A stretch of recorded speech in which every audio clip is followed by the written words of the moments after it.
whip up my appetite. Don't leave me here high and dry. Oh, well, I don't wanna jinx it, baby, and twist myself at the spine. Don't wanna overthink it, baby. It's just twist your body and mine. Baby, you give me ice and fire. You're giving me wind and rain. You're some kind of butterfly. Baby, you give me midnight. You whip up my appetite. Don't leave me here high and dry. Oh, but I don't wanna jinx it, baby. Let's not get ahead of my time. Oh, but I don't wanna miss you, baby. So I stand up and speak my mind. Oh.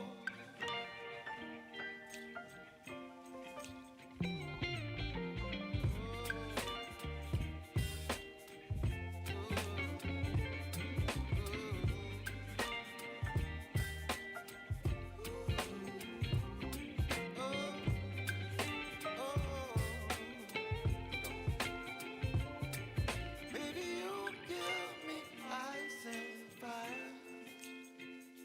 You're chilling wind and rain. You're some kind of butterfly. Baby, you give me midnight. You whip up my appetite.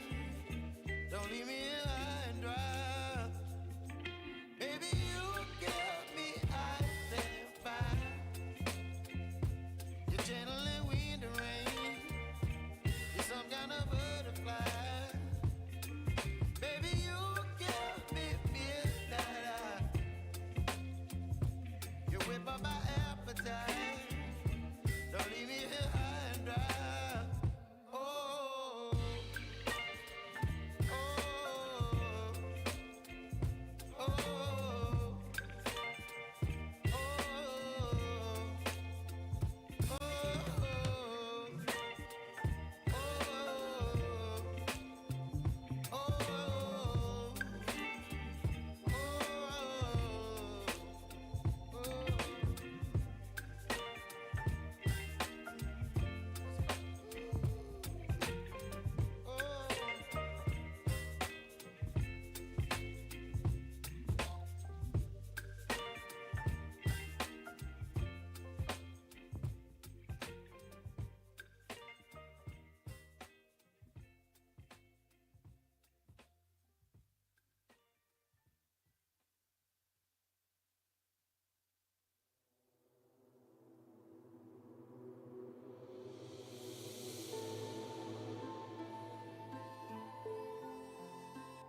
Good morning.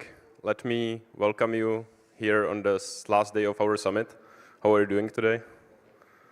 Yeah, I see some smiles. That's good.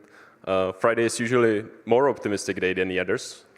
When we are asking how are people doing today during energy transition day, we're getting much longer faces. So Friday is my favorite day because we are speaking about innovation and investing today, and Friday is usually full of optimism, full of creativity, and full of practical application, which is something that I appreciate the most. My name is Karel Woldřich, and I will be your Master of Ceremony for today, which is really fancy title that is so going to my CV. And I think we have very interesting lineup for the morning and for the afternoon as well, but I will guide you through the agenda for the morning. Correct, that's the first part, which is called Financing Innovation. Can CEE countries become powerhouses of digitalization and innovation? We have two keynotes ready. You see both of them on the screen already. And then we have a panel discussion on the same topic to discuss more in depth. Then we will have about half an hour break. And we will follow with the block, which is called Investors to the Rescue, supporting startup scene in the CEE region. I think both of these topics are immensely interesting, so I'm really looking forward to listening what our speakers have to say.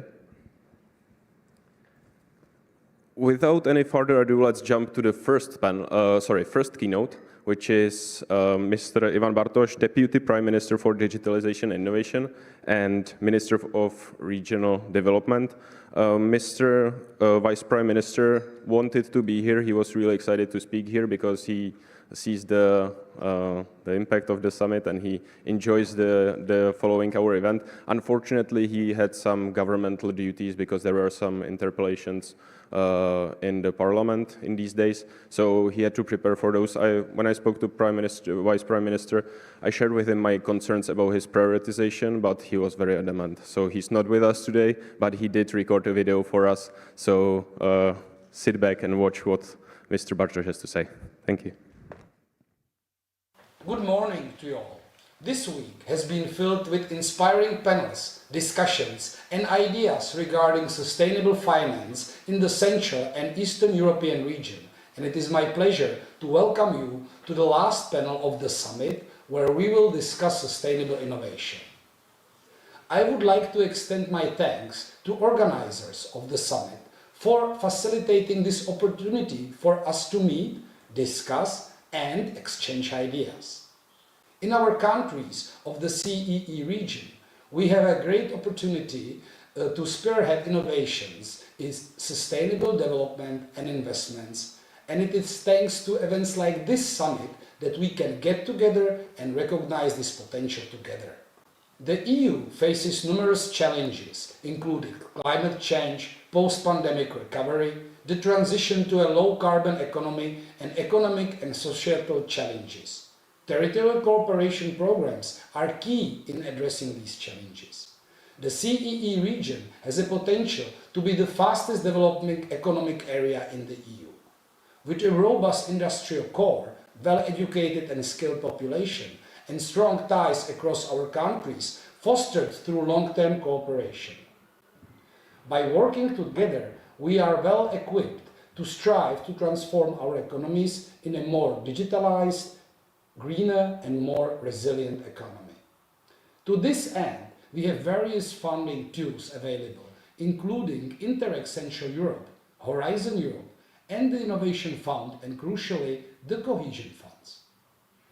We must strive to make sure that these funds actually help and do not harm to our long-term prospects. Sustainable finance with clearly defined attributes is an investment to our future. The only way out of the current crisis and the climate emergency is innovation, and we should use the funds we have to foster it not only in the current core regions, but to avoid squandering our potential in places that were not so lucky today. We need to address challenges of sustainability, greenhouse gas efficiency, and structurally damaged regions more effectively. We need to focus on transparency and take into account social and governance aspects as well. Less red tape, clear responsibilities. We need new ideas and innovative solutions to drive sustainable development. This is why it is important that we build an environment with faster talent, research and development and innovative approaches, well-connected, educated environment. It is important to say that the Central Europe has room for improvement compared to other economies. In order to become lead innovators and key competitors, we need to concentrate on recognizing and fostering our pool of talent as well as expertise. This is why we need to invest more in education, research and development. Systemic solutions need to strengthen entrepreneurship and support initiative. Our regions outperform the EU average in graduation rates of tertiary education, and we need to create an environment where this talent is motivated to stay in the region and allowed to engage fully in the economy. We can drive innovation by investing in innovation hubs and sandboxes which protect new projects from the pressure of bureaucracy and unfair competition. The new Net Zero Industry Act will provide further opportunities to support innovation. While many projects in the CEE region make use of EU funds and grants, private equity and venture capital remain crucial in order to achieve excellence. Public funds should be there to provide basic infrastructure and place to develop, but private money should be the final judge of performance. Sustainable innovation in the region will help us address our unique challenges. For example, cross-border regional cooperation and development can drive the development of renewable energy, protection of ecosystem, and climate change adaptation and mitigation. Knowledge exchange, technology transfer, and the sharing of best practices will help us enhance inclusive growth and create new high-value jobs in vulnerable regions. An absolutely crucial point is citizen participation. The energy transition and the use of sustainable finance in development and innovation need to employ the greatest possible transparency and consideration for social impact.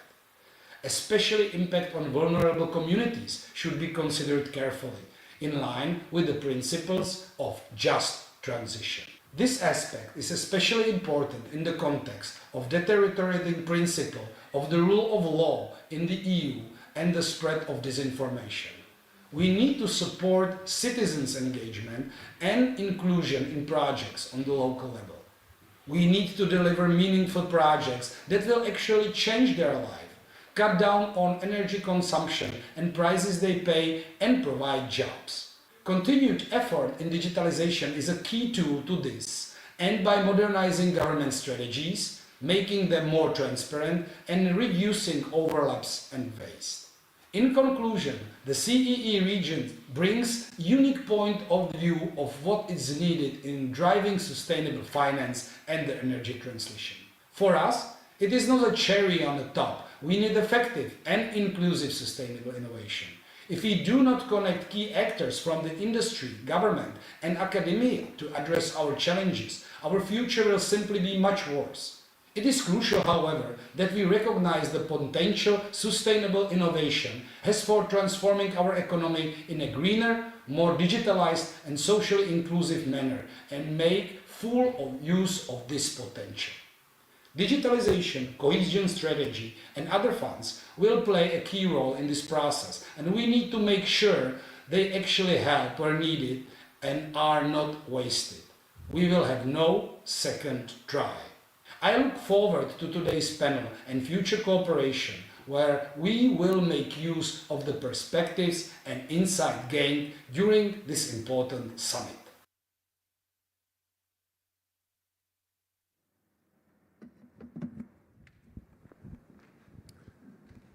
Thank you, Mr. Vice Prime Minister, not present. The second speaker we have for today, I'm very excited to welcome here Tomáš Studeník from Celestinus Incubator. But that would be very oversimplifying of what Tomáš is doing because he's behind many activities. Let me just name those, but feel free to add some more if you want. So Tomáš is also organizing CEE Hacks, which are marathons of global, correct, yeah? It's from your webpage. So marathons of uniting students from world solving different issues in different topics, starting healthcare, transportation, but also sustainability, which is particularly interesting activity for me. And second, Tomáš is organizing also quite famous events in the Czech Republic called, or maybe in the region called Fuck Up Nights, which is quite unusual and from what I heard, very interesting and entertaining activity. And Tomáš has also published a book called, and please do feel free to correct my English translation, Big Book of Fuck Ups. So, floor is yours. Thank you. You did your research, so I basically have nothing to say. It's been a great 30 seconds of fame on stage and enjoy the day. No. When they asked me, the organizers, of course, probably they couldn't get anyone more dazzling, and so they said, yeah, Thomas, he's the expert on failure. So let's give him a call. And instead of talking about trends and numbers, you've heard it. I talk about how I drive innovations. And then in the end, I will tell you how I think the finance industry should help innovations in this region, this part of the world. So, as was mentioned, I organize these Fuck Up Nights. It's not an event where there are naughty things going on. It's basically an attempt to get young people rid from the fear of failure. So I think the biggest hurdle to innovation is fear. And when you travel outside the world to the West or to Asia or other countries, I think still one of the problems of Central European mentality is somehow you are afraid that you will fail, it will not work out, and everybody think that you are a failure. And this is my strategy, how to change it, how to fuel innovation, is first start with the mindset. The Czech traditional system, education, if you get a mistake in your test, you get a minus, you get a lower grade, parents are unhappy where kids turn up from school with low grades. And even my daughter, even I support her. I'm happy when she gets a B, a C, or a D. I actually applaud her. She's afraid she will not be perfect in her test. And I think this is a big obstacle that prevents young people to give it a go, to be bold in innovation. That's why I organize these events, Fuck Up Nights, every month. People gather and talk about what didn't go wrong, what didn't go right, what went wrong, publicly. And they try to take some lessons from their failures. And I think it's important to talk about real life without filters, that most of the time things don't go as planned. Most of the new ventures, and you know it probably because then you see the financial results go like down under, red numbers. It's very rare that a new venture, new project is successful. And I think, we do lots of silly things to attract attention, but we get lots of people who share, famous celebrities that are not afraid to set an example and also say, I failed. Then, together with Professor Hinek from University of Hradec Králové, we put together a course, a Science of Failure, and we try really to say that failure fuels innovation. If everything goes smooth, then our brains would be small.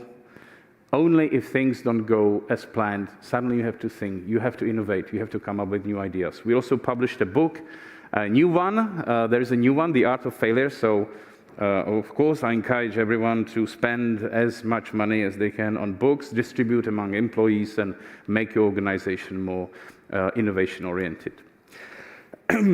So this is the mindset. Don't be afraid. What comes next? Okay, I'm not afraid. I want to innovate. I'm a young person. I'm an IT talent, for example, some programmer, AI expert. I'm not at university, because if you look at students, those that really in the future will found startups, companies, they usually go away and they start making money, programming, building something. So we need to attract these talents to hackathons, to events where they can build, find co-founders, and really early stage, this is the kind of event where it starts. Whenever I organize a hackathon and I look around, there probably are the future billionaires, the future Czech companies that will be famous, will make it in the world. Then some of the people, the founders of these companies are there. The new technology that is being born. No one understands AI these days. Everybody talks about it, but really, who is hands-on? Who knows what's coming next? Only some guys who are not at schools, they are spending their nights playing with OpenAI, etc. So they are at hackathons. For example, the Airbnb founders, if they didn't get their money when they were in this hackathon stage, then of course the investors, I don't know if it's Anderson Horowitz, they wouldn't be that big these days. You need to be early stage. You need to get the talents. When they hack and they like it, they usually incubate. That's why we set up incubators to help the students not work somewhere else and spend their time, with you in corporations and trying to make their money, so that in the night they can program and build the stuff they really want. But we let them for 3, 5, 8 months even work on their idea and try to build a prototype that actually can make it in the real world. Then they accelerate, they scale, they are big, you finance them, everybody's happy, big company, but then suddenly they need to think again. Maybe we are outdated again, and the innovation circle starts again. So that's why even large companies, they organize hackathons, they have their own incubators, because this is a everlasting cycle, how new ideas, new products are born. This is just to give you some idea. We also do it for cities. So we do it for the city of Prague. This is from Nakopni Prahu, Kickstart Prague. We do it, this is the green hack. Sustainability is one of the topics that young people are interested in. If you do a hackathon or an event in finance, well, why not? But as I found out, young people, young talents are interested in sustainability. They take it seriously. They are interested in the city, in making cities and life better, the services, the transport, etc. And healthcare. Everything about health, well-being, that's something that they like. They think that makes sense, as opposed to the traditional industries like mining and others. That's difficult to get their attention, but if you are into sustainability in a serious way, in healthcare, in making life better, easier, and cities, because more than 50% live in cities, and it will be worse. We will all live in cities, and cities are a real problem because too many people in a small space and want everything. This is from the city of Prague. This is currently in about, next week there'll be a final announcing the teams that have some great ideas. They might need your investment, so you can join us on Friday via streaming. This is from ICEM. It's the Institute of Clinical and Experimental Medicine in Prague. They also feel then waiting for innovation to come from outside, it's better to actually start and do something, a grassroots initiative. So this is the first hackathon, even in Europe, that was organized inside a live hospital. Mostly live, of course. Meaning there are surgeries going on, and the mentors then run from the operating theaters with blood on their aprons and then mentor the teams and help them build some new innovation in surgery, in virtual reality, etc.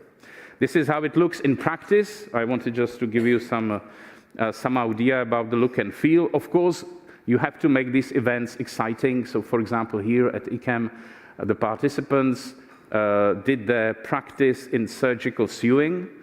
Of course, this is not a human cadaver, that's pork knuckles. So they took it home later on and had a nice dinner.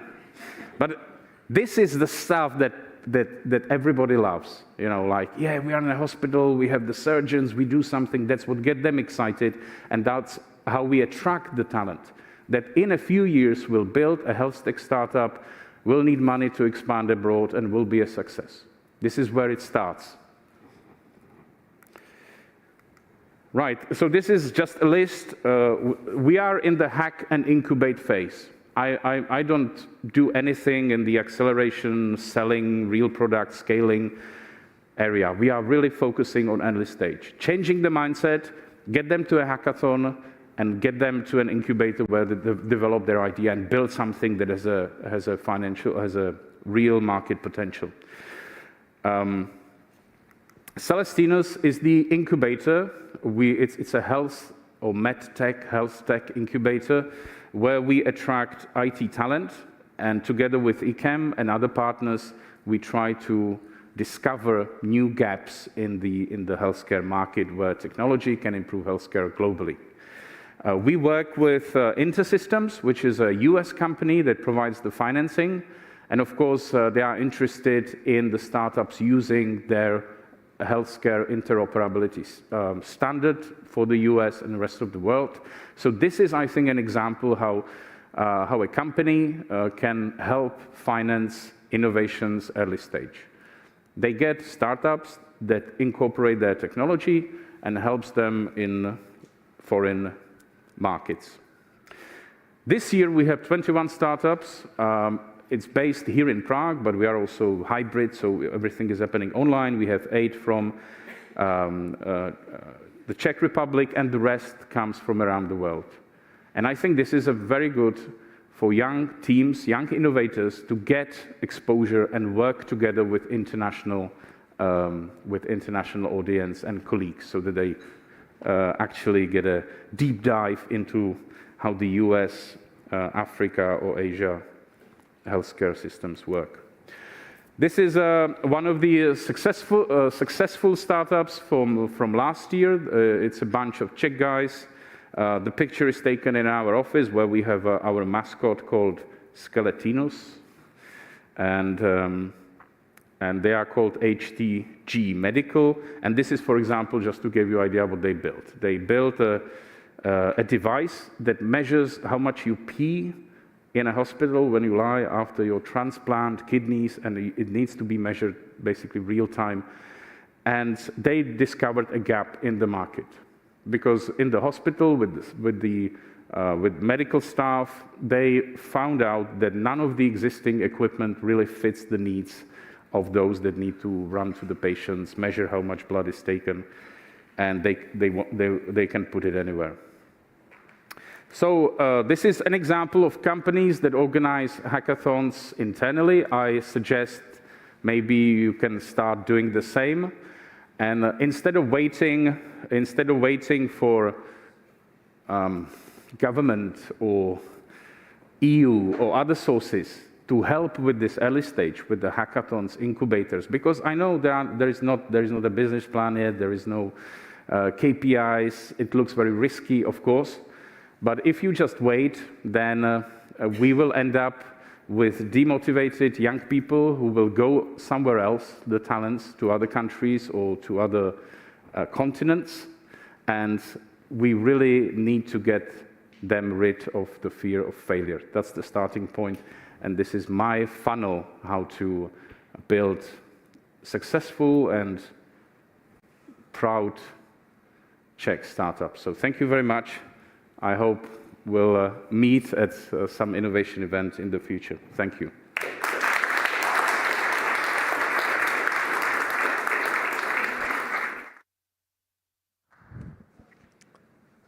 Wow, what a great speech, Tomáš. Really, thanks a lot. And I was thinking when Tomáš was speaking how easy it is to give a great speech when you are doing great stuff. And you really are, so really thanks for joining us today.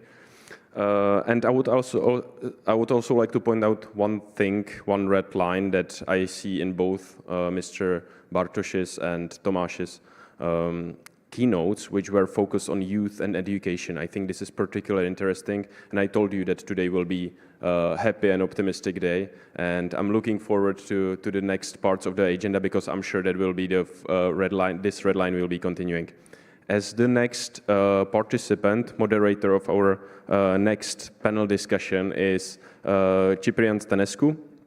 And Cyprian, I have to apologize right in advance because I'm sure I will forget on something important that you're doing as well. But Cyprian is also doing many activities.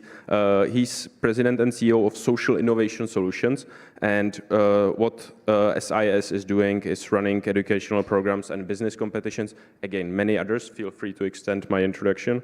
And these programs are focused on preparing young people for transformation and for the upcoming changes, and they are developing sustainable tech, policy, and entrepreneurial solutions. So, floor is yours, Cyprian.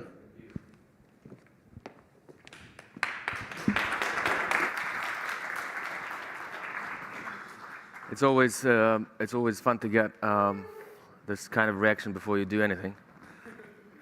So yeah.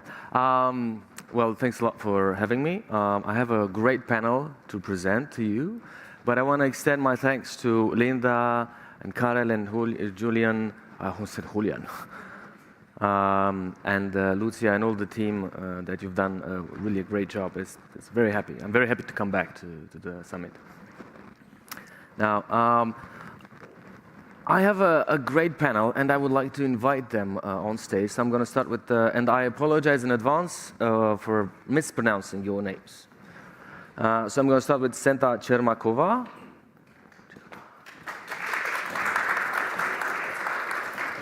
Senta is Chief Innovation Officer at Deloitte and in CEE. Oh, these are very, very big.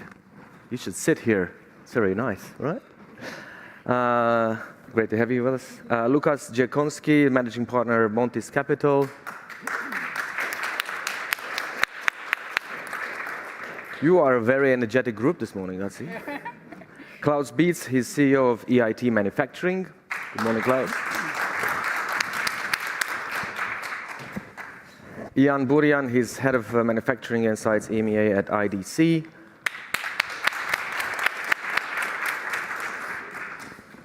And last but not least, Ivo Denemark, he's Director for Startups and Innovative SMEs at Czech Invest.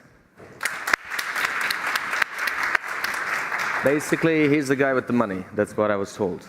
So, well, great to have you with us. And we have a simple mission for the next 58 minutes and 9 seconds to talk about how we can, I'd say, boost not just finance, but the innovation level of CEE. I got an email from Julian a couple of weeks ago, and we as well, and he said that the CEE innovation ecosystem is not the best of the best. So I will actually want to look into that. But the first thing is that I want to also talk with them. So I have a geography test for all of you this morning. Before we go into geography, let's look a bit about what innovation is. Now, you might be familiar with this. This is the annual innovation index. You can read it online. You can find it everywhere. I tried to see where is the Czech Republic. So you can see it on ranked number 30.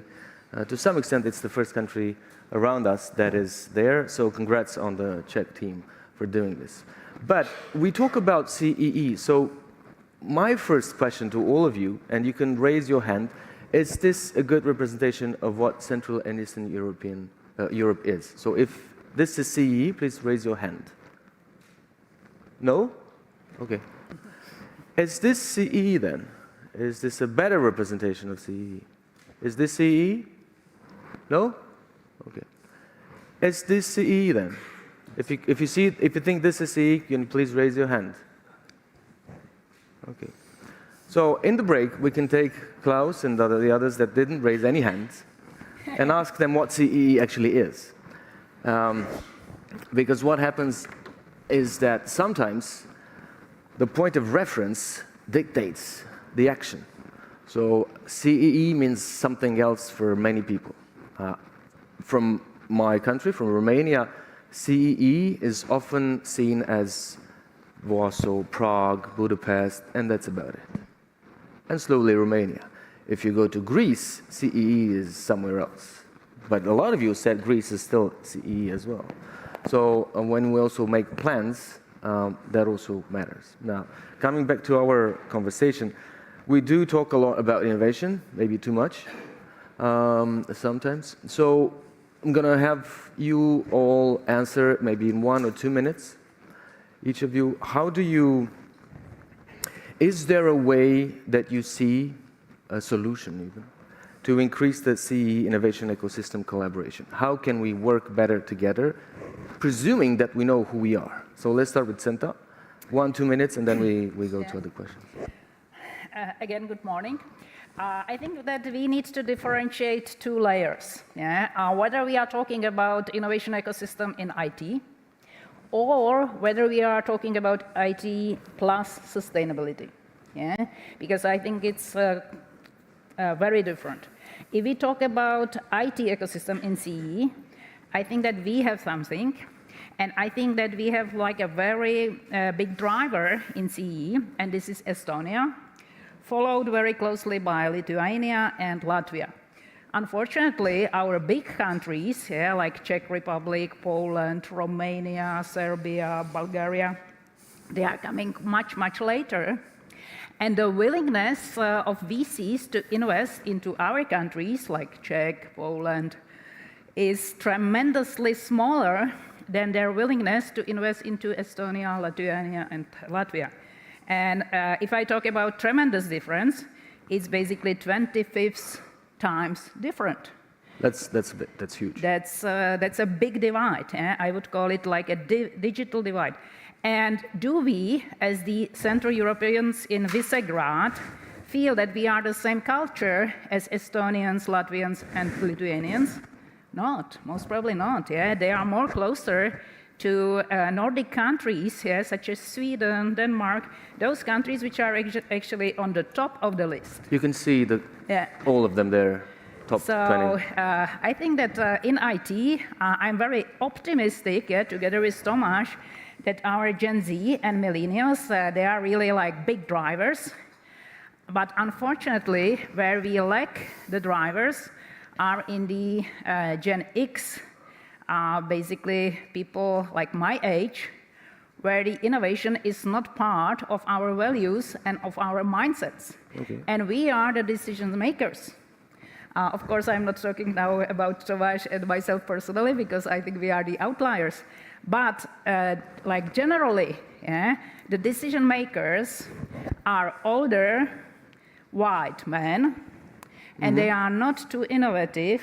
And fortunately, some of them are still having technical backgrounds, but innovation is not first what comes to their mind. What comes to their mind is make money. I'm going to go to a white, young... Sorry for being a bit provocative. ...capitalist, let's say, to Lucas from Montes. I mean, what would you say to that? To exactly, not the white part necessarily, but in particular with the very wide difference in investment. Do you feel that as an investor in the end? Good morning. I feel that, of course, the question is how we define Central Eastern Europe. And if we look at if we take the map of your third choice, I think, and I agree that, of course, we are quite innovative when it comes to the Baltics. Estonia, Latvia, this is really where a lot of things are happening. Also, I think that we are quite innovative looking at Romania. Recently, the UE path was a great success story in the Central Eastern Europe. So this is something I think... It's a great American company, yes. And it's actually, but it also attracted a lot of positive attention to Central Eastern Europe thanks to this great success story. Yeah. Same like in Estonia, the case of Skype. And I think that this is also a good comparison between those two. Then on the other hand, Poland, I think, even though I come from Poland, we are a strong economy and a big economy, however, not much innovative. We are still really in this kind of old industrial approach of not innovating, but basically copying whatever, being in big production scale. And then on the other hand, we have, of course, Czech Republic and Slovakia, which are quite active. So I think what is the reason? There is, of course, many reasons, because you cannot name just one or two. But first of all, I think our economies also in this region, why they are still less innovative, is because they are still gearing up and to the level of the Western European economies. And this is still something which is a process that will take years. However, on the other hand, I think that the climate tech and sustainability actually delivers a big opportunity for this growth and quick development of the ecosystems, because this climate tech revolution would need revolution in many areas, many technological areas. But can you have a revolution without revolutionaries? Because what data shows is that we are heading into a hardcore gap of trained people, let's say, for the new green economy. And I would pass it on to Klaus, because you also have a pan-European hat, right? And an institutional, to some extent, hat. Many other hats as well. Is there a way to also invest in the people, not just in the machines? Because we really have we don't really have enough people for the new digital and green economy. Yeah, definitely. We have to invest in people, and therefore I don't see it a little bit what Tomáš presented, that clever people went out of the university and started a business. I think universities play a crucial role in an innovation ecosystem. And we run in our education activities an own master school, an own PhD program, and I have always the honor and the pleasure to welcome the new students.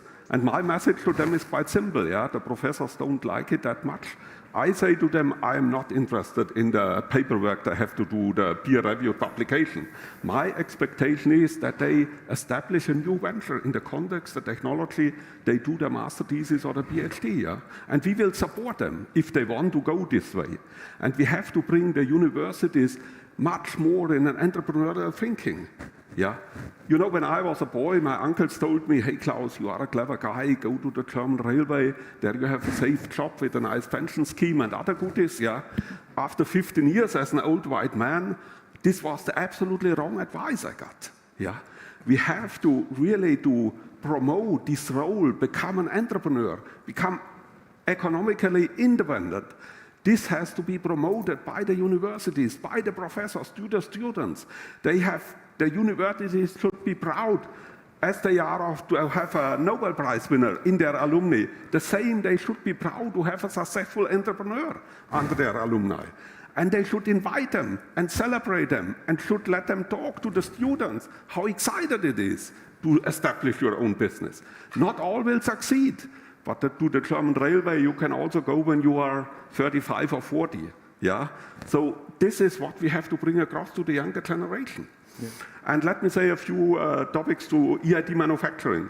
We are a European organization. When we started, we had a perfect start, the 1st of January 2020, and in February COVID came. Yeah. So this delayed a little bit our ramp up as a European organization, but we are dedicated to innovation. That it really, we don't fund any research. That we are looking for major technologies that need support for the last mile. That it really means when it comes to research, development and innovation, R&D and I, that it really means R&D and I and not R&D and die. This is in our innovation part. Then we support promising startups, and also here, our message is the European dimension. We are looking for startups that are already established in the local ecosystem, having their product ready, having a first customer, and we will help them to grow on a European level and beyond. This is our value proposition, for instance, for the technology incubation centers Czech Invest will now establish. This is how we can support these startups. Yes. Really focusing, we have a group of business developers all over in Europe. It's for them a phone call from Prague to Paris or to Berlin or wherever to make a connection for this startup. Yeah. This is how we support startups, and I already mentioned our innovation activities. We run our own PhD program, our master program. also with a strong focus on innovation and entrepreneurship, that the students not only got knowledge about the latest technologies and engineering methods, but also how to make a business out of these technologies. And finally, to the CEE, we follow here the European Innovation Scoreboard. And according to the European Innovation Scoreboard, 17 out of the 27 countries are moderate and modest. And except Austria, all the countries of the map are in this category.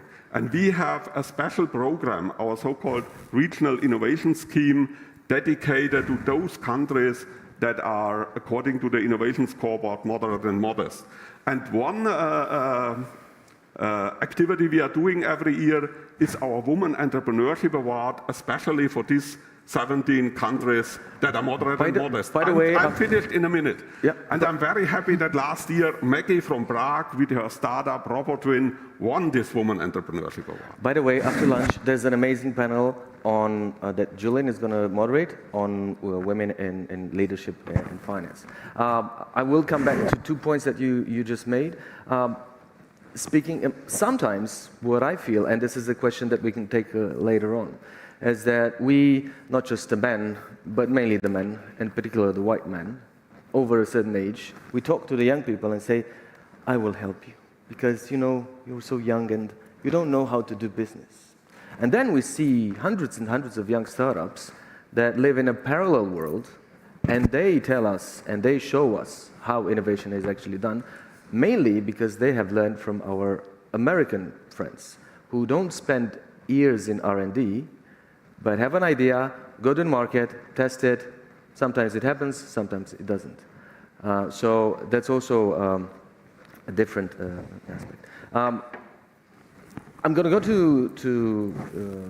I'm going to come back to IDC in a second. But we all talked so far about how innovation how innovation comes to life.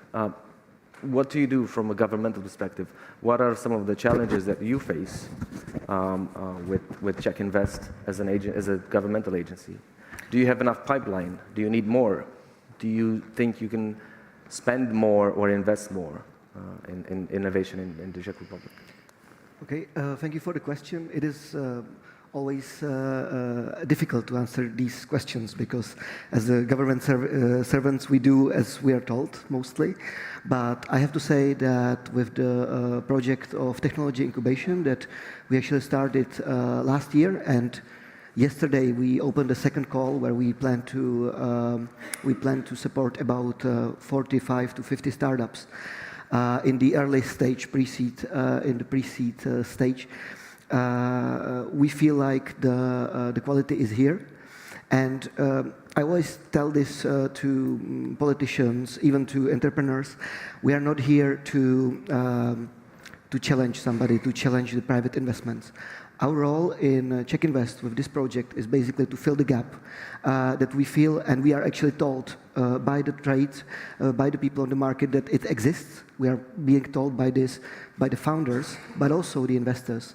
That is very difficult in Czech Republic, but I guess it's true in all CEE region to find the initial track, initial funding, especially if you have a deep tech product. That's why we don't really support basic market innovation. The world technological is not there to impress somebody. It is something that we actually are trying to identify, measure, and judge as well. Another thing is, and we get this quite often in CEE region, I think actually for the good reasons, the government is being challenged, like if we do or we could have qualification to judge startup, and honestly, we don't. That's why we actually incorporate the private equity representations in our jury members for the process, which is something not being previously much done too often. Usually, the government funding for the innovation projects is being judged only by the people who are focused on technology, so technology experts. But and this is something very, I would say, very typical for something that you already mentioned here. In the CEE region, And I think this may be true for the whole Europe. We focus on the technology, for the technology value, but we don't focus much time on the, when we are starting a new company, we don't focus too much on the problem itself. And so it happens quite often that we get a startup or founder who is very much in love with his product, but he's not in love with the problem. So most of the time, we also, with our project, do this so-called pre-incubation, where they basically, they get to call us, discuss with our employees. They are not experts on the various fields of technology, but they talk with startups. They do talk with them a lot. So they, in the process, they actually get some knowledge about, and they get to learn from the founders to identify who's good, who's not good. And usually the easiest, I was myself in this position in the incubation process in the European Space Agency, ESA-BIC, that we run in Czech Invest as well. And 90% of the startups, I give only one answer, or maybe one question. So who is your client? They usually have the answer. It is, I don't know, Škoda Auto. Okay, call them. And they were surprised, like, what? Like, do you know? Do you have some proof that they want to buy this? And they said, no, we are still in the development. I said, like, but of what? You don't know what we are developing, you know? And this is very typical. So in order of my limited experience with discussing with dozens of Czech founders, I would say that this is the main problem that we are trying to teach them, and this is something that even the juries are asking the founders who are applying for the government's grants. So this is a mind shift, because in the previous program, previous grants, this is only something you put on the paper. And this is the same with the applied research. We are trying to also incentivize people from applied research in the Czech research centers and universities to make spin-off, to make government spin-offs. And they are very surprised by this. So that sounds really great. What is the main challenge that you have? So the main challenge basically is the mindset. Is the mindset on both sides of the aisles, on the sides of even the government officials, because we are trying to do something new. We are trying to innovate how the government spends its money. We are trying to innovate the look on the even risks, how this could be approached, and so on. Is it working well? Is it government open to be? It's a challenge, but we believe that yes. In a nutshell, we believe that the outcomes will speak for themselves. We are also trying to incorporate as much of the private companies. We are establishing sectorial hubs for mobility innovation, eco-innovation. Okay. So we believe that even this, like captains of the industry, will speak for us. They will see the benefits of what we are doing to their everyday operations. That we will manage to build the ecosystem that will cooperate together. I think that's a great source of inspiration for other countries across the board that can learn once you also get it on properly, right? Because you're still sort of at the beginning. We actually, in the previous programs and the program that is up and running, we have about 80 startups that we already supported. So we have some track line that we can present. So. And speaking of inspiration, Ian works for IDC, which is one of the largest, I'd say, top 3, top 5 companies in the world, understanding how the world works. So if you look at EMA, which is a huge space, like the map is bigger, what are some of the trends when it comes to innovation that you see that we can learn from and get inspired in Central and Eastern Europe? Yeah, thank you. I mean, you know, as you said, right? I mean, focus on my team is mostly the Western Europe, US, right? But by chance, I live here in Prague, Czech Republic, in the heart of the CEE. Then I also have, let's say, a lot of interactions with local companies, right? So, and what I was always thinking when we are working for I would say companies from speaking with the people from this, let's say, top 5 most innovative countries in the world, right? So like Netherlands, great example, right? So I was always wondering how they did that, right? What was that, I would say, enabler of that success, right? So when it's, I mean, in my area, which is industrial, manufacturing, supply chain thing, so this is a really like the innovation hubs which are really working together, right? So they are really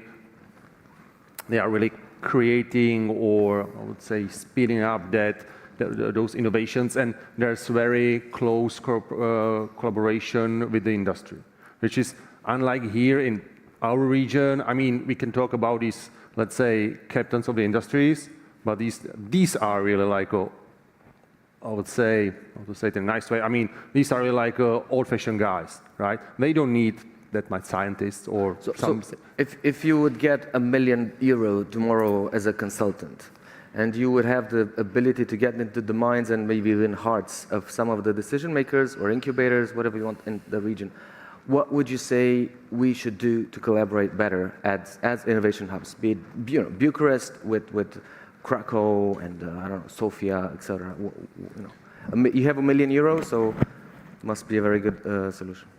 Not sure if it's about the money, right? Because, I mean, you can have those innovation hubs in the different countries and work together, and I think this is happening already now, right? So on this level.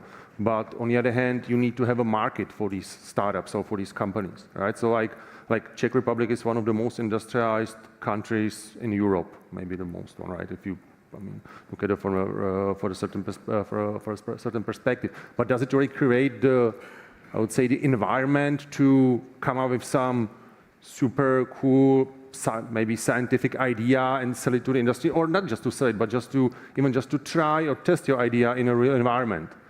You know, you probably, I mean, everybody's, I mean, as we heard what Ivo said, right? Škoda Auto, right? If you ask, I mean, any startup in the manufacturing area, they would like, oh, we work with Škoda Auto. And what else? No one, right? So that's, and this is what I see. I mean, in the US, when we get briefed by so many, let's say, like a small IT companies who are briefing us on being in our reports, you know, they already have even, let's say, in a very early stage, interesting logos, right, in their presentations. Maybe not the big projects here and there, but definitely that environment is more, I would say, creating the chances for the startups, for small companies to come up to test the solution, maybe to say, okay, we failed, but that's okay, right? So, and this is what I'm missing here in CE area, right? This time of the mindset.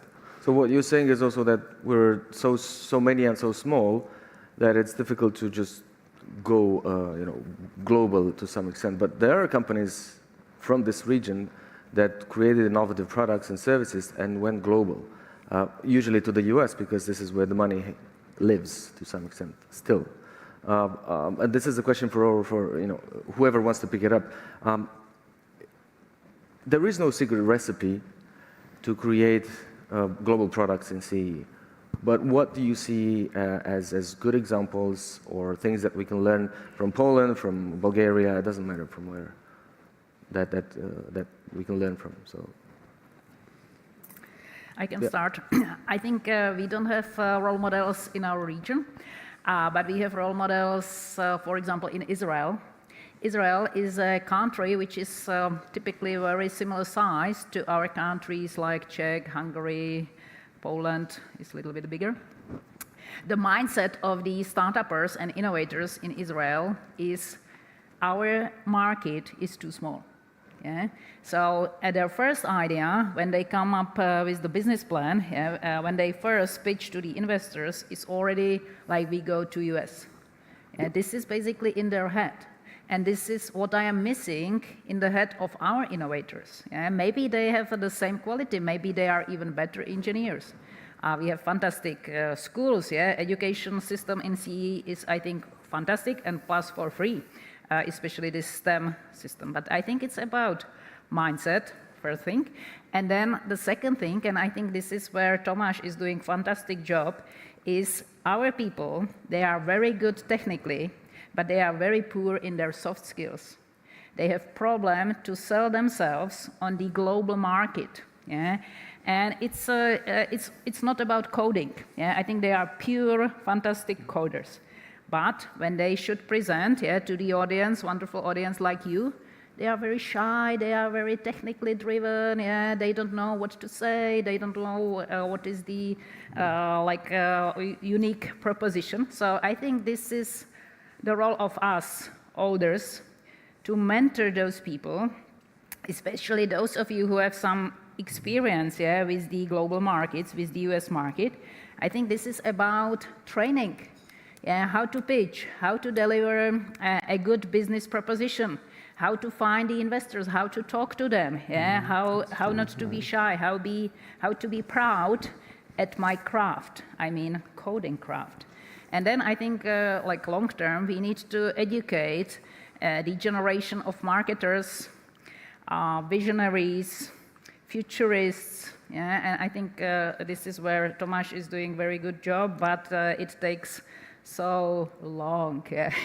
We need to accelerate. And maybe now this kind of disruption which is happening around us, generative AI, will accelerate our brains, I mean technical brains, in those skills where we are lacking. Yeah. Lucas, you also invest in deep tech, IoT, AI, etc. Do you feel what she's saying, that young people are shy?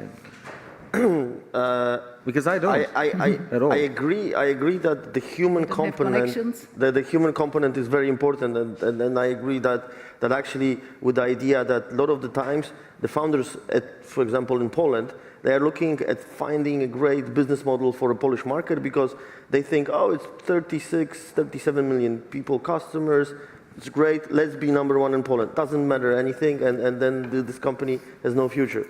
So I agree that you have to immediately, as a young founder, think about global markets and how my product will be revolutionary globally and not only locally in the country or in the region. However, I think that what actually we are missing a lot of the times is that maybe a lot of the people are shy, but on the other hand, what we're really missing is the right education, economic business education of those young founders. Because we meet a lot of great scientists who have developed some great technologies. However, those technologies are then not really well suited, and they don't find product market fit, and they don't know, and those guys, they don't know how to create a business out of them. So how to run a company, how actually it's a different thing than about inventing some great revolutionary solution, but then running the company. And a lot of the times we see that this is a problem. And I think that there is an element of education that should be really introduced into like with like young founders, and teaching them from the beginning, okay, you got some great technology, but how you want to sell it, commercialize it, and develop it as a business. So this is a very important element. I think what else is that those also young founders, they need role models, and more role models of great successful CEE companies. So, you know, this is something that they could follow. And also, what I think is important is, when you mentioned Israel, I think also in Israel, what is important is that the founders of the companies that became successful and they sold their shares, then they are also then again reinvesting their money into the ecosystem. Yeah. And helping the new generations and other founders, let's make the success again, because I knew how I did it, I built my company, I'll reinvest and work with you. So I think this is an important element of building the professional ecosystem of innovation. So it's also the founders. And then what is also very important is a good system of support from the government. And I think agencies like Czech Invest or Polish Development Fund, for example, in Poland, or some other government agencies, they should really work on helping out to finance good companies, finance good VC funds that would then deliver the capital to the companies. So, and also good market terms rules when it comes to the rules that would support the innovation. Yeah. Speaking of Israel, for example, looking at the map, I'm running a series of incubators across Central and Eastern Europe, or Southeast Europe, depends how you look at it. And we work a lot with Israel, including EIT, the EIT hub in Israel. And one thing that they say when they look at CEE, they say the problem with investing in CEE is that it's too fragmented. Mm-hmm. It doesn't really have a business identity, if you like. This is similar to Chinese money. If somebody still takes them, takes it, or even to the U.S. Venture capitals. So I'm not saying we should have an identity, But in the same time, there's a very fragmented and very different the way it looks. Now, Klaus, you've been recently to Romania to launch what's it called, a Future of Innovation Technology Hub. I should know how it's called. But, do you think, what is the role of smaller, if you like, innovation, or if it's innovation hubs in the bigger game? Yeah, but when it comes to startups, you really have to create also a local market for the startups. You know, before I was nominated as Chief Everything Officer of ERD Manufacturing in 2020 or 2019, I was 18 years in the corporate technology of Siemens, heading the department for software and system engineering. When I joined the corporate technology of Siemens in 2002, our thinking was the lab is our world. Yeah. We didn't look outside. We had a few university collaborations, financed some PhD. But over these 18 years, this has changed completely. The corporate technology of Siemens is now completely different. This acts more, now the headline is, the world is our lab. And they are acting more as a scouting organization, yeah? Looking outside which technologies are available in research institutes, in universities, in startups, then develop all by their own. And I think there is still room for improvement for all the existing companies in the CEE countries to open up, to look outside what is there. Yeah, we run every year our so-called Boost Up competition. Or our Boost Up and our Teaching Factory competition too. In the Boost Up competition, we ask the industry partners of our partnership to come up with concrete challenges they have. Now, not in 5 years. And then we are looking for startups, they have solutions for these challenges. And as we do this with an open call, we can even financially support the collaboration between the established company and the startup. We have several companies in our partnership. They say, no, we want not to go public with our challenges. We will do this in a private session. Yeah. Then they define the challenge. We bring 15, 20 startups to them. But then we cannot financially support. You know, we are dealing with European taxpayers' money. We have to be always open and transparent. So we really want to bring the corporate world and the startup world together. The same we do with universities. We ask the corporates to define their challenge, and then we ask the students, the universities, to establish student groups and develop solutions for these challenges. And I'm happy that the CDU Prague is quite active in our master's school, in our PhD program, and also in our Teaching Factory competition. Yeah? And this is how we really want to bring these worlds together. And there, especially in open up, to look outside, there is still room for improvement in the CIE countries. Yeah. And coming back to the smaller innovation ecosystems like Serbia and some others, right? Romania, it's a big country, smaller. For me, Serbia, Bulgaria, also the Czech Republic, I don't think that these are really small countries. Yeah, when you look at the tradition they have, especially in manufacturing. Yeah, the long tradition they have, they are highly industrialized regions, also in Serbia and Romania, in Bulgaria, and especially here in the Czech Republic. I would not call them small in this regard. Yeah. They have a weight in Europe.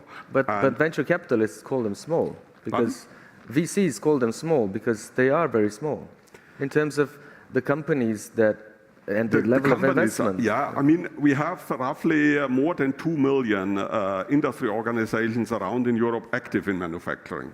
More than 95% of them are small and medium-sized companies. Yeah. So also there, also in Germany, the so-called famous Mittelstand, these are mostly small and medium-sized companies. Yeah. I have a challenge for our 5 panelists to answer this question, which is a sort of a question, right? This is the title of the panel.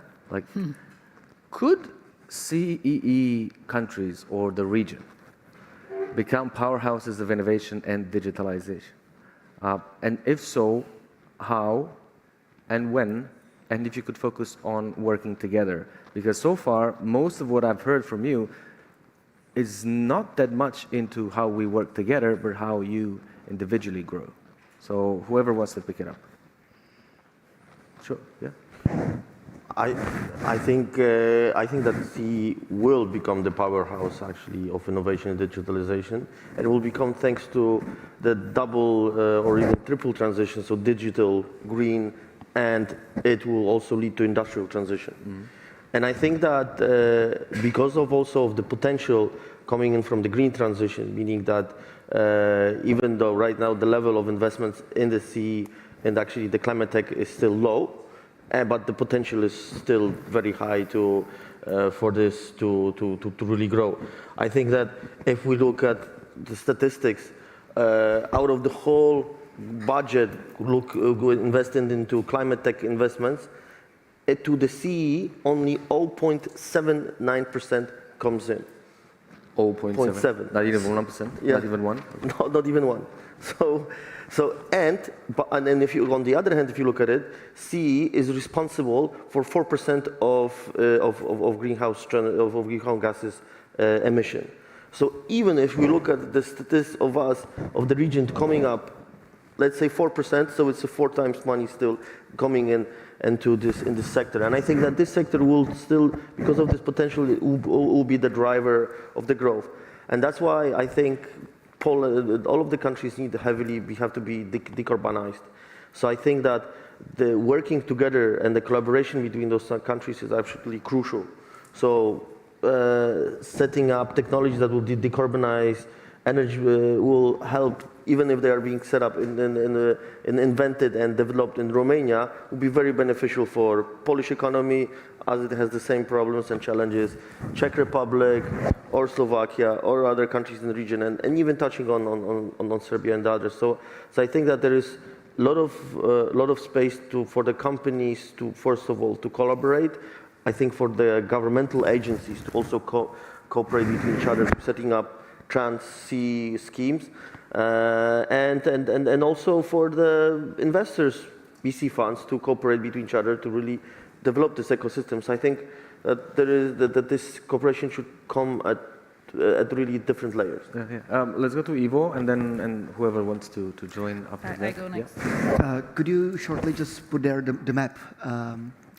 Yeah, I just wanted to say, as a historian by education, I would like to spend an hour talking about this and about how Milan Kundera had his dispute in the 60s with Václav Havel about stealing of the Central Europe and so on. But I think this map is wrong. That's my point. I think from the perspective of the Czech Republic and where we should put our eyes on and where we should be comparing ourselves is actually Bavaria, maybe Vienna, those places. And this is actually something that when I talk to politicians and entrepreneurs, I'm saying Prague has the biggest potential out of the region. It has a great brand. There's based on how you measure it, but around 60% of the potential of the Czech Republic is actually here. But all the cohesion funds, all the investments goes into the regions, which is good, but the government is not actually working enough with this. We are trying to change this, together with the government. But the thing is, we are basically trying to level up the field while we are missing the potential. And since me living here and so on, I see that there is a lot of people who see this potential in the upcoming startups in Prague. My daughter goes into kindergarten. Half of the kids don't. The Czech is not their first language, And I think to answer your question, we have a chance here because we have a great place where people want to live, where people want to work, where people want to invest. In Czech Invest, we usually, when we are trying to attract foreign direct investments, we just show them Prague, they're sold. There's not so much, it's all about the numbers and so on, but this is the great benefit that we have. But the thing is, for example, Czechs, even for this, don't go to work abroad as much as people from Bulgaria, Poland, and therefore they tend to compare themselves not to the places that I mentioned, but to Brno or to Zlín. We're still number one, so why bother? And this is the bad mindset. But thanks to the growing expat community that we have here, and I see that one of the most successful startups are actually being I say the most successful Czech startup has a Dutch salesman and Czech technician. That's like the best superpower that you can have. So we can work this out. We just need to do a couple of steps to unlock this potential that we actually have. And it's not just Prague, Brno as well. I can see like international companies working there, Czech startups having expats community. First, and this might be controversial, but I think that university education should be in English, especially in the STEMs, because when I speak with the university representatives and they say, yeah, we get less and less students, I say, yeah, but they are all Czechs, right? Yeah. And can I make an exercise with the audience to also get your energy up again? For those of you that live in Prague or in Czechia, I'm not sure how to say it now these days after last night. So, do you think STEM education at university level should be taught in English in the Czech Republic? Okay, we don't know how many Czechs are in the room, but at the same time, it's a rather small percentage. The fun part is that when I spoke with the professors and asked them like, so then they they teach them everything in Czech, how the parts are made, everything, and then they have another lessons where they teach them how it's done in English. So like they have to teach them twice the same thing, and all the repetition is good usually. So. And all the research is done in English, so it doesn't make. Let's go to Senta. Senta wrote a comment on LinkedIn a couple of days ago that she hopes this conversation is sparkling. So let's hear a sparkling conversation. I have another sparkle to this conversation, and this is that I am like 80% skeptical and 20% positive. Okay, so let's talk about the positive. Yeah, so what should happen to be positive? I think we should make the STEM field much more attractive. It has not been attractive like 30 years ago when I joined it, and then it ramped up. Yeah, people, really smart people, were very eager to study computer science. Not anymore. And it will be even worse because we will be seeing that lots of coding will be done through co-pilots. So my suggestion is let's make STEM sexy again. And I would do it with simplifying the computer science portfolios or syllabuses at our universities. And I would also focus on the fast tracks. I would give chance to our kids, students, to study not computer science with like robust curricula as we did it, because it's killing, especially for some people, millennials, who are not so hardworking students as we used to be. So lots of mathematics and things like that. So I would focus on practicalities of what should be the coder really using as tools, and soft skills, how to pitch, how to talk to investors, blah, blah, blah. I would attract women into this field because we are not stupid, but we are not getting the chance. And we are facing lots of stereotypes. Yeah? If we want to study computer science, we are, I think, facing many problems. So open this field to women. You should come to Romania. We have more women. Yeah, you are better than us. Yeah? But there's one thing that we're better at. Here we are very kind of stereotyped towards the women who goes to study, like myself, electrical engineering. We are stigmatized.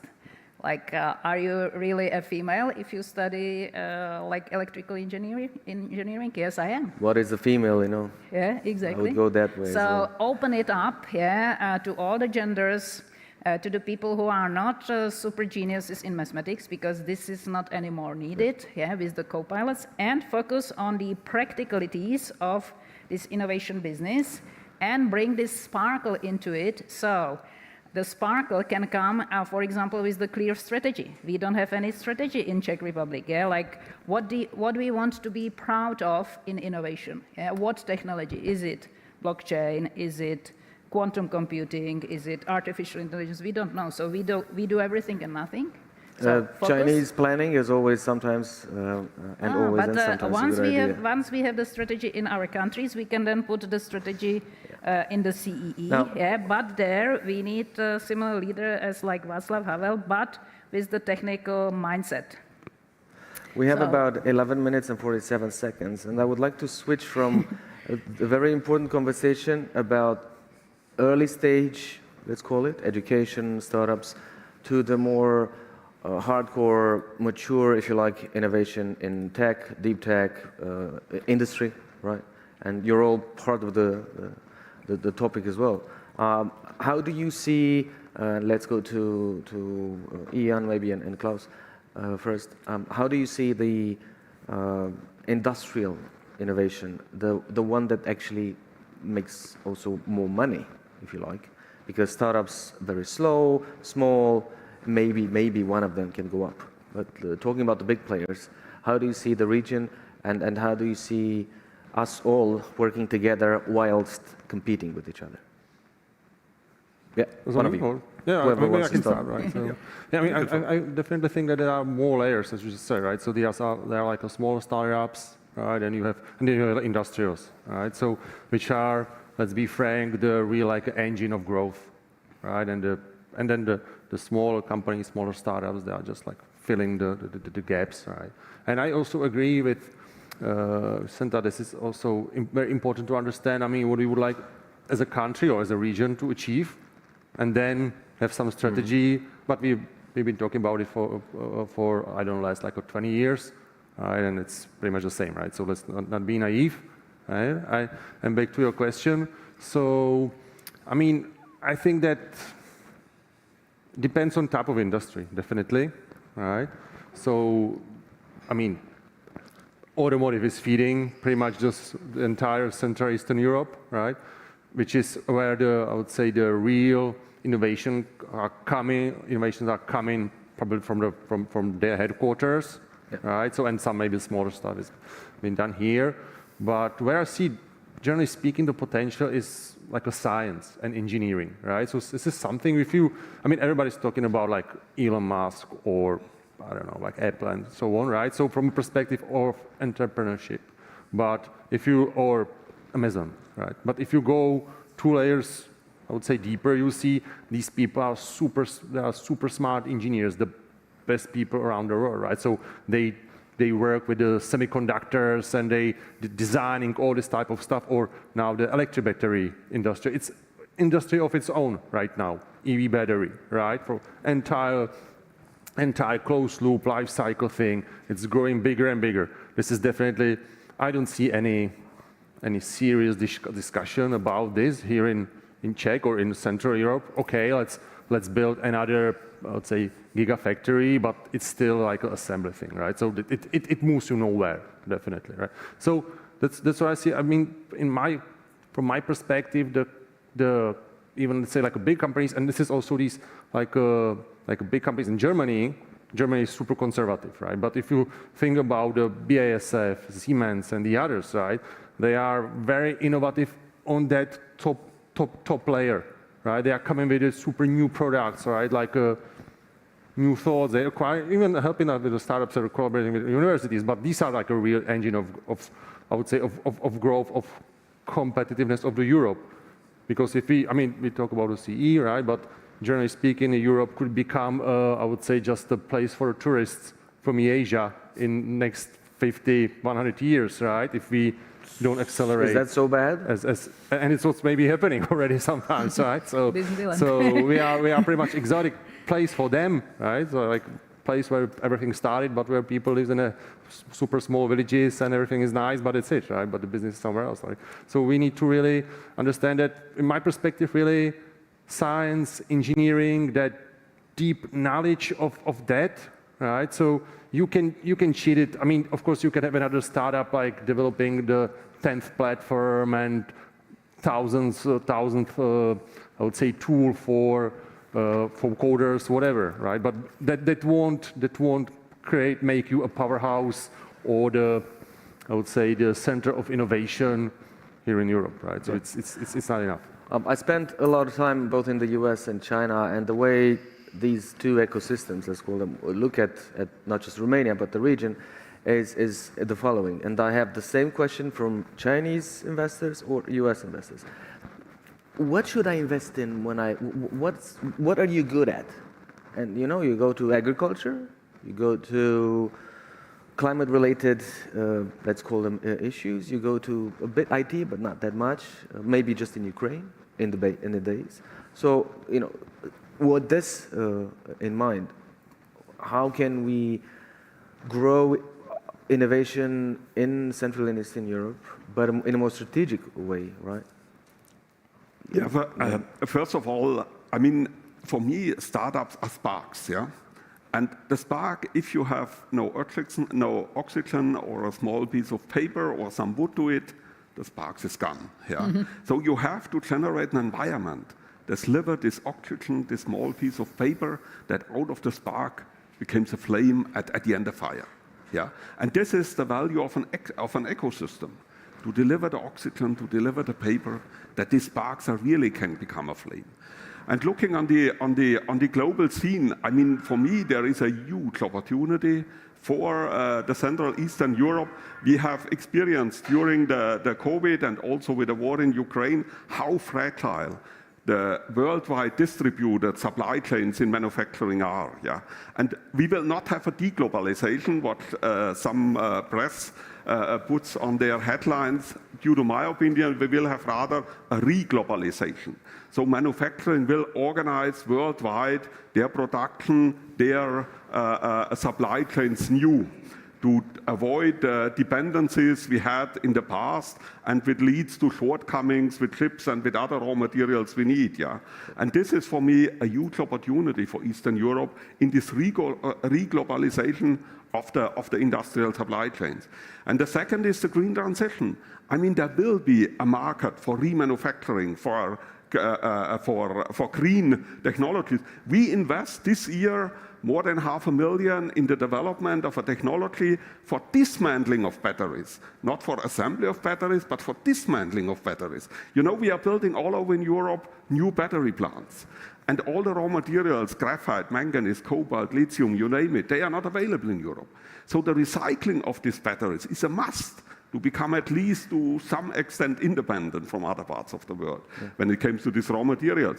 So we invest there in an automated process of dismantling of batteries. Yeah? And such technologies will be needed in the future towards the decarbonization of industry, towards the circular economy. Manufacturing was over centuries driven by the triangle of cost, quality, and time. Developing prefabricated or goods for the consumer market better than the competition, faster than the competition, with a better cost position than the competition. We have now to take sustainability on the same level. We have to integrate sustainability in all the methodologies, from the early design till the end of the product. And therefore, we have to rethink manufacture. We have to rethink what we manufacture and how we manufacture. And in this transition, there is a huge opportunities for the brain power you have here in the CEE countries. I feel very much like to continue this conversation. A last word, then I'm done. Half a minute. Coming back to Tomáš, he mentioned healthcare cities where the Jauf are interested in. You have to look at manufacturing. Look around us. The food on our plate, the plate itself, the table where it's on, our transportation means, our communication means, our healthcare equipment. All is at the end a result of a manufacturing process. Every moment, each of us is in touch with a manufactured process, with the result of a manufactured process. So manufacturing determines our life to a large extent. So if we want to change our life and the world to a better, start with changing something in manufacturing. Good, thank you. Now, I would very much like to continue this conversation, and I invite everyone here also to Bucharest in 19 October for the Climate Change Summit, where we also have Linda with us and some others, to see how actually the supply chain, how the new supply chains are related to us. We have some questions from the audience. We have you two. So let's go in 1 minute, let's say 2 minutes. One element that I wanted to mention, because it was always also on the map as a map of CEE, is Ukraine. And we haven't actually discussed this. I think that reconstruction of Ukraine will be done under the green transition. It will be already new green and energy efficient factories, energy efficient transport, green transport. So I think that the proximity of CEE and being part of this also generates possibly a great testing bed or a market for CEE companies, young companies, to really develop and excel on this market and then scale globally. So I think this is one important will be element that could help. If we still have people here running our businesses, because everyone is going to go to Ukraine and rebuild it, so it's going to be interesting. The lack of labor that we have now, let's see, 3 years from now, that's going to be interesting. Ian, you wanted to point out something? Yeah, maybe because we have only like 1 minute, maybe two last lines. First one, we definitely need more women in business. I 100% agree, right? Yeah. Great brains, right? So when we are missing them, especially here, CE, then that's huge potential to open here. The other thing, I don't really think that sorry for saying that, that manufacturing something in a better way gets us somewhere, right? So it's not about I would say, being better in something, but it's I think generally speaking, I mean, it's about from a worldwide level. It's maybe about the number of patents. If you look, I mean, which country is putting or creating or signing up the most of the patents for everything, right? So it's probably not here, right? So that innovation in terms of really like crucial things. It's something which is really going to move us ahead. Otherwise, we still be following over and over. I'm gonna not ask, but put to everyone for the break some questions that we have got from you. Many companies operating on the Czech market have a foreign mother. Is it questionable what level of decision making is located here? So that's also a strong, because HQ usually pushes for a certain direction. And we've also touched on value chains and supply chains, and how can we go to lower tiers and see how we can move into that. We have about 10 seconds. Oh, the time is increasing. So we are now 16, 17. It's amazing how time works. So very short. So just in a nutshell, because Czech Invest was founded to attract these foreign companies, and in the beginning, it was basically about creating the jobs that have value in the first decade, 90s and so on.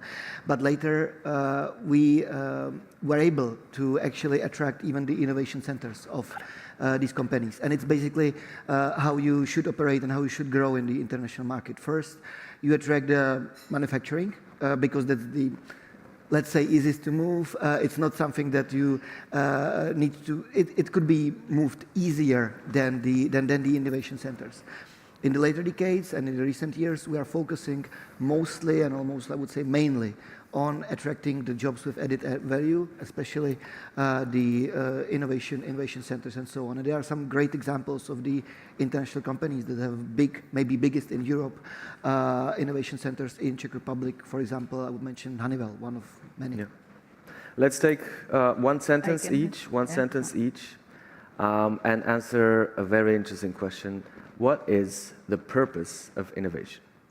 So let's take 10 seconds to give it some thought, and I would very much like everyone to say a sentence, not a speech. So let's start with you, maybe. What is the purpose of innovation? Basically to change or to disrupt. Okay. I would ask why, but for me, it would be maybe not to just to repeat, right? So to be there to improve the quality of life, generally. What else can you say? Yeah, to secure our future here.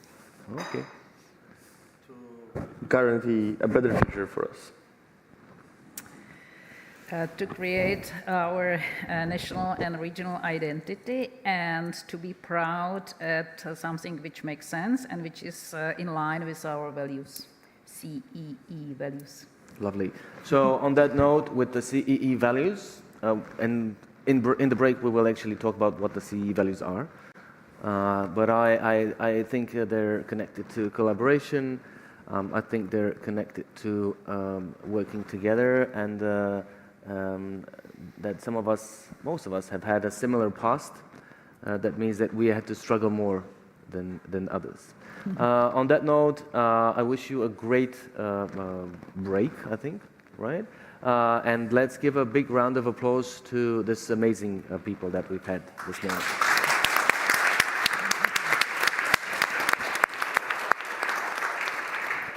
You have the floor. Can you hear me? Wonderful. Before you go to the break, thanks very much for this incredibly interesting panel with many insights. Thanks for fantastic moderation, Cyprian. Really well done. I have to say that I feel a bit ashamed for being older, white, and male after this panel. On the flip side, I'm happy to hear that the mathematics is not working in it. Anyways, I see that you're already leaving for a break. We'll have a break until 11. There will be 2 gongs. 1 gong means please do wrap up your conversations. Please do wrap up your conversations, exchange cards, and start moving to rooms. 2nd gong means we are starting. So let's try to be disciplined, if I may ask. Thanks very much.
Hello, welcome back after the break.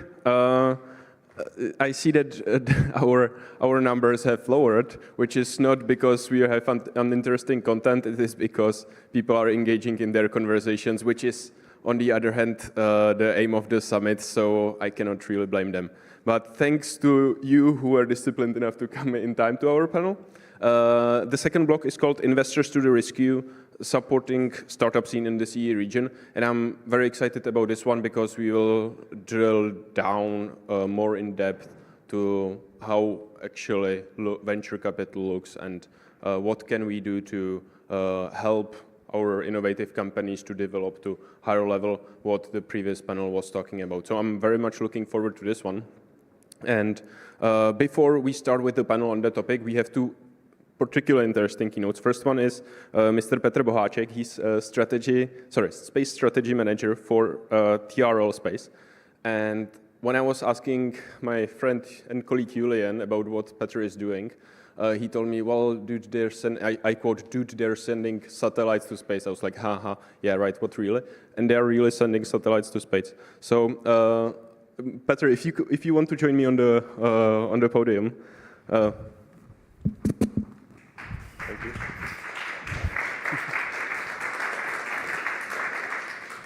So TRL Space is developing satellites and planning missions for satellites, and your goal is to have satellites on the moon by 2030, is that right? So my question is, why do we need satellites on the moon?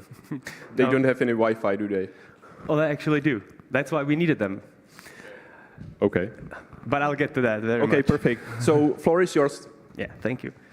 Hello, everyone. Hopefully you can hear me. Thanks for being here. Thanks for your time. Thanks for the organizers and for inviting me. It's a great honor to be here and to have the opportunity to talk to you.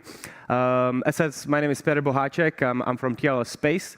We are a relatively new company. We are started over a year and a half ago, but we are not a sort of a first startup. We actually were started with a purpose where we started on something that has been developing in the country for many, many years since we joined the European Space Agency. And our purpose was to start integrating the space industry in the Czech Republic to develop and provide full missions, full satellites, and not just to be a sort of a provider for bigger European, Western European missions. So that was the purpose which we started. We put together a team of well-experienced space engineers and people that work in the industry in the Czech Republic and started to build the first satellites.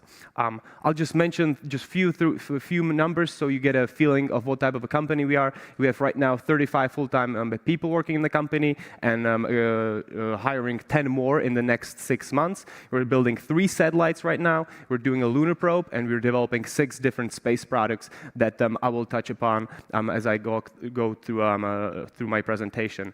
We raised €3 million in the first round of investment. We were valuated recently at €10 million as a whole company, and we have 5.6 million euro contracts ongoing. We have about 30 million in contracts right now for the next year, and we're developing fast because space is a very fastly growing business. But those are just the numbers, and I want to tell you more about our philosophy, what we do, and why we do it.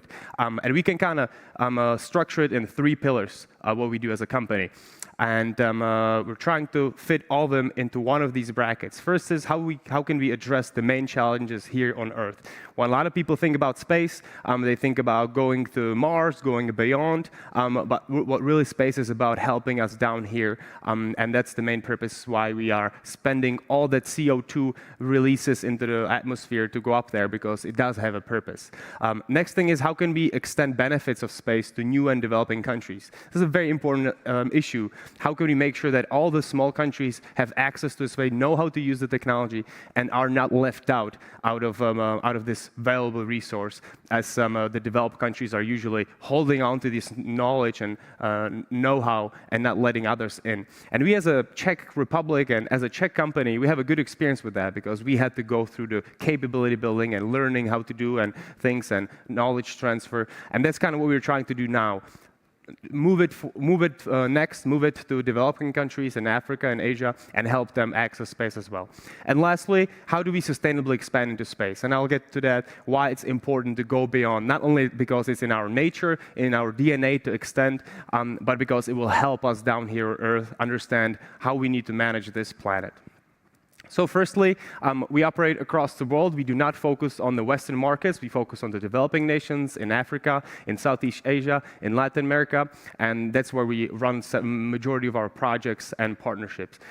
We don't just go out there and try to sell them something for money that is much more valuable to them given the purchasing power, but we're trying to build partnerships. We're trying to teach them things. We're trying to establish the ecosystem in space, for space in those countries so they can reach the benefits and are not just buying something that they do not know how to use and is not sustainable. First example is agriculture.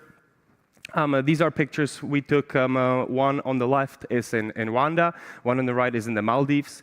Agriculture, obviously, in the developing nations is critical, and we're trying to understand the specific challenges there, but also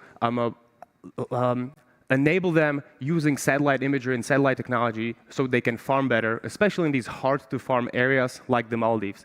The Maldives, you can see the banana trees there, and it's just very extremely hard to do any type of agriculture there. You imagine the Maldives, there are these pristine islands. The soil is mainly composed of of salty soil, of not enough water, not enough nutrients. But if the country is to move forward and not only to be dependent on this very high, luxurious resort-style tourism, it needs to have its own, resources. It needs to be able to grow enough calories to feed these people that live on the normal islands, and that's one of the cases. Next one is agriculture. This is a picture from Rwanda.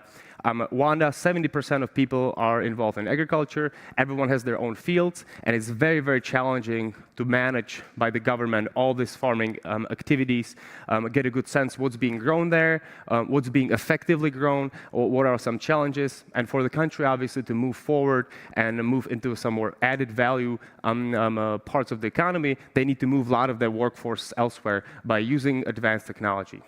And what do we do there, actually? So, first example is in the Maldives, where we traveled there for about 2 weeks with our research partners from Charles University. We brought a big drone, and we flew several mapping campaigns where we tried to understand with a hyperspectral camera on the drone how the corals are dying in these islands, how seagrass is growing around, how farming is doing, how their crops are developing, to be able to help them.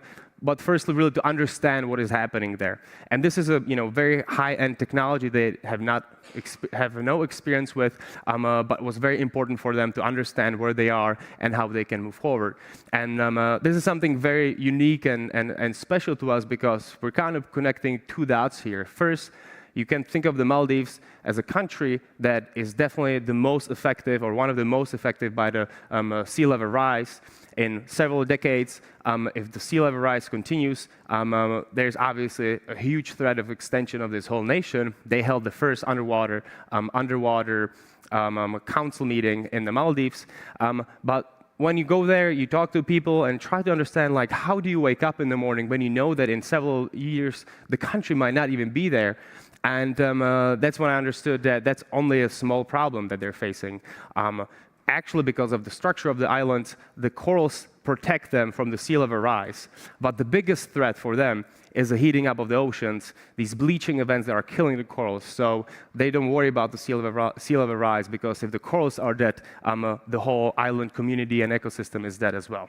And it's really important to try to understand what are the main challenges, and I try to understand how they really go through this mentally. And for them, it was people coming to those nations and trying to help them, and trying to send some satellite images and really talking to them that really motivates them and gives them the feeling that things are turning around.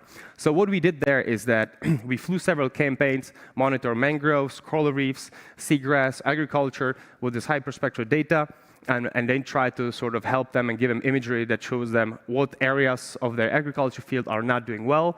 We applied several vegetation indices to identify healthy plants, plants that are lacking chlorophyll, that are not expecting to yield a lot of things, so they can make changes in the way they carry out the farming practices.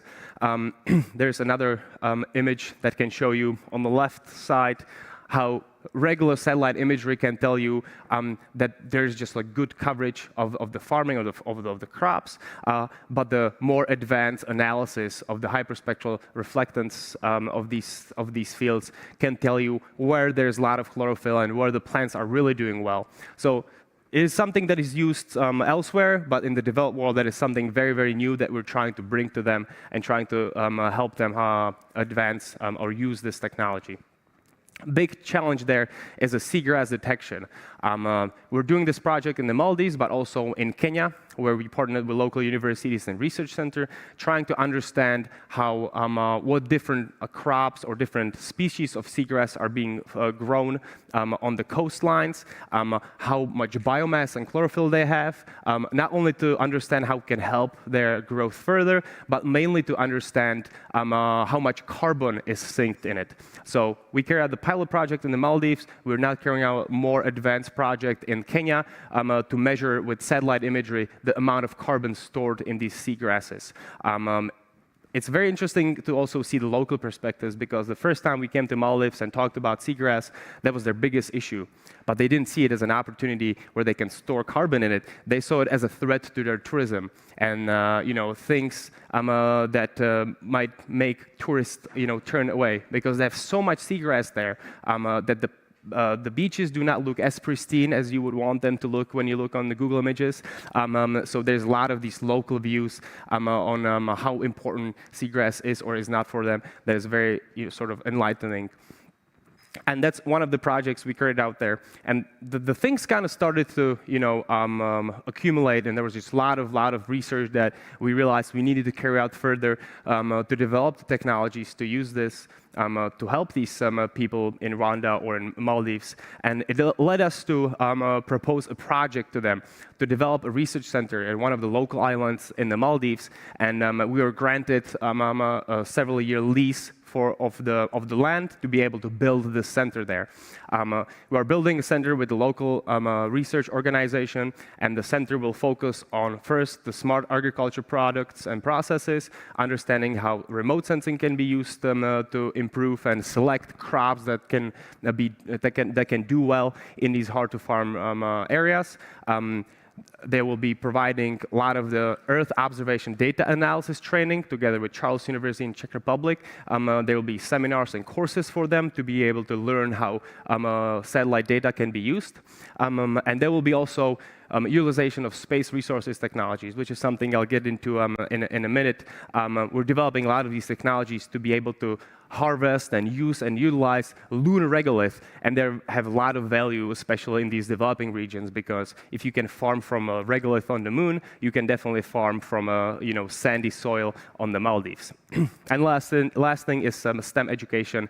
We have established a training program in the Maldives, and we have also established aerospace engineering program in Rwanda to sort of develop the capabilities, the knowledge, so we can work with these partners and have them as partners, part of supply chains and knowledge base across the world, where we together develop products and capabilities to use space for addressing these challenges. Radio astronomy is one of the parts of it because it is a big motivator, especially in these islands, to show you really what's up there and give you the bigger outlook that even small nations can be part of space exploration through astronomy or even through small missions. And we're trying to understand how we can use some satellites best for these countries. We came up with a new concept. This picture right here shows you what one satellite can cover over 14 days. And this is really just like a few kilometers wide cover or swath of land it can cover.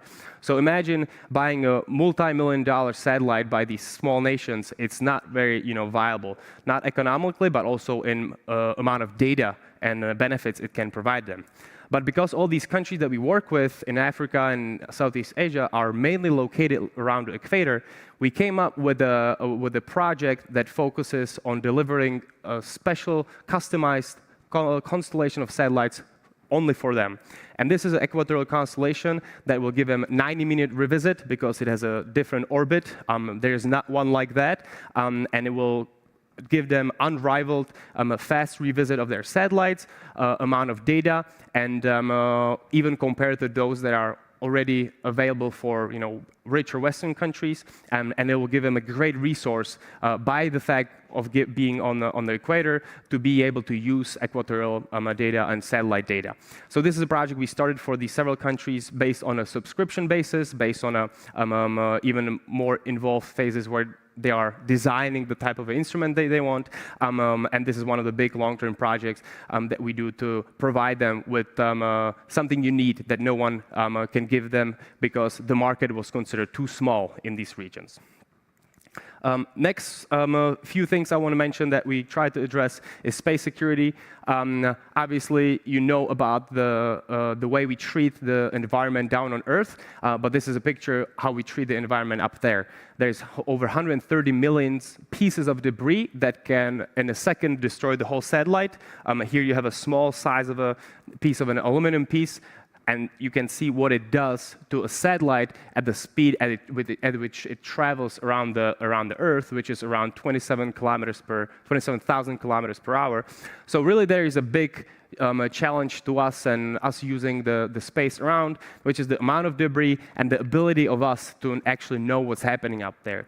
Right now, when we see a satellite traveling around Earth, because we don't have the precise data, we see it as if it was 1 kilometer wide, and that really limits the ability of us putting more satellites up there, especially when we see the rise of the amounts of probes.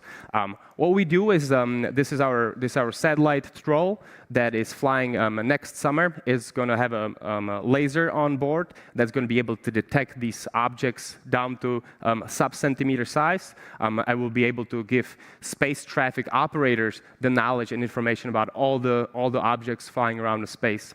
And that's our first satellite that will fly next year. It also has a hyperspectral camera and helps us develop further the ability to use camera and remote sensing for agriculture I mentioned about.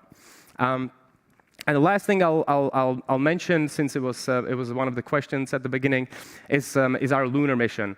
We're flying to the moon because we want to show that small countries as the Czech Republic, but also partners that are part of it from Central and Eastern Europe, are capable of doing a big, ambitious space mission, and that we do not always need to be held by hand by Western European company or a country, Germany, Italy, UK, which has been the case so far. We're able to do these big things on our own, and this mission is supposed to demonstrate that. So Lunar Geology Orbiter is the mission that joins together over 30 institutions from Central and Eastern Europe to develop and build a probe to fly by the moon by 2028 to map the first intact lava tube on the moon, which will offer us a very valuable resource to permanent human settlements there.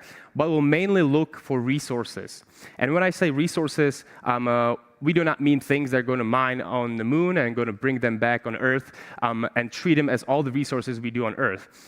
Space resources are about something completely different. They're about being used there, and they're about making sure that when we go up there, we're 100% sustainable. So everything that's going to be built there is built locally from things that we can find on the moon.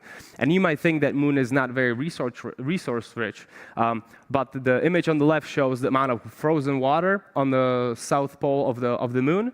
And actually, the picture here shows you that a lot of the regolith, or the lunar soil, is made of oxygen, of metals, and there are a lot of these connections with the way we need to extract metals and oxygen from moon that are actually connected to decarbonization. First thing is electrolysis. If we are extracting this lunar water, we will need then to split it between oxygen and hydrogen for the sole purpose, because rocket propellant will be the main use case for using space resources on the moon. And I'm sure you can find many use cases for electrolysis down on Earth. If we can do electrolysis on the big scale on the moon, imagine how simple it's going to be for us to be doing it down here. And next thing is actually using extracting metals from lunar soil. The picture in the middle, that's a picture of a lunar regolith, which has been on the left, and then after oxygen is extracted from it, you're essentially left with a metal powder. And that is a process of hydrogen reduction that is being developed for this process. And for steel making and iron making, that is essentially the same process that a lot of these companies and steel manufacturers are looking into, using hydrogen instead of these other coal-based stimulants to extract the metals from on the moon ilmenite down here from the type from the iron ore that you would. So there's a lot of these connections between using technologies for space, and when I return to my first slide, we're trying to address way space technology is accessible to others, way we address the big challenges on Earth, and the way we try to settle other celestial bodies. It is essentially all one side, two sides of the same coin that we're trying to address, and there's a lot of synergies between this. So as a commercial company, obviously we are focused on being financially sustainable, but the main logic here is in these three questions that we're trying to answer. So that is a sort of a summary of our company. If you're a research institution, another company, investor, we're especially happy to find more partners, because as a system integrator, we're not doing all this alone. We're putting this all together, but with our good partners, not only in the Czech Republic, but in Africa, in Southeast Asia, in the whole Western world. And we would be happy to have more partners to go forward and solve world's problems together. Thank you for your attention.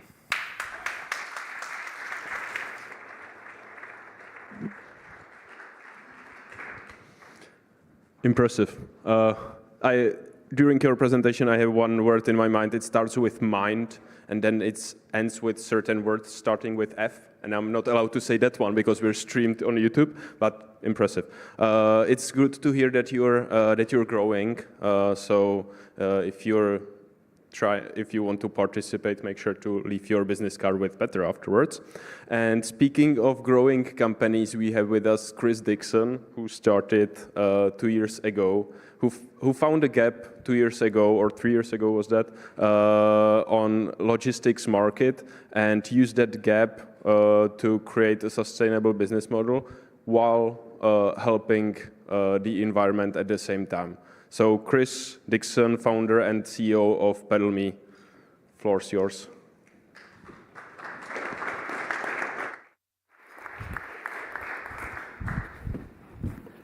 Good morning. Prague is beautiful. Who knew? It's my first time here. It's absolutely stunning. Lots of cobblestones, which is not ideal for bicycles, and tram lines too. So the solution I'm going to talk about now is possibly good for Prague, we'll see. But in short, PedalMe is a cargo bike company, but it's not just any cargo bike company. What makes us different is that we don't really use containerization. We have a frame, which means we're supremely adaptable. We can carry a fridge freezer on the front of that thing and 200 maybe burritos or some such like that. We can use it to move hot food, but not Deliveroo hot food on steroids for office catering. I could cater for all of you in one vehicle movement. And I could do that because I'm on a bicycle with an accurate time point at pickup, an accurate time point at delivery, so you know when we're going to get it, we know we're going to give it to you, and you know it's still going to be hot because we can do it in a much narrower transit time. One of the things that I've done in my life, well, that's been consistent throughout my life, is a passion for cycling. And that's because it gives me a freedom of movement that nothing else does. So I became a British cycling coach, a national standard cycling instructor, and when I moved to London in 2006, I was a bicycle courier. So I know what it's like to be in the commercial sector of cycling. We think about bicycles, we think about leisure time. We think about recreational activity, maybe as a mode of transport for you instead of a bus or a car or whatever else. But mostly we do it because we're fun, not necessarily environmentally conscious. Part of my experience as well as a trainer was teaching HGV drivers how not to kill people on London streets. It turned out to be more of a kind of a marriage counseling and empathy exercise between completely irreconcilable parties. How do you get HGVs and cyclists who are lawless, break red lights, don't adhere to any kind of regulation or unlicensed, to be able to operate safely in a space and reduce kill and serious injuries? Part of that is infrastructural, but another big part of it is through communication between two people in space, sharing.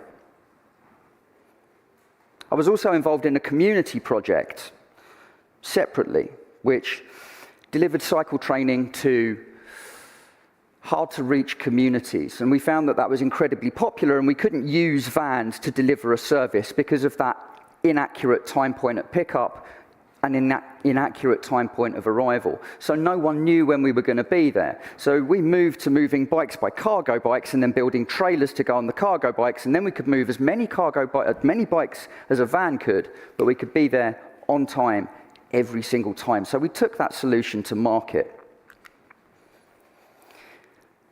I think we are in this room because we all believe in sustainability, fundamentally. For me, sustainability and cycling go hand in hand. We're talking about reducing, reusing, and recycling, reducing emissions, wastage, encouraging better resource management, reusing items that don't need to be thrown away, that work well enough already or just need a little repair, and recycling, taking what was redundant and making it new and useful again, making the best use of what we have. The machine you see here was invented in 1923, effectively. It's 100 years old.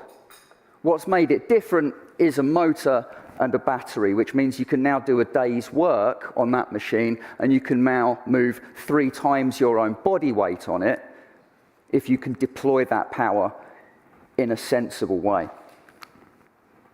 Next, thank you. So, technically speaking, the text on this screen is really, really small because I completely misunderstood the brief. So here we are.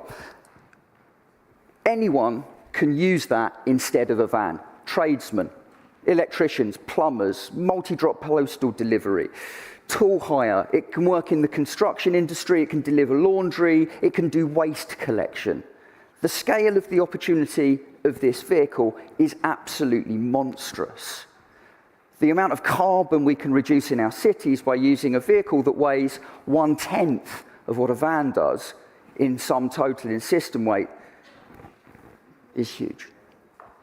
So our mission at PedalMe is basically to decarbonize every urban mile through the use of 2-wheeled bikes.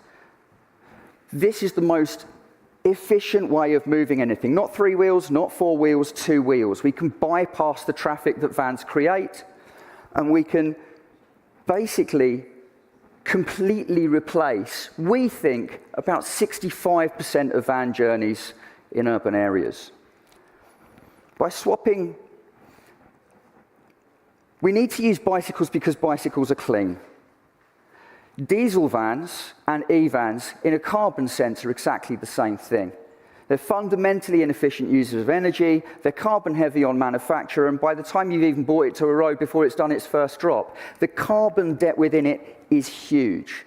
And although they might be decent for air pollution in one sense because we've removed the tailpipe emissions, the particulates from tyres, because they're much heavier, balance that out. So there's a net saving if we move to electric vans of nothing at all. And that's before we've even thought about all of the infrastructure that we need to put in place to make sure that we can charge them at scale. What makes us really innovative, though, is the fact that we train our riders. Deployment of 3 times your own body weight is nigh on impossible if you don't know how to do it. So we train our riders.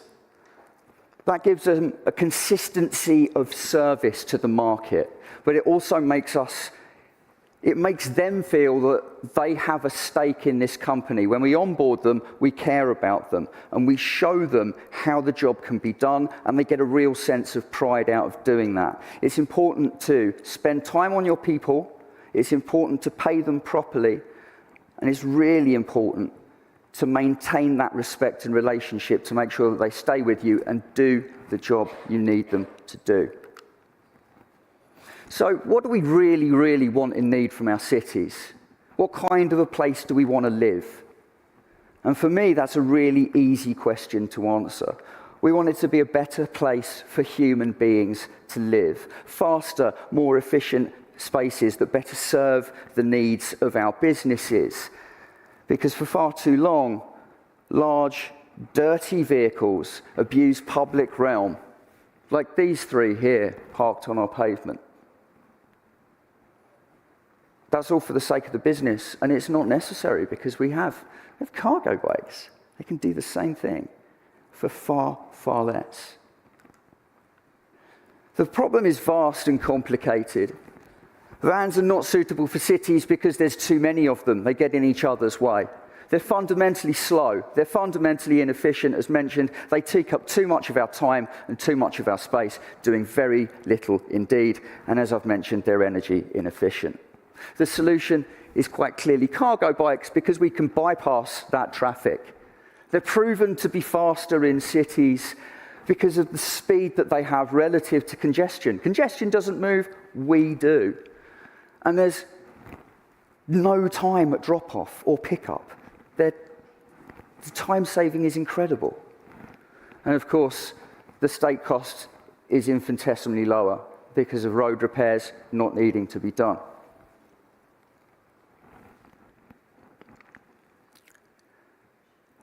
Vans present huge public problems, whether you're using them or not using them. If you're sitting in them, you're putting yourself in hospital earlier. They're bad for the drivers, they're bad for the general population. They bring risk to public spaces, as we saw, where they're parking on the pavement, with speeding, and with KSIs. Not just pollution, they damage people, and we have to pay to fix them. There were 3,800 seriously injured people in London between 2016 and 2019 alone, 200 fatalities. That's due to motor transport. There's a state goal of Vision Zero to have no deaths in our cities by 2041. So by moving much of those vans off of the roads, for which this is an option, we can do something serious to help it. Vans fail business. They're expensive, they have overheads, they have fines, they have fuel, they're slow and they're only getting slower. We're constricting the infrastructure in our cities to mean that they are quite literally running out of road, as metaphorically speaking. Cargo bikes don't have any of those overheads, there aren't any fines. As I mentioned, they have predictable and reliable pickup, and they capitalize on infrastructure changes. The state is shaping the way for our vehicle to make perfect business sense. So why haven't cargo bikes succeeded yet? We're still early on. There are infrastructural issues, or are there? We don't need any changes. We don't need changes from buildings to allow us to pick things up or drop things off. We don't need infrastructural changes from the state for cycle lanes. We're professionals. We can use all the road space available. We can make the best use of what we have already. So there are some societal problems. People, frankly, don't want to cycle. They think that it's weird. They don't want to do it. It's also assumed that it's easy because it's a bike, but when you put the weight on it, there's this real dissonance between understanding it as a thing you did as a kid and a tool for business, which slows down the transition. They're a niche vehicle within an already niche space. And then business just fundamentally doesn't trust cycling at all. There's a lack of any formal standards or regulation because cycling is a leisure activity. You don't need to regulate it. Oh, wait, no, now we're moving things and we're taking third-party risk. Okay. So that lack of regulation means that there's nothing that decision makers can say, oh, it's safe. Someone else has said it's safe. So we need that regulation. And then, of course, the transition to something you don't understand carries huge risk. Why would you make a decision to experiment with something, and how can you as a large organization make that decision to make a transition when you don't understand how it works and no one's told you it's okay? So we think we've got some answers. Like I say, our solution needs no investment in infrastructure from state to succeed. Bicycles just work. They fit in the space already. And there's just no requirement from private industry at all to build us anything. We just need to be let into loading bays where previously we are excluded. Standards and training. We really need to legitimize this industry. You need to stick to an employee model because logistics as it is treats people like dirt. And therefore you get a high churn, and we're running out of people that really want to do this job. By employing people, you get happier people that go home, better paid, and you get a trickle-down effect, essentially. Training is important. It guarantees a high-level service, and it means that everyone in your company can deliver to the same level. So if I send someone in to pick something up and then the next day someone else comes in and they can't do the same job, that's no good. That doesn't offer us any kind of quality of service to market. So that training levels that off. It's a really important thing to have. What we offer businesses is a complete ecosystem of regulation, training, tech, third-party assurance, and then the data to show you that your deliveries are getting done faster and cheaper. That's important. You need to be able to provide that. And we can offer solutions through a full transition. We've already done this. We already know how it works. So other businesses can learn from what we've done and transition their van fleets to cargo bikes to do more in the same time. So at the beginning, we asked, what kind of cities do we want to live in? What do we really want and need, and what can we do about it?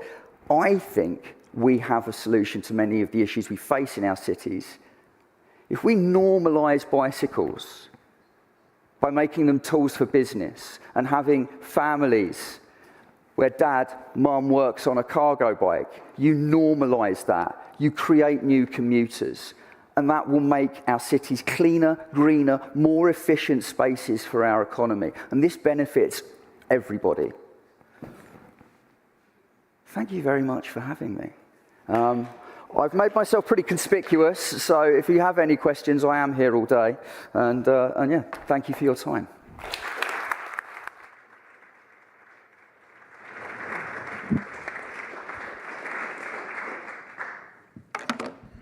Thanks, Chris. Wonderful presentation. I want to pick up on two things. First one, 65% of vans rides. That is some emissions. Looking forward to that. Second, I really like how you spoke about the social aspect of your business, how you treat your employees, because this is something that's not mentioned too often here, because we are focusing on the E part of the ESG goals. So I'm really glad to hear like the way how you're treating your communities and your employees. Thanks very much for your presentation again. Right now we have a panel starting. The panel will focus on venture capital, and which is one of the tools how you can get funding to the startups like the one of Chris's and of Petr's, and we will drill down on what are the issues stopping the venture capital and what is the potential way forward. We have here with us a moderator, Andy Gray from Tila Impact Ventures. Hello there. And Andy is a partner in Tila Impact Ventures, and Tila is focusing on investing into startups and companies which are helping environment or aiming to help environment and social targets. So Andy, if you can join us. Or are you going to be moderating from back there? Oh, sorry. Andy, please join me on the podium.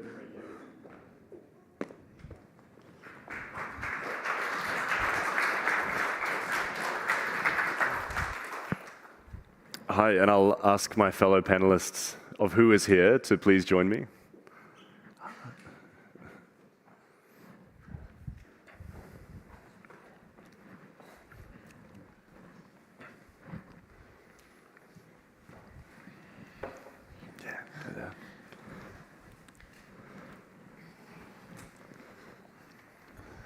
All right. Hi, everyone. So to kick off the panel, so this is a panel about investing, sustainability investing in the CEE region. And here's my prompt that I was given, and then I'm going to go a little bit off course and a little bit on course to get the best out of the speakers here. So it's frequently lamented that the region that we're investing in is underdeveloped, that the CEE markets are underdeveloped. What I can see and we can see is more and more capital every year is flowing into the region, and that's fantastic. But still the numbers are kind of trailing behind. Number of unicorns, number of exits, total number of funding coming into our region from outside of the region. It's lagging behind a lot of other markets. Every year there's more and more support structures that are popping up, accelerators and hackathons and different incubators. And yet we're still lagging behind. So I'm trying to get to the heart of that today through the lens of sustainability investing. So I'm joined by some of the top sustainability investors in the region, and I'd like to drill down into those questions here and try to uncover the heart of it and what we can do about it to maybe make a change ourselves. So I'll work through a quick introduction of everybody. So first we have Václav Gregor. Did I pronounce that well? Yeah, perfect.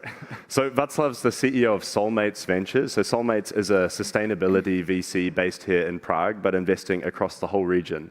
What I like about Soulmates is that you have this ecosystem approach where you really support your startups from all angles.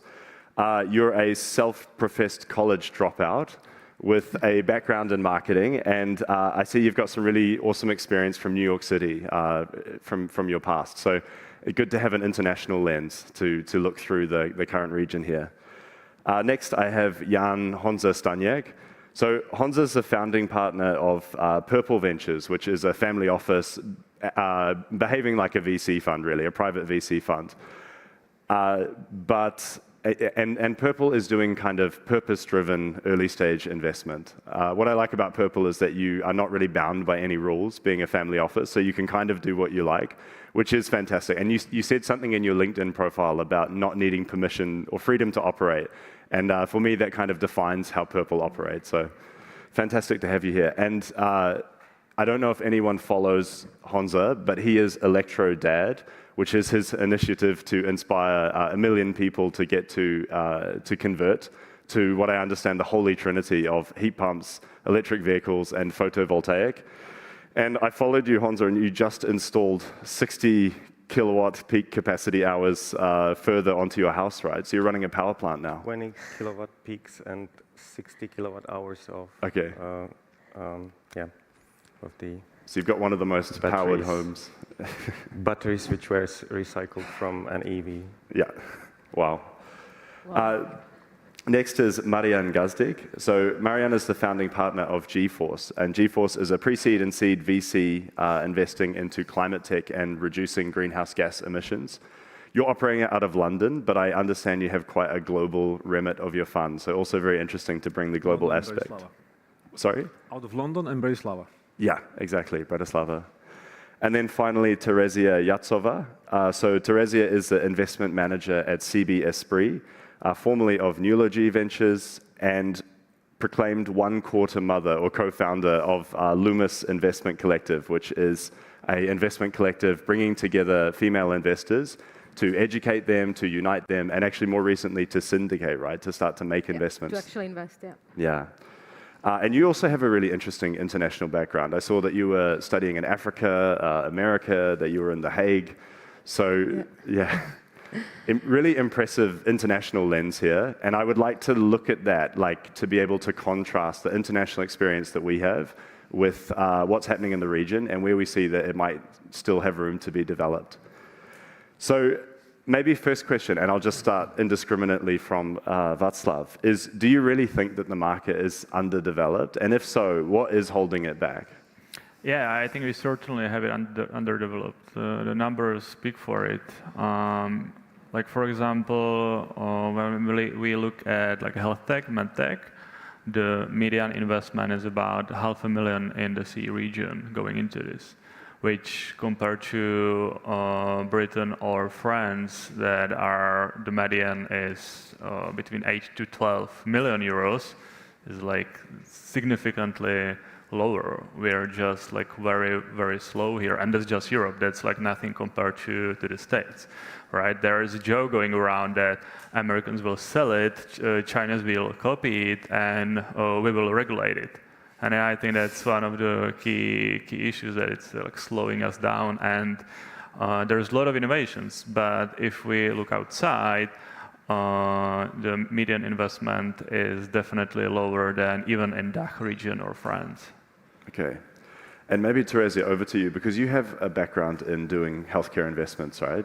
So what is it about the region that's making it, as Václav says, uninvestable?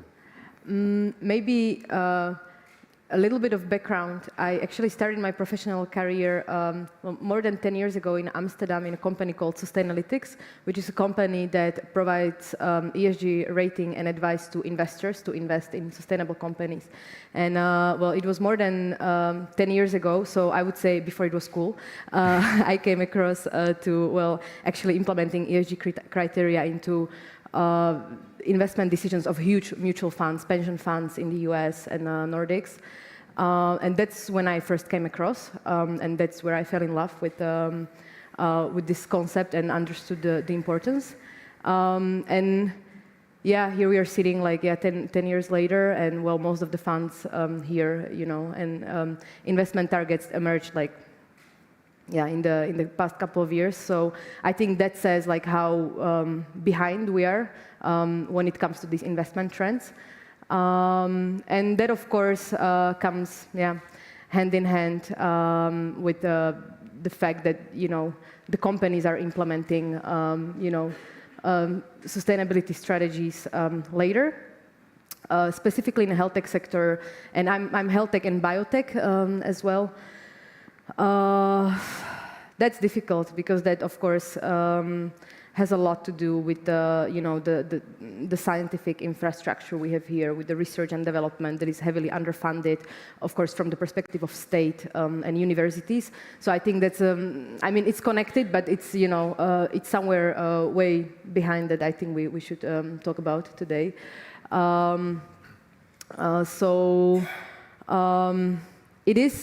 It is underdeveloped, it is lacking, but I think all of us sitting here and, you know, the companies we've invested in are the examples that, you know, it's there, it's happening. I think we need to communicate it, and that's how we can make a difference as investors, I would say. I mean, it sounds very simple, but it always comes down to that. I mean, you really need to like show the examples and yeah, show that it happens and that it works, and especially that it's not a trade-off, right? That you invest in sustainability, so you're like bringing less return to the investors. I think that's biggest problem among like millennial investors I'm in contact. So you know, they always find it like, okay, so it's a trade-off. It's not. Yeah, so all these like simple messages that you need to communicate within the region and set an example. You mentioned about the kind of upstream in the innovation cycle. So it's on the universities, it's the funding. Maybe I will come to you, Honza, because your work is with electrodads kind of focusing on downstream. So how do I get people excited about the outputs from that? Do you see that that's also where a challenge lies for innovation in the region? Yeah, I would think so. That there's a lot of, like if you look at the Czech media, for example, it's all owned by basically people connected to fossil fuels, fossil industry, right? So they're doing their best to make sure that they keep their business as long as possible. So they're buying media and they're influence the public opinion. But I think it's just like it has changed dramatically. The people's perception of, for example, photovoltaics, with the prices going up, suddenly it became a topic which is accepted by the general public. And I think when it comes to, for example, the electric vehicles, that will become the same, it will follow the same path within 3-4 years when we get price parity, and then it simply is nonsense to buy a diesel or petrol vehicle because it's more costly to run it, more costly to service it. And it will become just like if anyone here, when I was a university student and we went to an exchange program in Spain, in such a room people were smoking, right? Now it would be really, you know, you go ahead and smoke, but please don't take us with you there, right? And it would be the same. If you run a car, and now it's like if I'll tell you, so you have a car and you have two kids in the car, and it's normal that you would not want the kids to breathe in what's coming out of your pipe, right? Out of your car. And those kids who sit in the car 6 meters behind you, it's normal that they should breathe that. You know, if you put it like this. Back to the question, right? Whether it's underserved, this region, I would think so. I would think it starts with that we don't have that many institutional investors. Thanks for the EIF being present and active across the European Union, but we would need more local institutional investors putting the money into the ecosystem. Also the high net worth individuals who are so much focused on properties, right? And then finally they realized that that may not be, if it went up for 30 years, that may not be the case for the next 30 years. So, and they start with the inflation, understand that it might be wise to also invest into this asset class, the venture capital.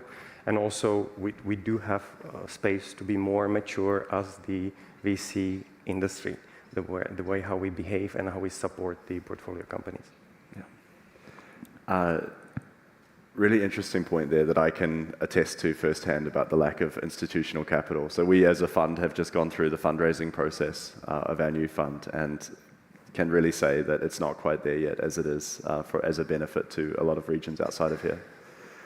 You kind of mentioned two opposing forces. You're saying it's on the awareness side, education, getting to the point where the customer demands something different. But then you mentioned price parity, and a lot of that price parity has been driven by regulations. So maybe I switch to you, Marian, and ask, is the government doing its job here to support innovation in the region? Which government? Which country? Well, let's take the country-by-country government, but as a region, are governments doing their job? So to give you a simple, practical answer, we invest out of a fund, a VC fund. Now the second fund, we started our first fund in Slovakia. We wanted to do it the right way.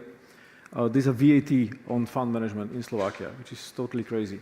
In the EU, it's only in Hungary and Slovakia. Super crazy. And I spoke earlier with Michael, the founder of 3TS.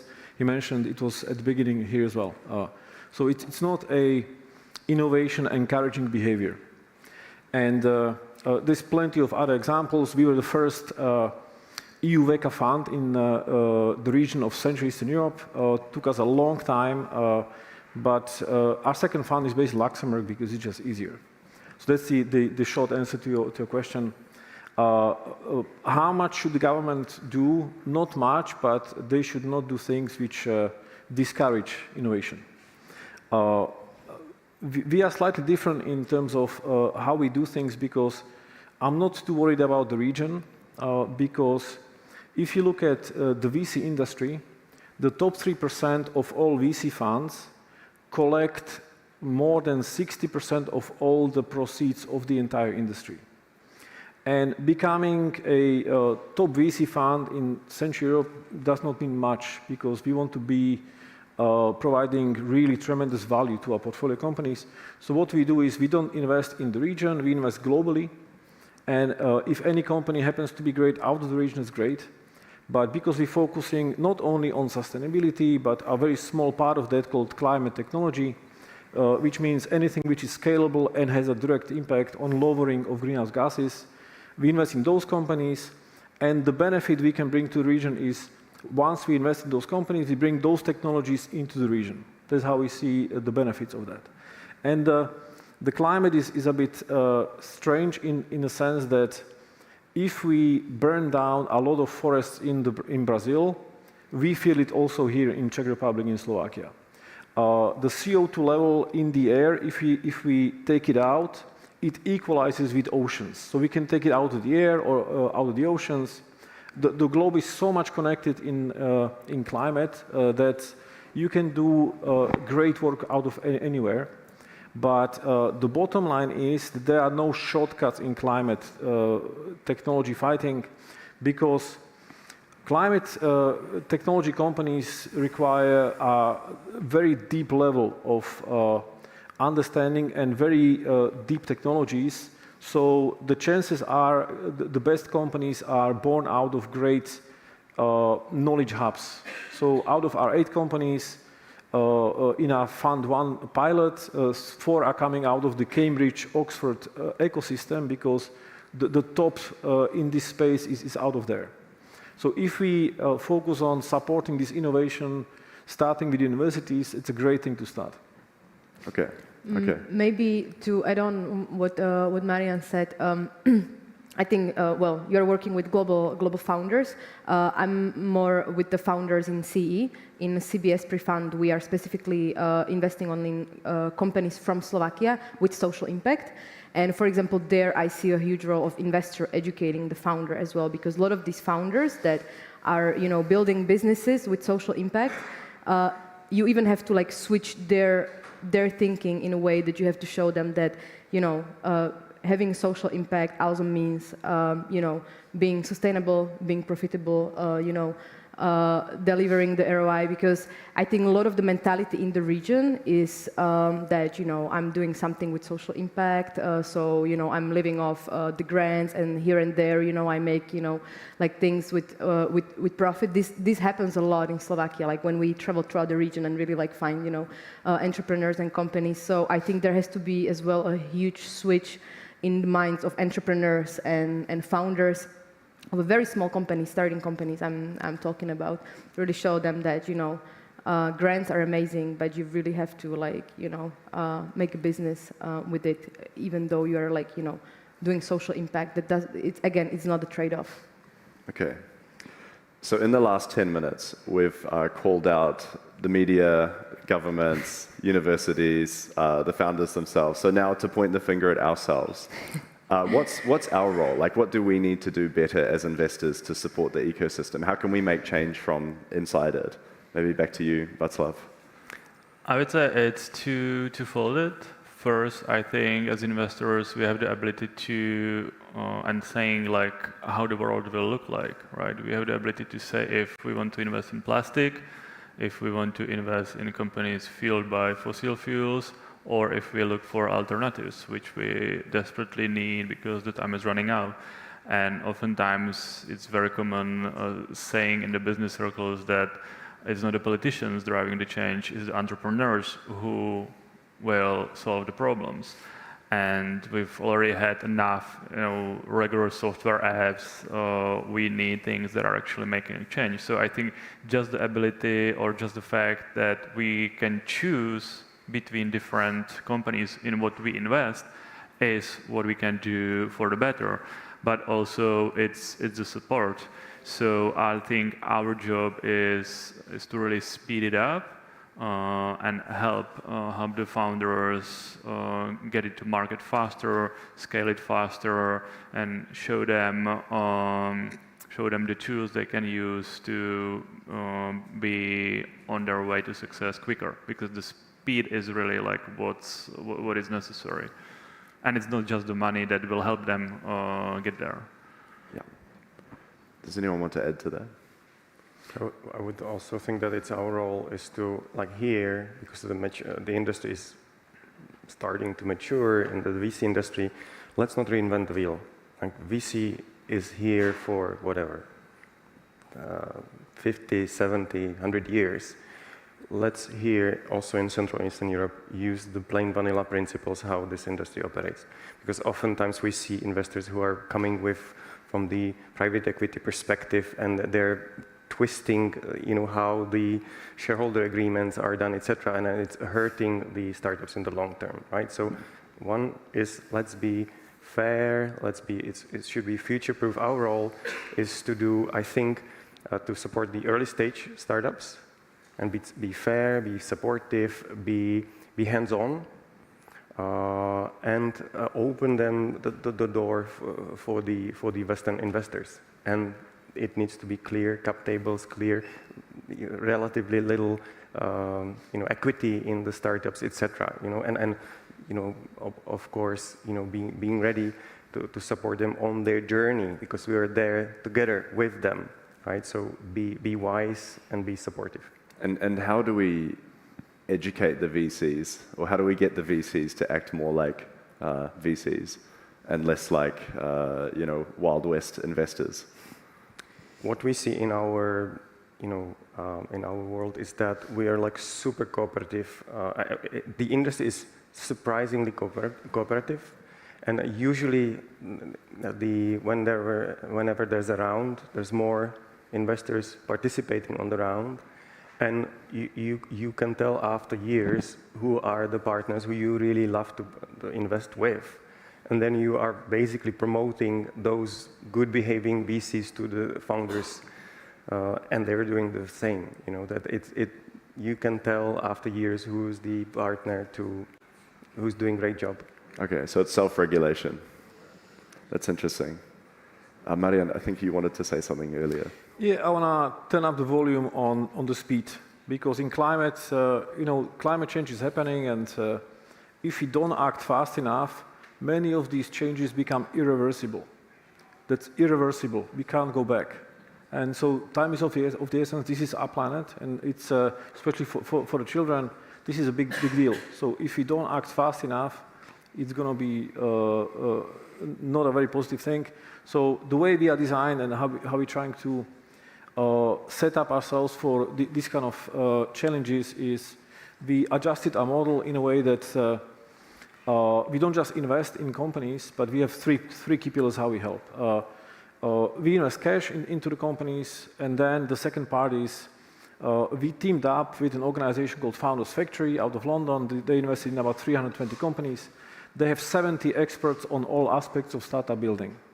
And so we made Founders Factory our shareholder, and after we invest, we then dedicate about 5 to 6 people to work on each specific company for about 6 months to help them grow faster, because that's of the essence. And the last part, what we do is, whether we want or not, the EU is one of the biggest supporters of green innovations through grants, through public funding. About 2,000 plus grant schemes, and it's not going to change anytime soon the way the EU functions. So the third key pillar we have is we have 3 people on our team, and they are public funding and grants and public tenders experts. And after we invest and we provide them additional operational support, we then scan and analyze existing public funding schemes of the EU, and we identify the suitable ones for the companies, and they can apply for them. We ourselves won 5 European grants in the last 18 months because there are some topics which we want to help with. For example, we joined forces with 5 European universities, and we designed a new way how to teach sustainability at universities in Europe. So these kind of topics, we want to be there. Side effect for us is good deal flow, because those universities tell us if they see a great climate company. But the way that we can win these grants, it's very good for the portfolio companies, because then they can use these grants to cover the R&D cost for them, because deep technology requires more funding. So the speed is really of the essence. If we help these companies grow faster, then we should all feel that. And the last point of how we try to be faster is after we invested pre-seed, so very early. After we invest, and when the company in our portfolio is preparing for the next funding round, we try to hand them over to the world's best VC companies, Sequoia, Index Ventures, Andreessen Horowitz, and so on, because they can provide 10 times the value of the average venture capital investor. Okay. And maybe last on the note of investors doing something about the problem. So I really respect, Terezia, what you've set up with Lumos. And maybe you could share with the listeners a little bit about what was the intention and how does that fit within the sustainability theme?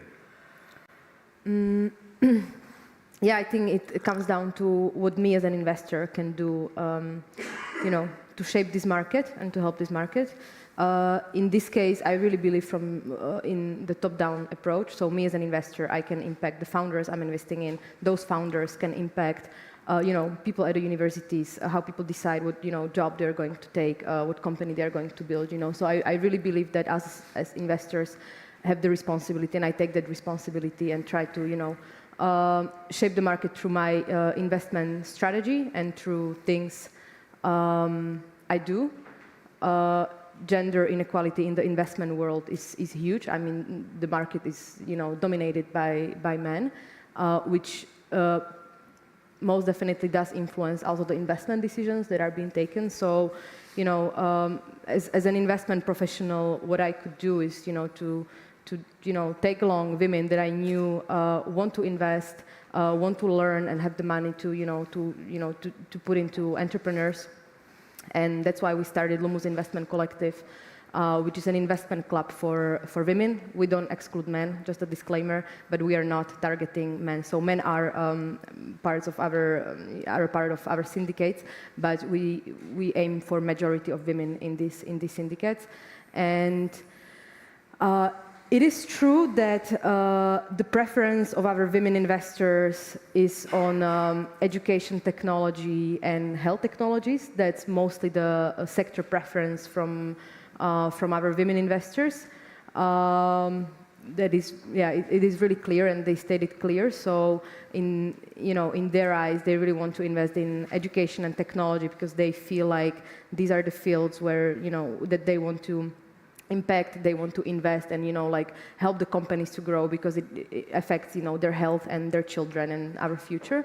So that's actually really interesting to see, and these are therefore mostly the companies we are scouting or investing in, because they are also naturally like bringing these companies, and we are analyzing them together and then investing together in syndicates. Yeah, I think to answer this, how me as an investor,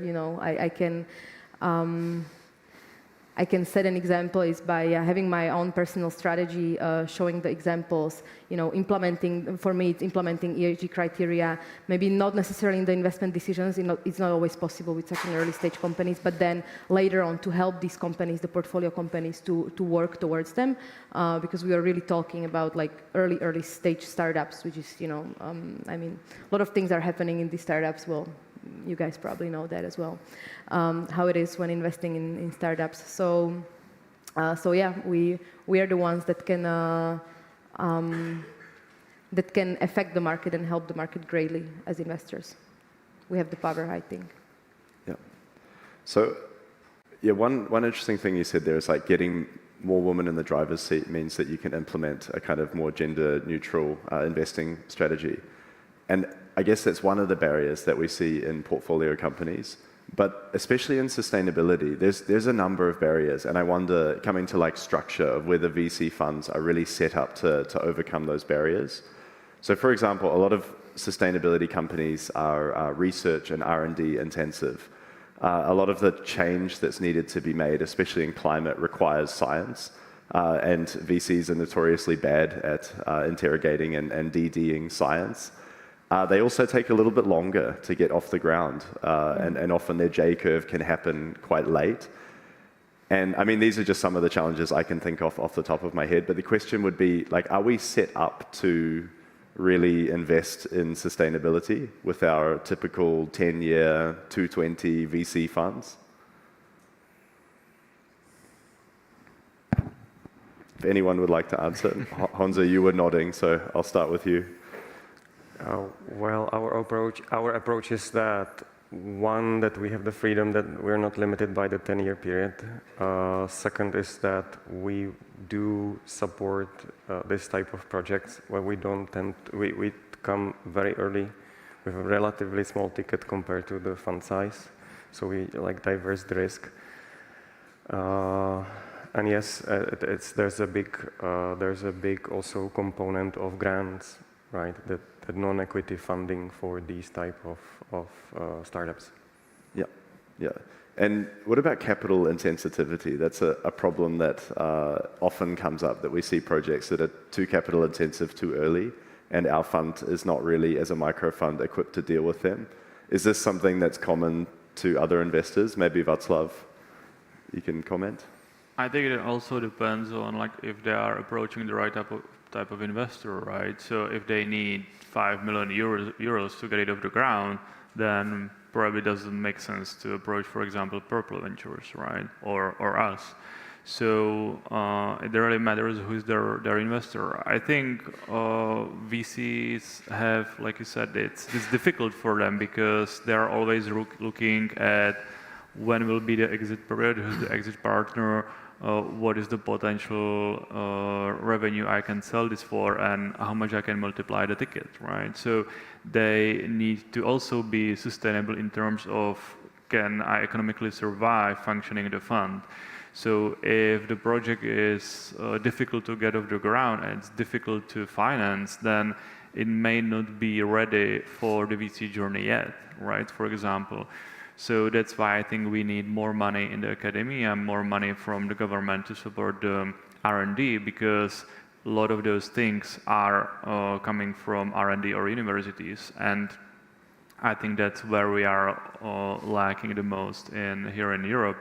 And if we are able to improve that, then we will have more projects that we can all from venture capital invest in. So that I think is one of the issues here, and I feel that some of the countries can maybe supply the right type of mindset. For example, countries like Israel, where they invest heavily in R&D, and then when they see it's ready, then they start accelerating in the VC that project. Okay. To add to this, regarding the question about capital intensity, I think there is a opportunity in every constraint, and we can make a benefit of that. So in climate investing or sustainability investing, the first wave, the clean tech wave in 2010s was not successful because it was too early. We did not exactly what to back, and most investments in this space in the US, for example, failed. Just a handful of them succeeded. To give an example, back in February, there was this conference about technology conference in Saudi Arabia. 170,000 attendees, the second year of the conference. And I was on the plane with somebody, and next to me was this guy from Siemens Energy. They have this awesome technology, compressed air energy system. And it's a battery storage where you compress air, and they do it into ex-salt mines. It's a big hole, you dump air into it, and the beauty of that is you can do it for short-term energy storage, long-term energy storage, great system. And I asked, okay, what is the cost of the system? And the answer was about between 1 and 200 million. And so it's very expensive. And after asking a few questions and a few conversations back and forth in a few weeks, it turns out they can also make it into a modular system. So yes, if something is very expensive, you can make it modular, which makes it much cheaper and therefore more accessible. Then you can bring in project financing. So any technology which is not ready will be expensive, and it will be prohibitive, but we can figure it out because the urgency is so big that there's a big pressure on delivering. And what we see in our portfolio companies, the big pressure comes from consumers. They're proactively asking for sustainable, climate-friendly solutions, and from regulation, which is moving in at an exponential rate. So these are good things which should help the entire industry. Okay. So if I was a speculating person, which I am by career, I would say that the kind of fund structures that might be better suited to overcome some of the problems that we've highlighted is longer fund lives, is potentially having evergreen funds that can hold on to investments for longer. It's probably having bigger fund sizes than the region has now. And it's also probably starting to specialize on a vertical by vertical basis so that you have scientists looking into science projects. And we're not there yet. And I'm not even sure that we'll be there in the next 5 years, just because you can't move faster than the deal flow. So we have to react to deal flow all the time and reflect the investment landscape that we have. So maybe a closing remark on that, Teresia. Is there something that us small funds can do or be more open to in the short term to kind of support that transition within the investment landscape? You mean to do the transition towards the evergreen funds? Or to do the transition to be more fit for purpose for investing in longer term sustainability projects? Yes, I think that's more likely, this fit for purpose. I think that makes a lot more sense than the evergreen fund, but it's just my personal view. I like what Marian said, that being optimistic in difficult times or in challenges, because indeed I think maybe it also adds on to what was discussed previously, that we have to cooperate more between the funds and between the investors to basically, gather a larger amount of money, because none of the funds here in the region are able to support, a biotech development, that costs a lot of money that is simply not there in the region. Like, right, we're not set up for this kind of R&D for biotech companies. And in Slovakia, for example, I see very, very few biotech companies taking off. I mean, they are getting the infrastructure, of course, a lot in cooperation with Vienna, or in Czech Republic, in Brno, a lot. But it's possible that they are, set up in Slovakia. They attract the talent, and they were able to gather the money, combination of grants and private investors, indeed, like co-investments of various funds, simply to get an amount they need. And it is very difficult. It is a lot more difficult for them than maybe for like regular startups, outside of maybe like this typical IT business. But it's possible, and I think these startups also serve as an example, that it's possible. And I believe that later on we'll be able to attract maybe really like specific biotech funds that come here, because they will see that there is growing infrastructure and there is a talent that is able to be like recycled for other companies. So I think it's kind of a process where other investors will see that it is worth it to come here and explore the biotech funding. Yeah.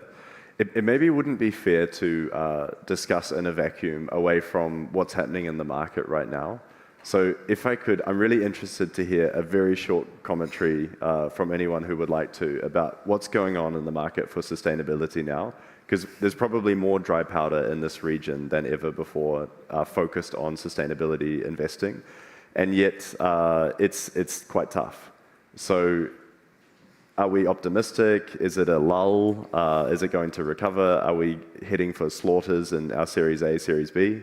How do you see it, maybe, Honza? If too much capital is chasing too little opportunities when it comes to sustainable. Yeah, that's one element, but how's the market now? How do you see it? Are you optimistic or? So macroeconomics is helping us, that it's easier to invest, the deal flow is better. Now I'm talking in general, not so much on the sustainable topics, so maybe there would be other speakers. It's more difficult to fundraise because you don't have exits. Those who understand VC do not have liquidity or less liquidity, so it's harder to fundraise. But I think it's the hardest times of, let's say, second half of 2022 are over, and it's getting better and better. I would be optimistic. Okay. Václav, if you want to add. I would say my opinion is probably very similar. It's definitely harder to fundraise. A lot of startups didn't make it. A lot of funds and banks didn't make it. But that also presents some opportunities and shows maybe some of the risk management wasn't ideal. And if we look in the past where we had the real estate issue, the crisis with mortgages, real estates, Airbnb was created, right? So completely something opposite of what people would expect. So I think now that it's getting harder, we are seeing more heat waves from last summer. This summer will probably be the same. I think all those problems will push people into more innovations, and we desperately need more founders to come up with solutions. So I would say I'm also very optimistic, regardless of some up and downs that happen on a quarterly basis.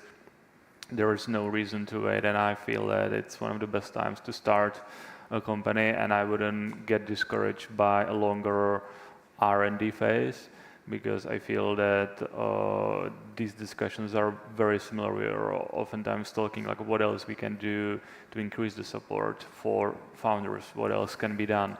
So I think the environment is very slowly, but it's slowly changing for the better. So if there are ambitious founders who are not afraid to lock themselves in a garage and work on the startup, then I think there's many motivated investors who are ready to support them.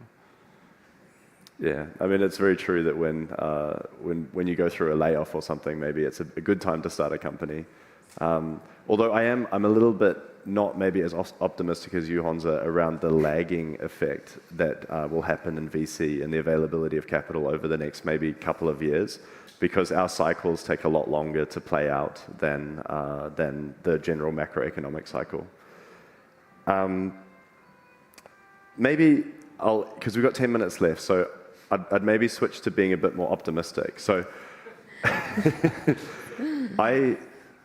what we're seeing is there's just an incredible pull, especially on the climate side, but in sustainability in general. There's an incredible pull of talent, especially in this region. There's a lot of technical talent in the CEE region. But there's people who would have started a B2B SaaS company are now starting a company in the field of sustainability. So great founders, people who would have gone and worked for a startup that was, I don't know, building, again, B2B SaaS. These people are coming and working instead for the kind of startups that we're investing in. So it's fantastic to see that. And I guess that empowers a lot of opportunity for change, especially in this region here. And I would ask each of you, what are you excited about? What are you optimistic and bullish on in this region in the next 5 years? Do you mean topically or when it comes to entrepreneurship? Yeah, I mean when it comes to the things that we're investing in, like what could we see that we're bullish on?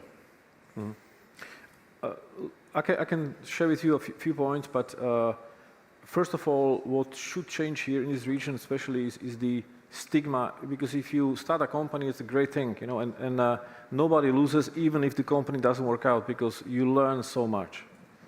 And we see it in our portfolio companies, the founders who have done this before, it's just so much easier for them. And most founders have started something before. We had a conference last month in San Francisco where Vinod Khosla, the founder of Sun Microsystems, was speaking. And he asked the audience, hey, have you heard about this company? And nobody knew the company. And he said, well, that's the company I started 2 months before Sun Microsystems. Nobody knows that. And it doesn't matter because then I started Sun Microsystems. And by the way, if you follow OpenAI, he is the VC in this round of the latest big round of OpenAI. He was the first institutional investor in Google, for example. Nobody cares how many times you fail, because in entrepreneurship, in startups, in technology, you only need to succeed once. That's what matters. And this region specifically has this stigma. If you start something, it doesn't work out. It doesn't matter if it's a coffee shop or a restaurant. But if you fail, you are seen by your peers as a failure, which is not healthy. And to go back to your question, this is slowly changing, and it's a good thing, because to be an entrepreneur and starting a company, you start, you don't make it, you start again, and at your second or third trial, it should work out, and mostly it does. Now, when it comes to the topics, what is a hard time in our brains are not hardwired to understand exponential growth. So, for example, the human genome, the first percent of sequencing of the human genome took 12 years, 1%. And then some pessimistic scientists came together, have a press conference about, okay, in 500 years, we're going to celebrate the entire human genome being sequenced. The rest of the 99% of the human genome was sequenced in 16 years, and we were done. And this is where we are now with sustainability and climate change, electrification. These are massive topics. When you add 1%, and you double every year, in year 7 you are at 100%. And so technology is one of the most reliable ways of helping us solve a big chunk of the climate change problems. And when it comes to topics which I'm kind of passionate about, or I'm optimistic about, there are spaces where, for example, depending on how you chunk the greenhouse gas emissions pie, built environment, commercial buildings and buildings are about 35%. And as long as you put energy generation, solar on the roof or some wind turbine, You put a battery storage, energy storage. You know, we have diesel generators in hospitals. This could be a battery. And you can trade the excess energy. The grid will be much healthier. So these three things are very, very important. When it comes to battery storage, lithium is the limiting factor. For example, sodium is 20 times more abundant than lithium, and sodium-based batteries are now coming to a stage where we're crossing the 200 kilowatt mark, which is now making it very feasible to use in technologies. So this is one space where I'm quite optimistic. Okay. And there are some areas, like one of our companies is a ChatGPT for materials. You know, 3 PhDs in Cambridge built this machine, and it blows my mind when I hear the use cases where, for example, steel rusting is a $1 trillion plus industry because we need to repaint it, and this machine builds or invents sustainable alternatives to materials. Many of these materials are toxic because it's lead-based, especially when you have the tankers transporting 90% of all goods in the world. So there are some areas which are boring but very impactful. These are massive industries. And because we can, if we just keep doubling what we're doing, fairly quickly we come to a stage where the planet should be safe again, but now it's time to do the hard work. Okay, okay. Just a note to myself that I forgot, when you ask a VC about their investment thesis, you need a long time to to answer. So I'm afraid that we won't have, maybe if I can get 1 point from each of you about something you're bullish on, one quick closing remark. Okay, so I go next. When traveling around Slovakia and the regions, I'm optimistic about the entrepreneurship in general, that it's picking up. I mean, you need to do a lot of monkey work with the with the founders, literally like going from like financial plans, especially in these early stages. But I see that there is like that it's there and it's possible. On the other side, I don't want to be too optimistic on the social aspect. That is very important, and that's the gender. Because less funding, even though the VC funding increases, less funding goes to female founders. And I mean, unless we don't have enough female founders that are being funded, and have the ability to accelerate their businesses, we won't be able to solve important issues of the society when it comes to women's health or education. As I mentioned before, like women are very much focused on educating the next generation. So I hate to be the pessimist, sorry, but I see a huge problem here in the social aspect of gender. Okay. We would be very optimistic that the Central and Eastern Europe, when it comes to, let's say, engineering talent, is one of the top 3 regions in the Western Hemisphere, besides Silicon Valley and Israel. So we're at a great place. We're also big believers that the technology will be, that through technology and economy of scale, we will be able to solve a lot of issues that humanity can move towards sustainability. So we think that the time is great. It will be more and more accelerated by like the general public really calling, and also more and more talent will be interested in the subject. Mm-hmm. Yeah, totally agree. And Václav, last word?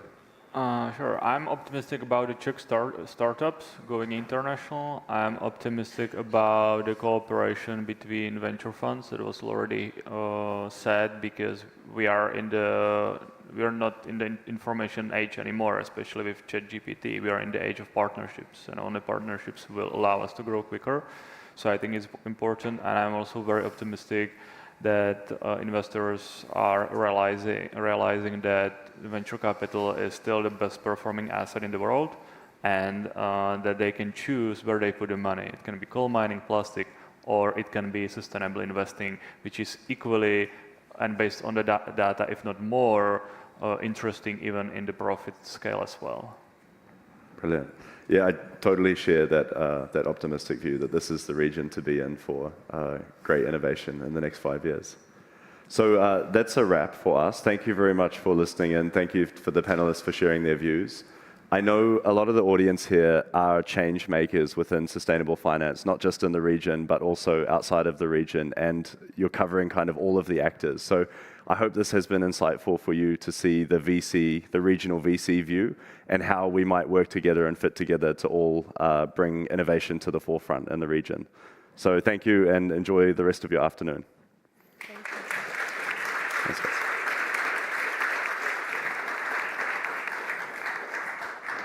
Great, thank you very much. Very insightful panel indeed, and once again, you've proven yourself as top-level moderator, hands down. Before we go to the lunch break, a few housekeeping rules. The lunch break is about 1 hour. I will have the 2 gongs away, rank again. I know that I'm annoying with that, but I will be chasing you to go back into the room, because out of respect to our guest speakers, it's really good to have people in the room when they are starting their panel. So if you could arrive on time. Thanks very much.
Baby,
Good afternoon, everyone. Thank you for coming. Thank you for being on time. I really appreciate that after lunch you managed to finish up your conversations on time. That's much appreciated by me, by our moderator, by our speakers as well. So thanks for coming.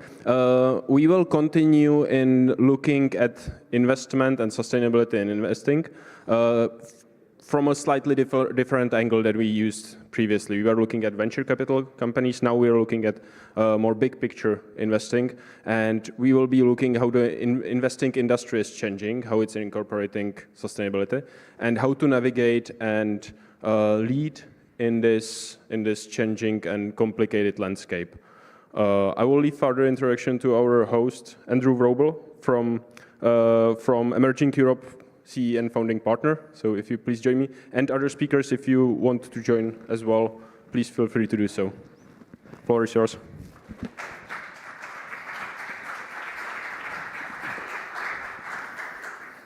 Yes, so thank you so much for staying that long with us. I know the day is absolutely beautiful outside, and you've just had lunch, so we really appreciate the fact that you've stayed with us.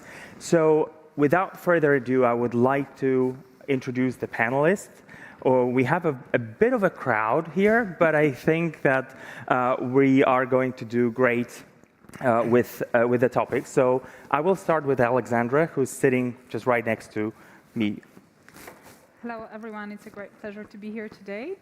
My name is Alexandra Palinska. I'm Executive Director of EuroSIF, which is the European Sustainable Investment Forum. We are based in Brussels, and we're a membership of the National Sustainable Investment Fora, and we strive for ambitious and yet implementable rules. Thank you. Boháček.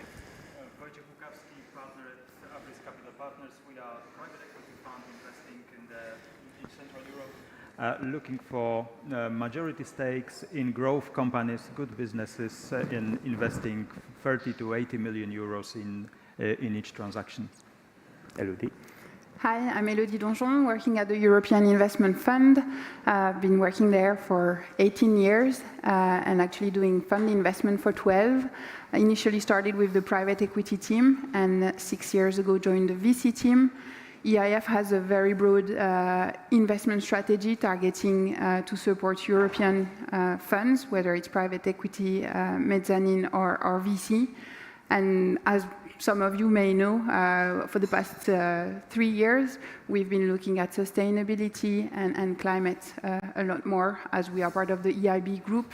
And as you may know, the EIB became the green bank of the EU, so this had an impact on our strategy. Thank you. Brian? My name is Brian Mordrop. I'm managing partner of ARX Equity Partners. ARX is a long-established private equity firm investing in this region. We're currently investing our 4th managed fund. We tend to, we're a generalist fund. We'll invest in more or less any sector, although we tend to invest predominantly in manufacturing businesses. And we've been on an ESG journey over the last basically 2 decades.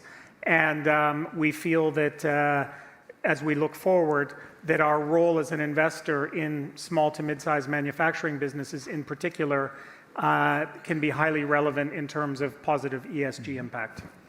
Martin. Okay. Hi, my key role is asset manager at RSJ Investments. RSJ Investments is a family office investment company. We are working with our own capital and capital of our friends. And we are investing in many industries, mostly through fund of funds. I am personally responsible for fund of funds that are dedicated for VC and InsurTech. And probably I am here because ESG isn't a topic of our investment company, but really it's a topic of some people, particular people in a company that are interested in this topic and still are trying to understand what does it mean and how to implement this idea into how we are thinking about investment strategies and our investment thesis. Thank you very much, Martin. So what we are going to look at are actually a couple of things. First of all, this ESG or sustainable journey, if you will. We're also going to look at sustainable or sustainability leadership. That's an interesting topic. And we want to keep it as relevant for you as possible. So if you are able and eager to ask questions, please do so. You have the app where you can pause your questions, and then we'll pick them up. So, Martin, I am going to start with you. You are the last one to introduce yourself. You told me before the panel that about 2 years ago, you didn't really know much about ESG and sustainability. Can you walk us through your journey, what it was like, and what is it like right now? Yeah, okay. Yeah, it's right. January 2021, I met our lawyer in the office, and they told me that we have on a website something, and I didn't understand why and what does it mean. And when I asked my colleagues, everybody were in the same situation. It's not, and it wasn't part of our reality. Nobody was asking about ESG, and we didn't ask about ESG, our portfolio. It was only ESG was some letters, And then we discussed with our chairman, Libor Winkler, because on the other side, RSJ, I think most of you knows us as a company that is very based on the values. We have big foundations. We invest in many really emerging industries like organic farming, and really we are not, our strategies, and especially those that where we work only with our own money, are based not only on the basis of idea how to earn money, how to make a profit, but really how to influence the environment. And we started to discuss, okay, what to do. And we as an investment company, what we do best is invest. And we decided to start to invest, but not to invest into big companies, not to invest into some big strategies, but invest into organizations that are able to learn, to teach us. We are able to learn from them. We started cooperation with Glopolis. It's NGO, think tank that is focusing on very complex topics, and we are now still supporting the program that is focusing on sustainability. We found some people with small projects in the region, and we invest in them. Like okay, we are here, we want to support you, but we want to learn from you. And it's still our journey now. We're going to pick up on that a little bit later. I want to go to Brian and ask him, because he said that most of the investments for the last 2 decades has actually been focused on sustainable investment. Can you tell us a little bit more about your journey? Yeah, but I'll try and keep it brief and sort of walk you through 3 phases of our evolution when it comes to, let's call it ESG broadly speaking. So initially, when our firm was established with this critical support of certain DFIs or development finance institutions, EIF being one, of course, that invest in private equity funds in this region, EBRD being another notable one, that in, let's call it late 90s, 2000s, the idea was that all funds that were invested in by these DFIs contained a list of excluded industries, basically, which is the classic tobacco, hard alcohol production, pornography, et cetera, et cetera.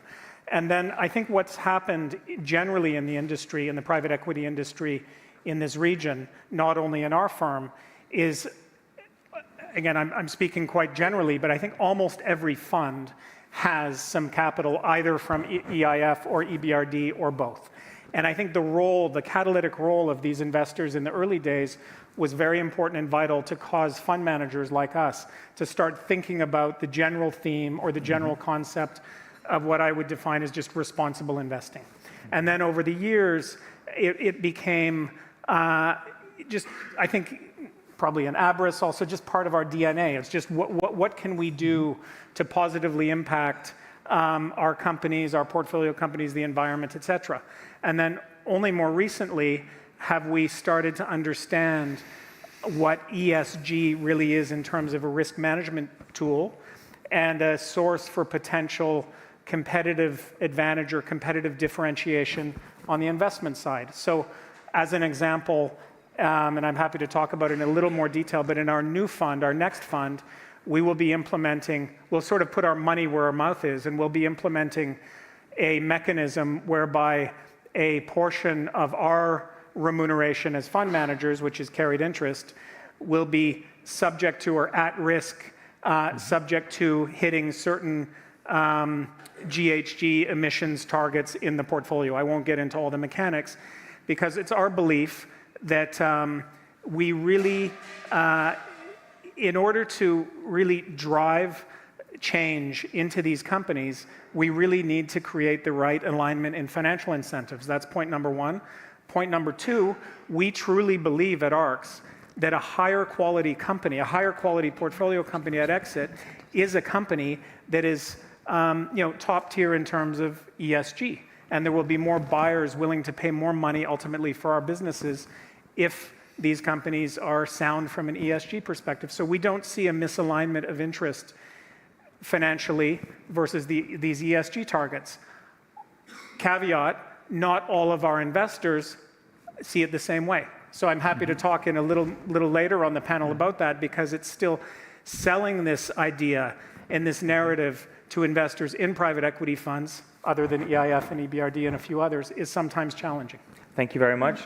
Wojciech, I want you to tell us, because ESG is embedded in your activities quite strongly. It is, yes, and well, probably I would disappoint you, because it would be very difficult to disagree with Brian. So I don't think it would create a big we will create a big discussion here. But yes, that's true. ESG has been with us for a very long time. And so walk us through the journey a little bit. Yes.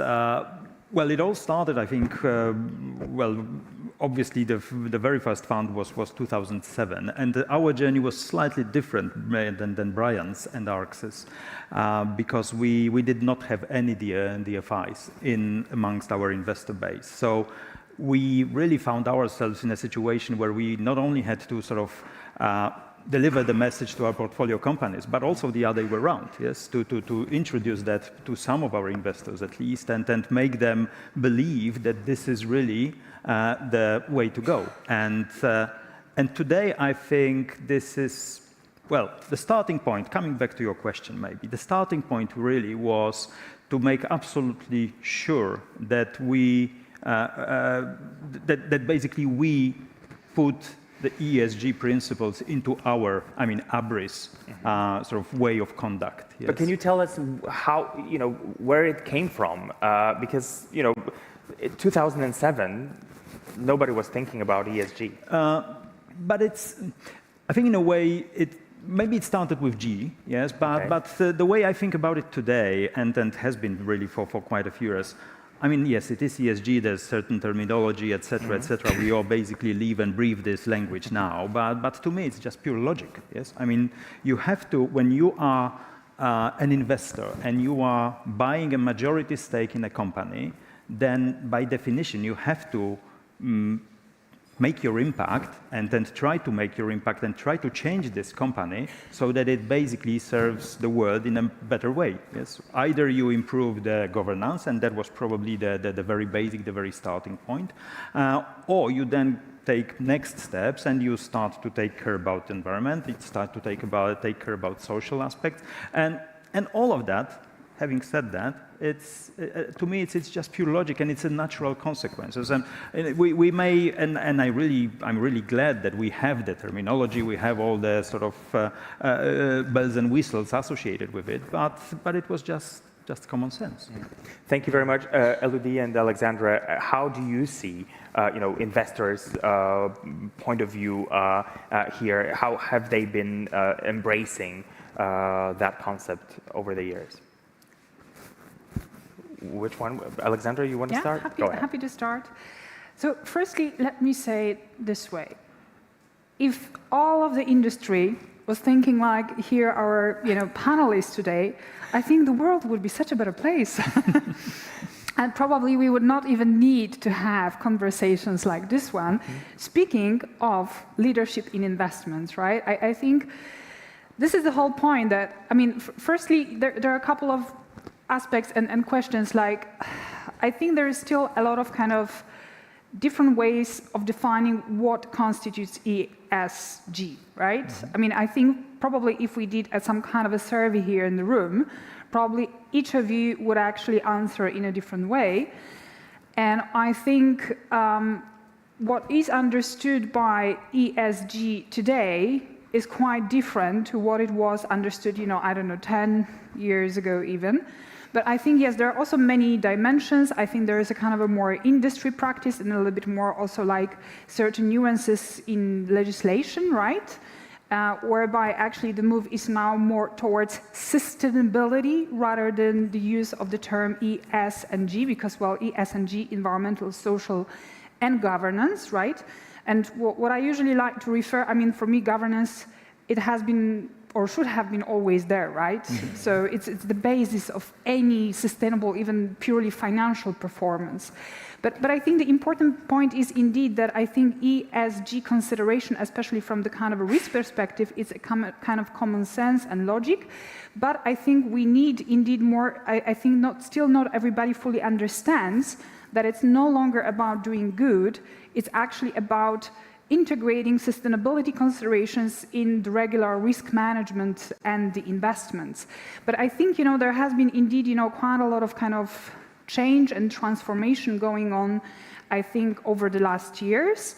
And I think this is very positive because, more and more people kind of, start to see it also within the industry. At the same time, of course, we have quite a lot of rules coming that are trying to stimulate it, which probably also, triggers the debate. And I think on one hand side, some people would still say like, well, okay, we don't necessarily like all these rules and maybe there are some flaws, which is okay, fine, fair enough. And let's try to, kind of deal with those flaws and review it.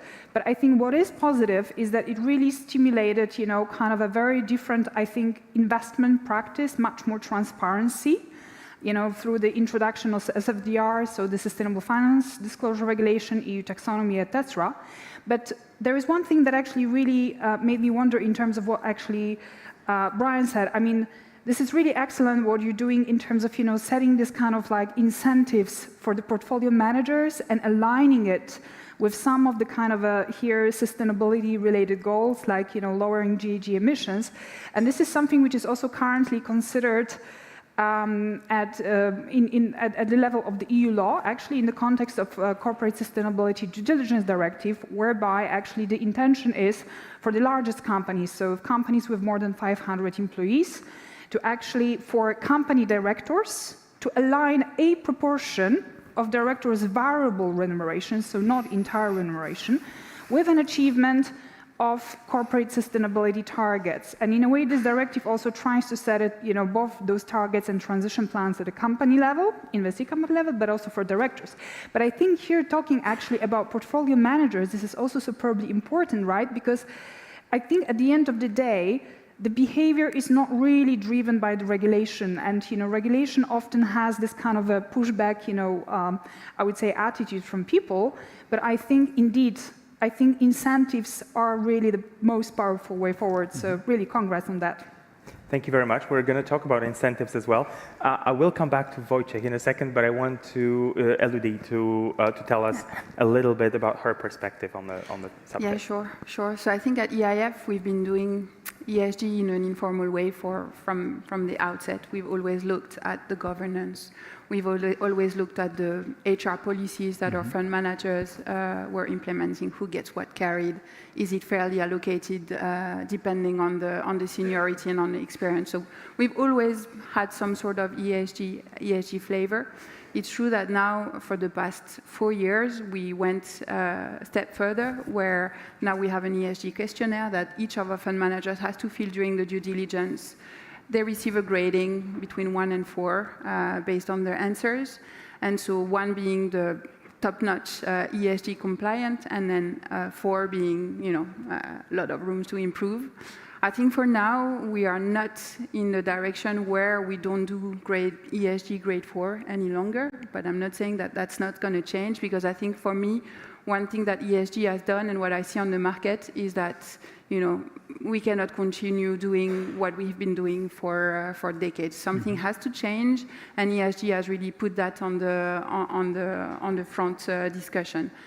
It triggers a lot more discussions about the governance, about the succession issues, about what type of investments you're doing, how you are behaving as a firm.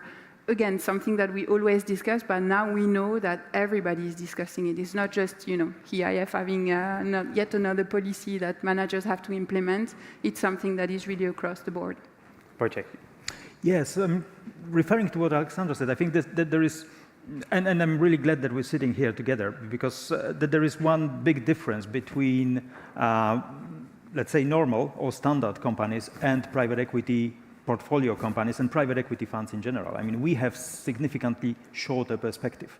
So the way we thought about it at Abris and the way we started to implement it was that in order to be able to make that change and make that impact over, 4 or 5 years hold period, you have to be very specific in what you want to deliver, i.e. you have to measure it. So the first task for us and the first achievement for us was really to set up a scheme whereby we managed to measure, and there was, from my memory, over 600 different sort of points, yes, that we have all different aspects, yes, that we had measured in terms of ESG. So to make sure that when we do the due diligence, we see the target when we buy it, we know the journey that we want to make, and we after this every year, but effectively after this 4 or 5 years period, we know where we got, and then what was the difference, what impact have we really made. So that was really the important thing, and that's something I think that differs or differentiates us from, let's call them strategic owners, yes, or founders, etc., etc. I want to circle back to the 3 letters because during the conversation I've already heard a lot of focus on the E letter, and Alexandra mentioned she actually said that the G should have been there from the very beginning. But it seems to me that when I have conversations about sustainability or ESG, the E letter gets the most attention always. So I would like you to look at that from the S perspective, but also from the G perspective, and what it looks like at private equity funds, how it is seen by asset managers, and if that is changing, because there is it is time for those other letters to actually get some attention too. I don't know who wants to start, but Brian? Maybe I have an anecdote. It relates to a discussion we had with EIF probably a year ago. So I'll pick on EIF a little bit, but it's not EIF. Just sort of this blurriness of the S and G, I would say. So the reality is the E is measurable. It's sort of the clear impact. It's generally, even us as generalists, we can generally understand the E. There's an initiative, I'd encourage you to look at it if you Google it. It's a US or North American initiative called Ownership Works, which the original investor that established, and it's a nonprofit called Ownership Works, is KKR. So big bad KKR, barbarians at the gate, etc. And basically what a co-head of KKR, Pete Stavros, did several years ago is said, okay, in all these tech deals, there's broadly based ownership for employees, stock options, etc. But in our industrials portfolio at KKR, standard blue-collar hourly workers, there's no real concept of broad-based ownership, equity ownership. And what Pete Stavros did at KKR said, okay, from this point going forward, we will have a policy that every single one of our industrials deals, every single hourly employee, blue collar, will be a shareholder, and they won't have to pay for the shares. So some less, some more, but everybody will be a shareholder. We'll have a quarterly town hall meeting.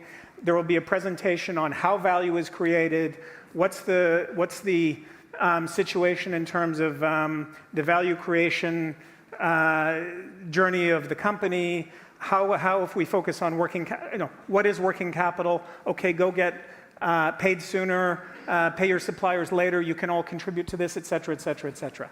And basically what this did was created some wealth. So there's some sort of impact in terms of narrowing the wealth gap in the US in these successful cases. Secondly, super impact in terms of general financial literacy. Thirdly, general super positive, engendering a super positive corporate culture.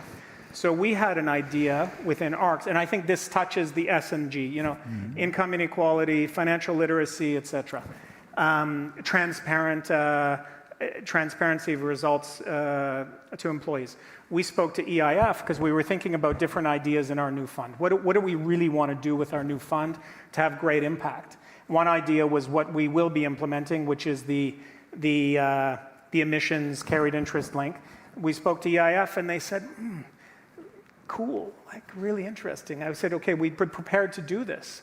But I don't know if it really fits into this S or the G. We have this criteria and I don't know, I just don't, it's super nice. What you're planning, we love it, but we're not sure how many points it'll score in terms of our evaluation of you guys as a fund manager.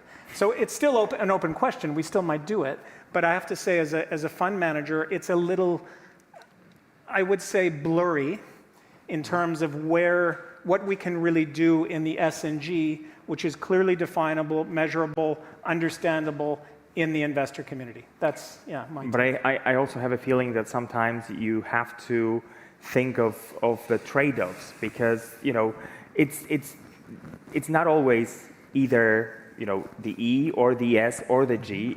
It's so blurry sometimes that it's really difficult to understand which one is which. Absolutely. Alexandra.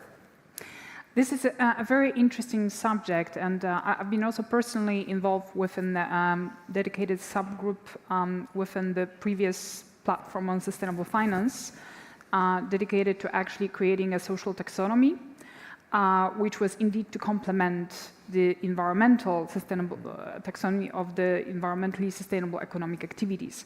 And in a way, unfortunately, what I can tell you is that overall, there is just like so much political pushback against developing S. This is just unbelievable.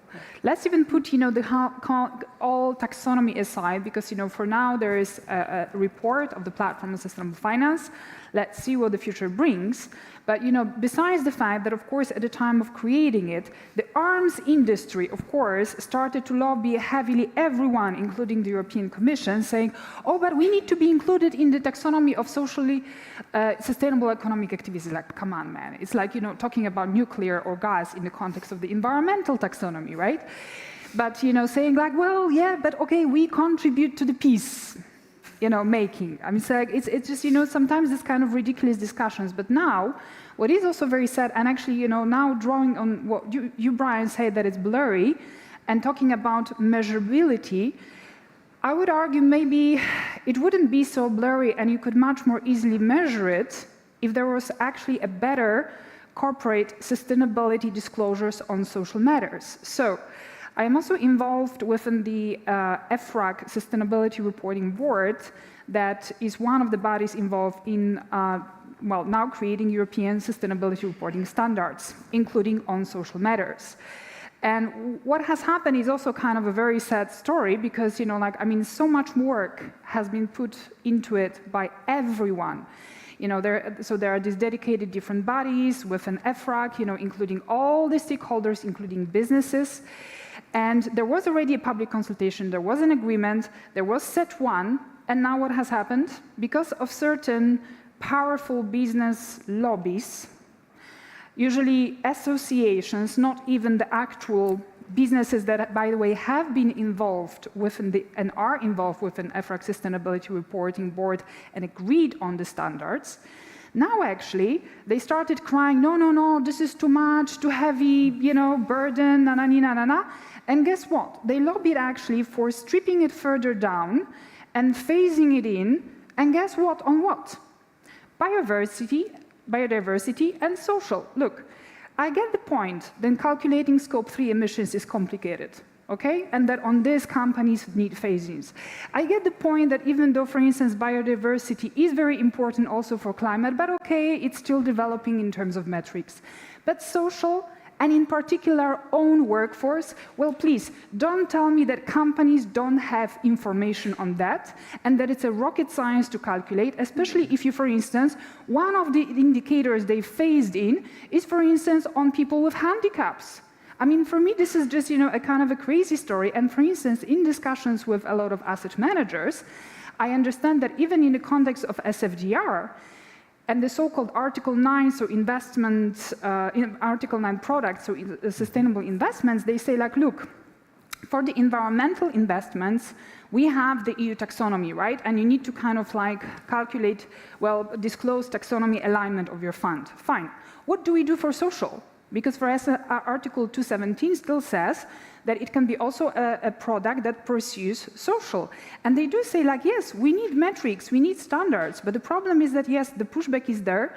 So all I can say, I think we definitely need to improve, kind of data as a first step, right? So that you guys actually, can take better, informed decisions. Thank you, Alexandra. You want to relate to that? I just want, bouncing back to what Brian said, I think the fact that it's blurry is also a great opportunity. And this is going to be my very own personal opinion. Just don't feed that back to my EIF colleagues. I don't want to get in a fight with them when I go back. But, I don't think no one will blame you for trying to make of ESG what it's not. It's ESG, everybody does it. If you are really genuine about your targets, it can be much more than a reporting tool. And if in your strategy you are able to show, okay, environment is one thing, it's everybody's after climate tech and helping on that front. But I agree with Alexandra, what about social? What kind of employment your companies are giving? What kind of wealth are you sharing? From your governance perspective, I mean, I've seen so many fund managers who are discussing succession, and for companies probably the same. It's their babies. The minute you start to talk about succession and who's going to take over and how is it going to look like, it's a done deal. So I think no one will ever blame you from trying to improve that and to bring the wealth to a wider audience, no matter if it doesn't fit into a mandate, I hope. Mm-hmm. Thank you. Martin, looking at your specific situation, that you're driven by more by values than anything else. What is your take on ESG and how that? First of all, somehow I understand what you are talking about. 1 year, 2 years before, I would not. It's new language. It doesn't have content for most people. It's and I think it's a big problem for now. And the second, what we are trying to do is to support infrastructure for entrepreneurs, consultant companies, tools that can help them to somehow adapt this. And for us, I know nobody here in the market who is really able to help and not to do it as a great job for them, but really to create something valuable for the company, and especially with us.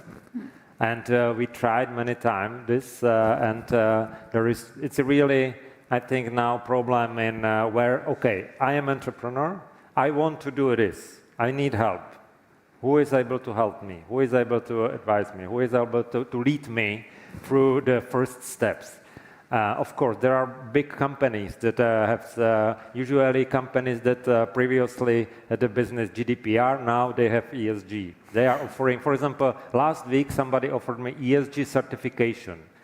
And now I know that I should ask, what kind of certification, what are you talking about? But normal entrepreneur knows nothing about that, it's bullshit. That it's not about some certification. And I think that this is problem, infrastructure for entrepreneurs, where to really go for learning, to learn this topic, how to start. And from this point, E is better than S, because as you mentioned, it's more visible. It's and for most of entrepreneurs, they are happy with Excel sheet. Definitely happier than with PowerPoint. And in Excel sheet, you have particular numbers, data, and this is something how you can step in. From the other side, many companies has great programs for employees. I know about companies that are helping their employees to deal with some tough situation. They can really only name it and start. I think the biggest problem here is this first step. When you start, somehow you can be better and better. You have contacts, you have people, you are here. How many entrepreneurs are sitting here? Few. Most of them are not here, and they know nothing about this action. They don't understand why. And I think this is a problem. When I'm in contact with banks, insurance companies, everybody is talking about ESG. But when I ask them, what do you do for your client? What kind of training programs are you doing for your sales? No, we don't know. We are talking about, we are trying to find somebody who will help. And I am very skeptical from this perspective. And as it's very complex from this, I think it's not a good starting point for most. And lastly, in VC, only one sentence, I was trying to do ESG report for my VC portfolio. Imagine 400 startups, 15 VC funds. S is only one that you can somehow describe, because in startup world, E doesn't make sense because it's changing too fast. And from this point, it's about what kind of industry I'm in which, if I'm maturity, if I'm really company in some situation or startup, then I should start with from some point. But for me, basic problem is who will help me, who will support me. It is actually, thanks for mentioning startups here, because it is a very interesting subject. And I think it was a couple of weeks ago that I spoke with the founder of a Ukrainian startup that is called Relief. I don't know if you've heard of that. They produce paper out of leaves that have fallen off trees. So they've been doing that for quite some time already. And the challenges that they have, first of all, is that their target group, which is retail companies, they have absolutely no idea. They completely don't understand how they could benefit from using that kind of paper as opposed to whatever they've been using so far. But the other challenge is that they were focused so much on the solution itself that they weren't really thinking whether there were ESG compliant or not. They were so focused on the solution. Only now are they trying to do they understand that there is more things that they can actually do to improve their situation, to be even more sustainable. They've produced some byproducts that were thrown away. Now they are understanding that this can be used going forward. But I wanted to also ask you about greenwashing on the investment front, because we've had some interesting cases over the years. So I would like you to tell us, how you see it and what we can do with that, and where the problem appears really. Is it on the investor side, on the companies that have been invested in, and so on? I don't know. Again, who wants to start? Nobody's looking at me. So. Listen, I'll comment Brian, briefly. Go ahead. I think in small cap private equity, sort of where we play, Abris is bigger, so they have a little more resource or management fee to resource this area. Us, we're a team of generalists, so we have issued an ESG report available on our website every year for the past, like a real ESG report for the last 5 years. We've just issued our 5th, or just in the process of issuing our 5th. And someone with a critical eye looking at that report could probably say, well, it's a brochure. It's a series of anecdotes. And we've made a genuine concerted effort to every year to put more concrete data, more structure into the report. But again, if you're cynical and you look at it, you say, well, These guys are just advertising. They're picking nice anecdotes from their portfolio, advertising their good deeds, whatever. So I think aside from like DWS, the big scandals, but I'd say in small cap venture capital private equity, I don't think there's anything wrong with creating awareness, creating, embedding the concept of ESG awareness into the cultures of the firms. And then over time, if you continue to do that systematically, you'll get more data-driven, you'll get more systematic, you'll implement, like each 5 years you raise a new fund, each successive fund will have more concrete commitments toward ESG. So that's my take. So I'm not so fussed about the topic of greenwashing in small cap private equity VC. I don't know how you see it at EIF, if you see it similarly or? Yeah. I think it's, so for us, the only way to be really genuine about your impact strategy, whether it's ESG or whether it's really pure impact investing, is to tie your incentives to the KPIs. Because the minute you start to put your money where the mouth is, the minute you are aligned with the goals that your investors have, then you start to be genuine about your target. Without it, it's very easy to be the same old guys doing the same old thing and just packaging it with a nice logo, SFDR, and then SDG, and then you name it. And then we keep doing what we've been doing for years because it's now what we need to do to get money. So, I wanted to mention one point from VCs. Fundraising is challenging for everybody now, except climate tech VC strategies.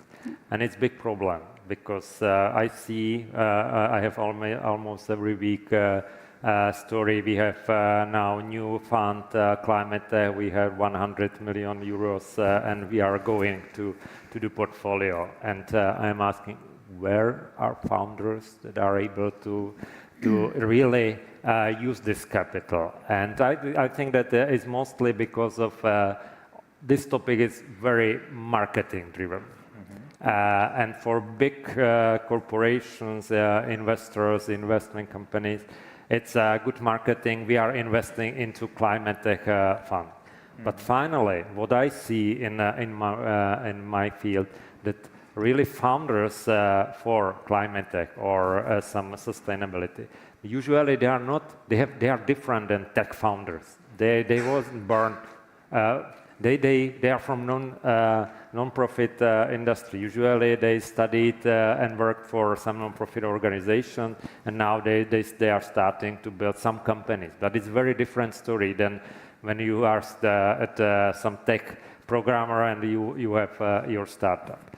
I think that from this point it's risky, that we have now a lot of strategies focused to climate tech, but I don't believe that it's visible and balance with how many founders and ideas are on the field able to use this capital.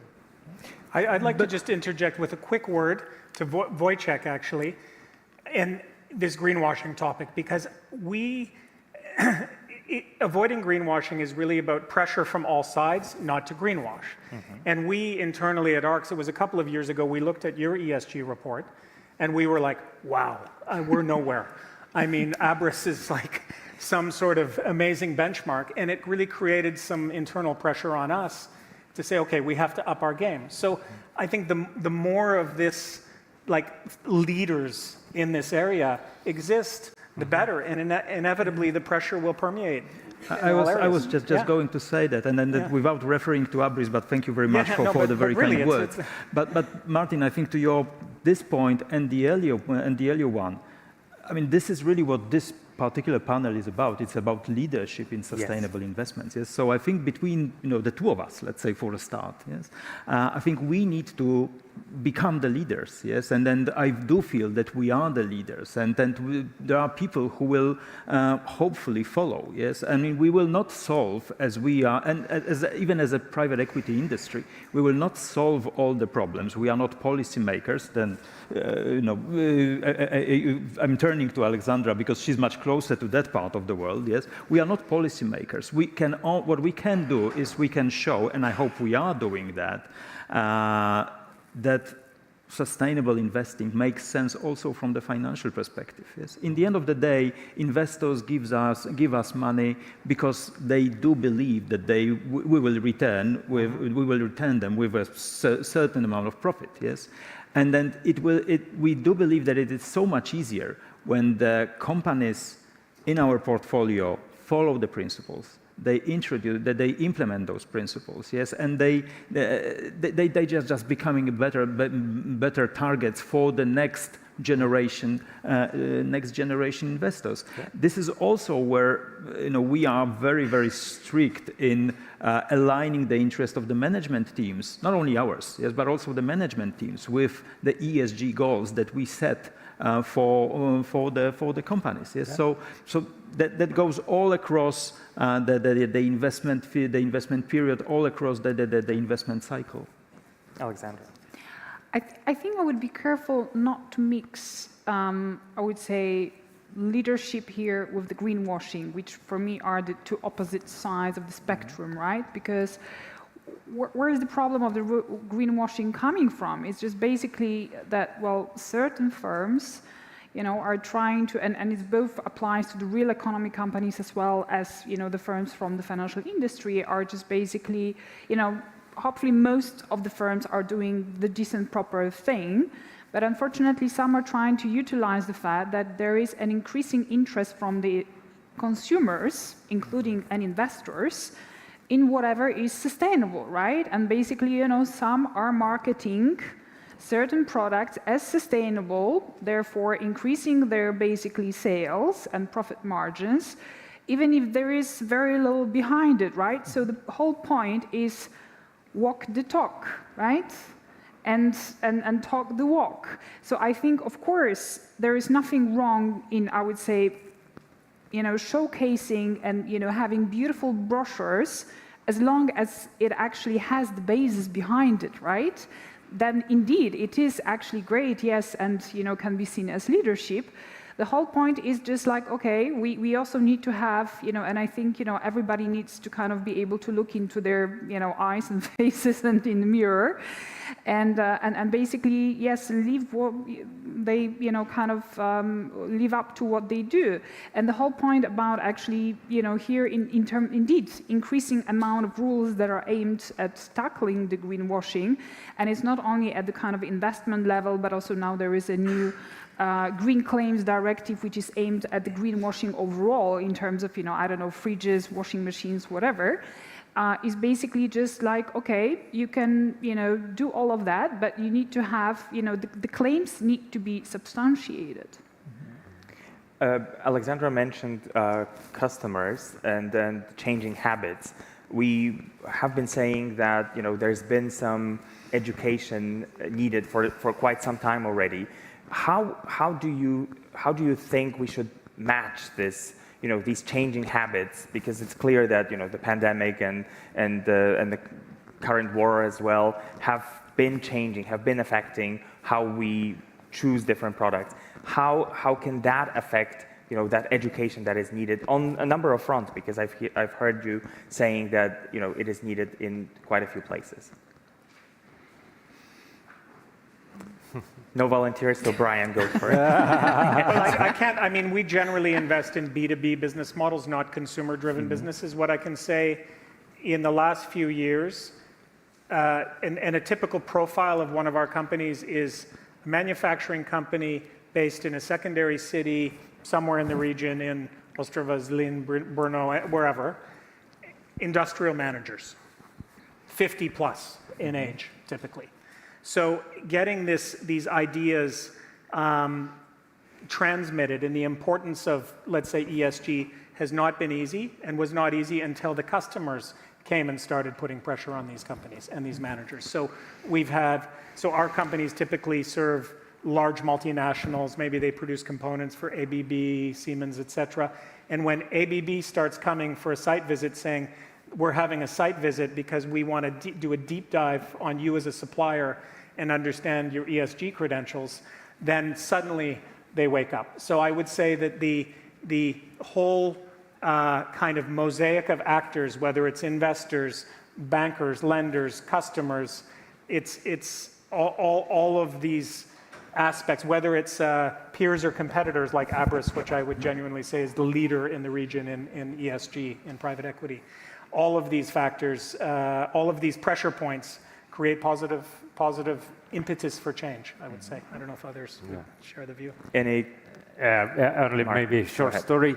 I have son 21, and he asked me, okay, I want to earn some money, and I said, okay, you can, you have my support, and he said, I want to do for fair trade, company that is focusing on supporting some people. I said, you are asking me where to earn money. It's not a place where to earn.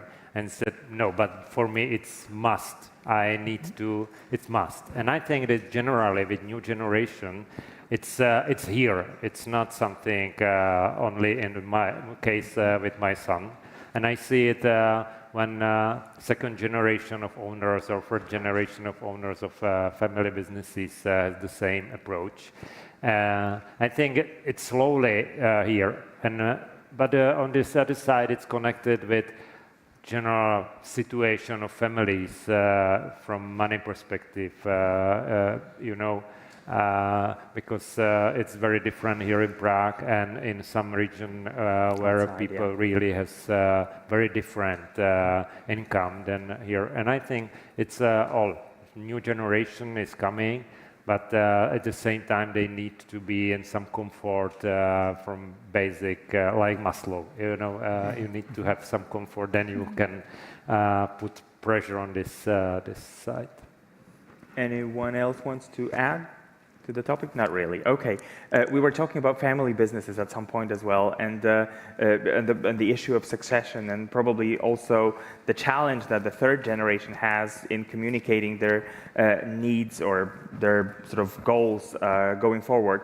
What I would like to finalize this session with is one question about sustainability leadership. We've talked about it a little bit during the session. But I would like each of you to summarize in a couple of sentences what this sustainability leadership will actually mean going forward. So I don't know who wants to start. Alexandra, go ahead. You put me on the spot. Sustainability leadership. Well, look, I think it has to start with promoting and creating awareness. Because I think this is what boils down to, you know? I mean, it's just there are still so many people who are not really fully aware what we are faced with and what the future generations and even our generation is faced with, right? So look, you know, if there is, for instance, a company in Netherlands that is not considering sustainability risks and even eventually also the impact, so is, I don't know, through its activities, let's say, contributing very substantially to, you know, exacerbating climate change, well, maybe it should think better, because maybe in 15, 20 years' time, its headquarters will be underwater, okay? I mean, probably the same we could talk, say, about, I don't know, Gdańsk, right? So I think, or, you know, if it's an Australian company, okay, well, think about the wildfires, but the same for Greece and stuff like that. So I think it's really about actually promoting awareness, and at the same time, yes, I think for the leaders within the companies, yes, to show leadership and to show how it can be done, right? Because there are also certain people who maybe would like to do it, but they don't necessarily know how to do it. So yeah, just walk the talk and talk the walk, and just show the path towards the future. Perfect. Thank you. Wojciech. At the beginning, before the panel, I promised you to be a little bit, you know, try and be pragmatic. To me, the leadership is basically, Alexandra will use your phrase, walking the talk, yes, and then putting money where putting the money where the mouth is, yes. So starting where we are at Abris, yes, and then sort of relaying that to the portfolio companies, and then the management, through the management teams, through the senior managers, down to every employee.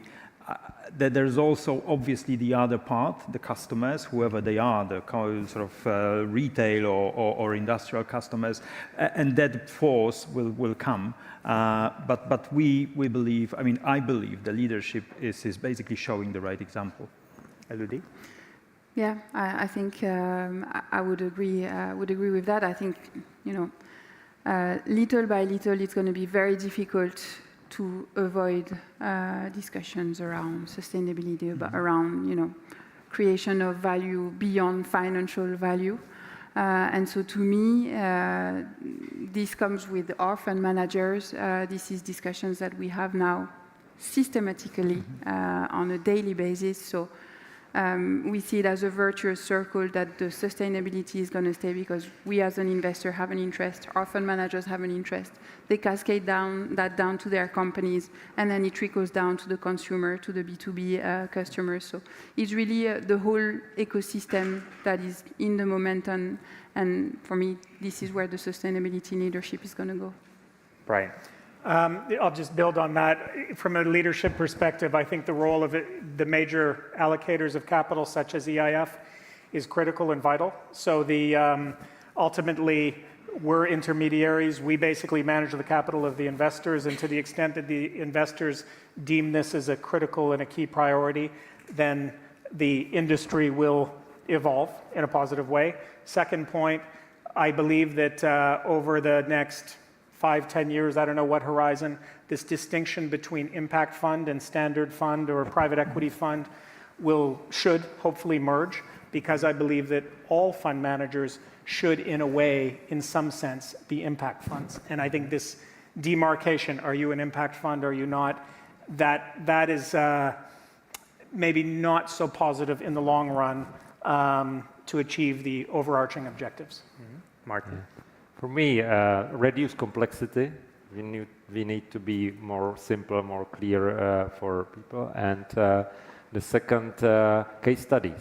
We don't have case studies. I don't know about any company from the region that really is successful because they made decision, they changed their business model, they changed direction, they found investors that support this way. They have more businesses because of this. And these examples, we need much more than we have now. I am still looking for them, but still everybody is talking about, yeah, we have in portfolio one company, but give me particular case study. Give me a chance to chat with, to discuss with management how they made decision. It's not easy to make decision to change market, change portfolio, go into the risk to somehow reduce current very well working business and to develop new. And this type of case studies we need much more. And as a leaders, and leadership is for me to communicate it, to make it possible, to give it as an inspiration for other entrepreneurs. Okay, it's real, it's possible to do it. But I would only add one thing. Yes, I mean, I don't think we should expect only that the breakthrough will happen every day. Yes, and that basically, you open up a newspaper and every day you read about a success story. I think and that's also to me about leadership. Small steps are also good, and don't be afraid to make small steps, because that makes the whole journey. Yes, I think I would like to finish this panel with two positive messages. The first one is that there are a lot of examples from Central and Eastern Europe of companies that have actually done very, very well. And I think one of those examples could be the grocery chain from Poland. They're called Żabka.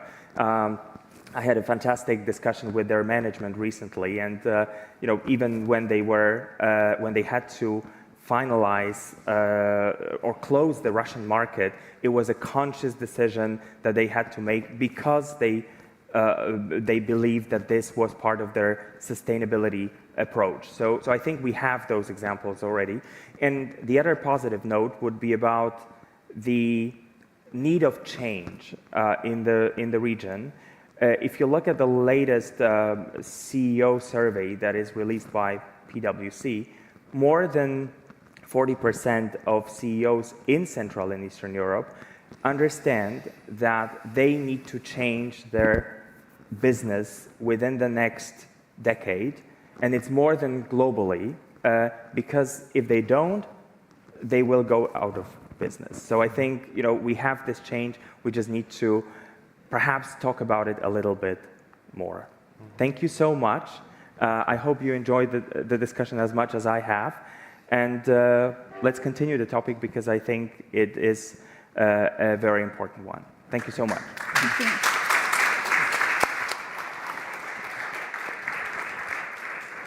I know you want to, we have one more break till 3 p.m. I know you want to leave for your weekends.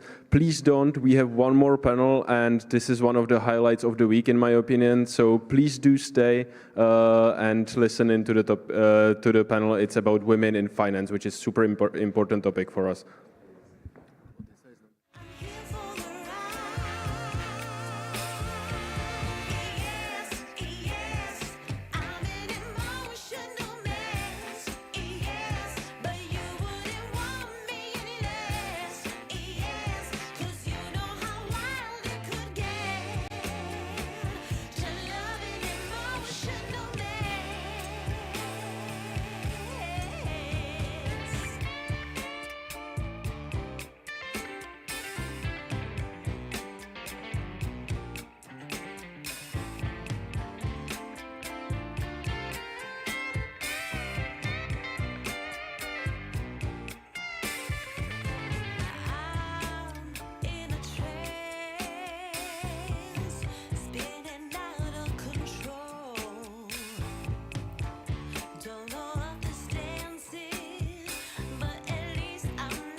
kind of butterfly.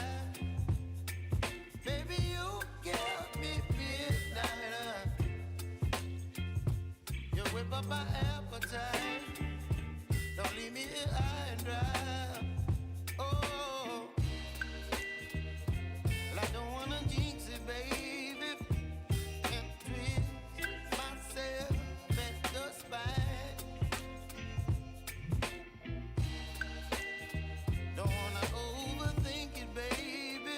It's just twist your body and mine. Baby, you give me ice and fire. You're giving me wind and rain. You're some kind of butterfly. Baby, you give me midnight. You whip up my appetite. Don't leave me here high and dry. Oh, but I don't wanna jinx it, baby. Let's not get ahead of my time. Oh, but I don't wanna miss you, baby. So I stand up and speak my mind. Oh.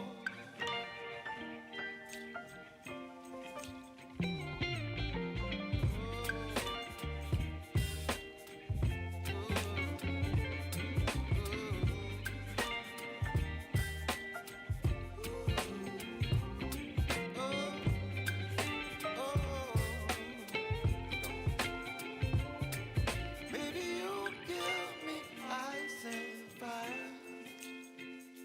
You're chilling wind and rain. You're some kind of butterfly. Baby, you give me midnight. You whip up my appetite.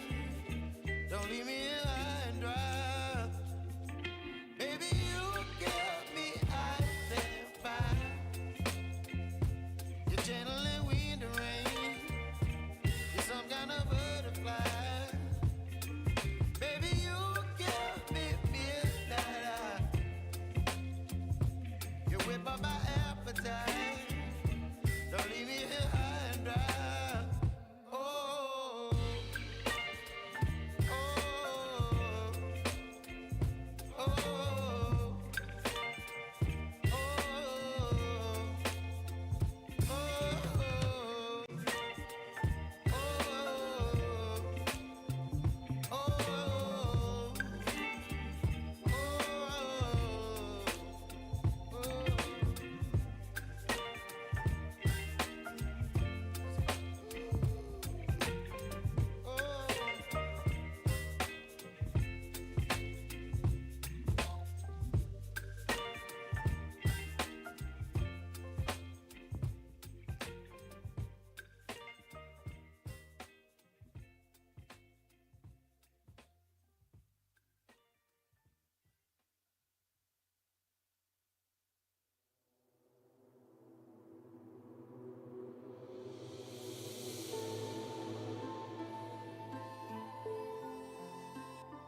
for the last time today and on this year's CEE Sustainable Finance Summit.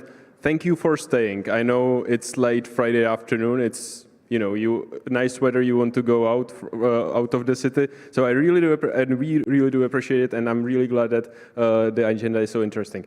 Before we jump to the actual panel, we have our keynote speaker here, Odessa Primus. She's a director at the Global Arena Research Institute.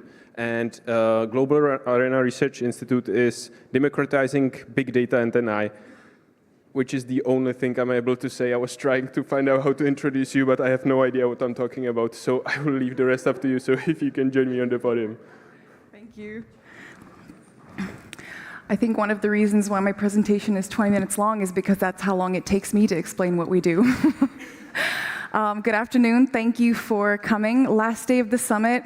Congratulations on being here, being awake. I see you pumping with energy. And welcome to anyone watching online. All right, let's start.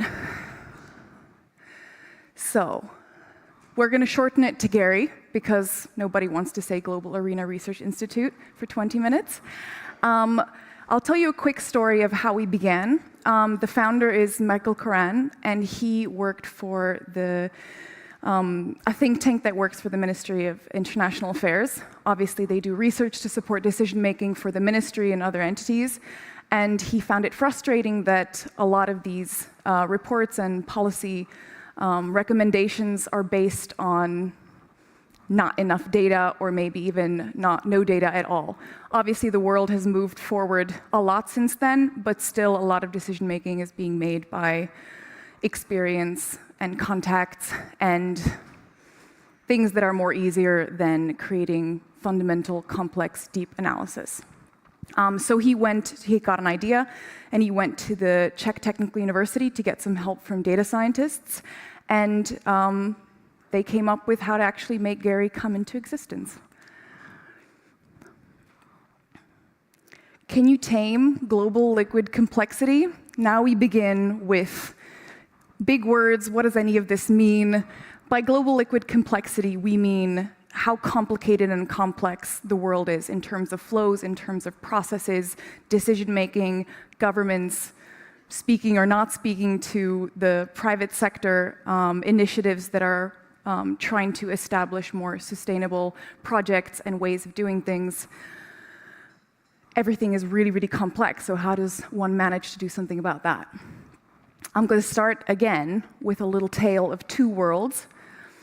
There's a world of global socioeconomic flows, and there's a world of political and social interactions. The world of global socioeconomic flows is commerce and movement and finance and anything that goes over borders that basically we can control, we can establish, we can think of new. Political and social, it's really difficult. We're dealing with international policy, we're dealing with domestic policy. Interactions are much more difficult, and the information is much more murky. It's basically a world of crisis and suspension and conflict. We don't know the future, we don't have control, and it feels like things are happening to us. Whereas the world of flows, it seems like a world of opportunity, energy, services, data. Aircrafts and ships aren't colliding, people are traveling. However, when the world of politics gets stuck or suspended, which happens all the time, it's something that we kind of know how to comprehend, know how to deal with. Obviously, a lot of the times there aren't many ways to deal with them and we struggle through, but it's something we understand. But what if the world of flows somehow got stuck? I think we got a pretty good glimpse of that during COVID and the war in Ukraine. We saw that global supply chains were getting stuck, communication, countries were looking inwards, looking for alternative ways of sourcing what they need, and it got really complicated. And there was a lot of trouble that we weren't prepared for, but we could have been. All right, here we go. What Gary has done, okay, first of all, who knows what a digital twin is? Who's heard of a digital twin? Fantastic. We have one person, which means I can spend a lot of time describing what it is. I'm going to use this sort of blank structure of the globe as our starting point. Let's add post.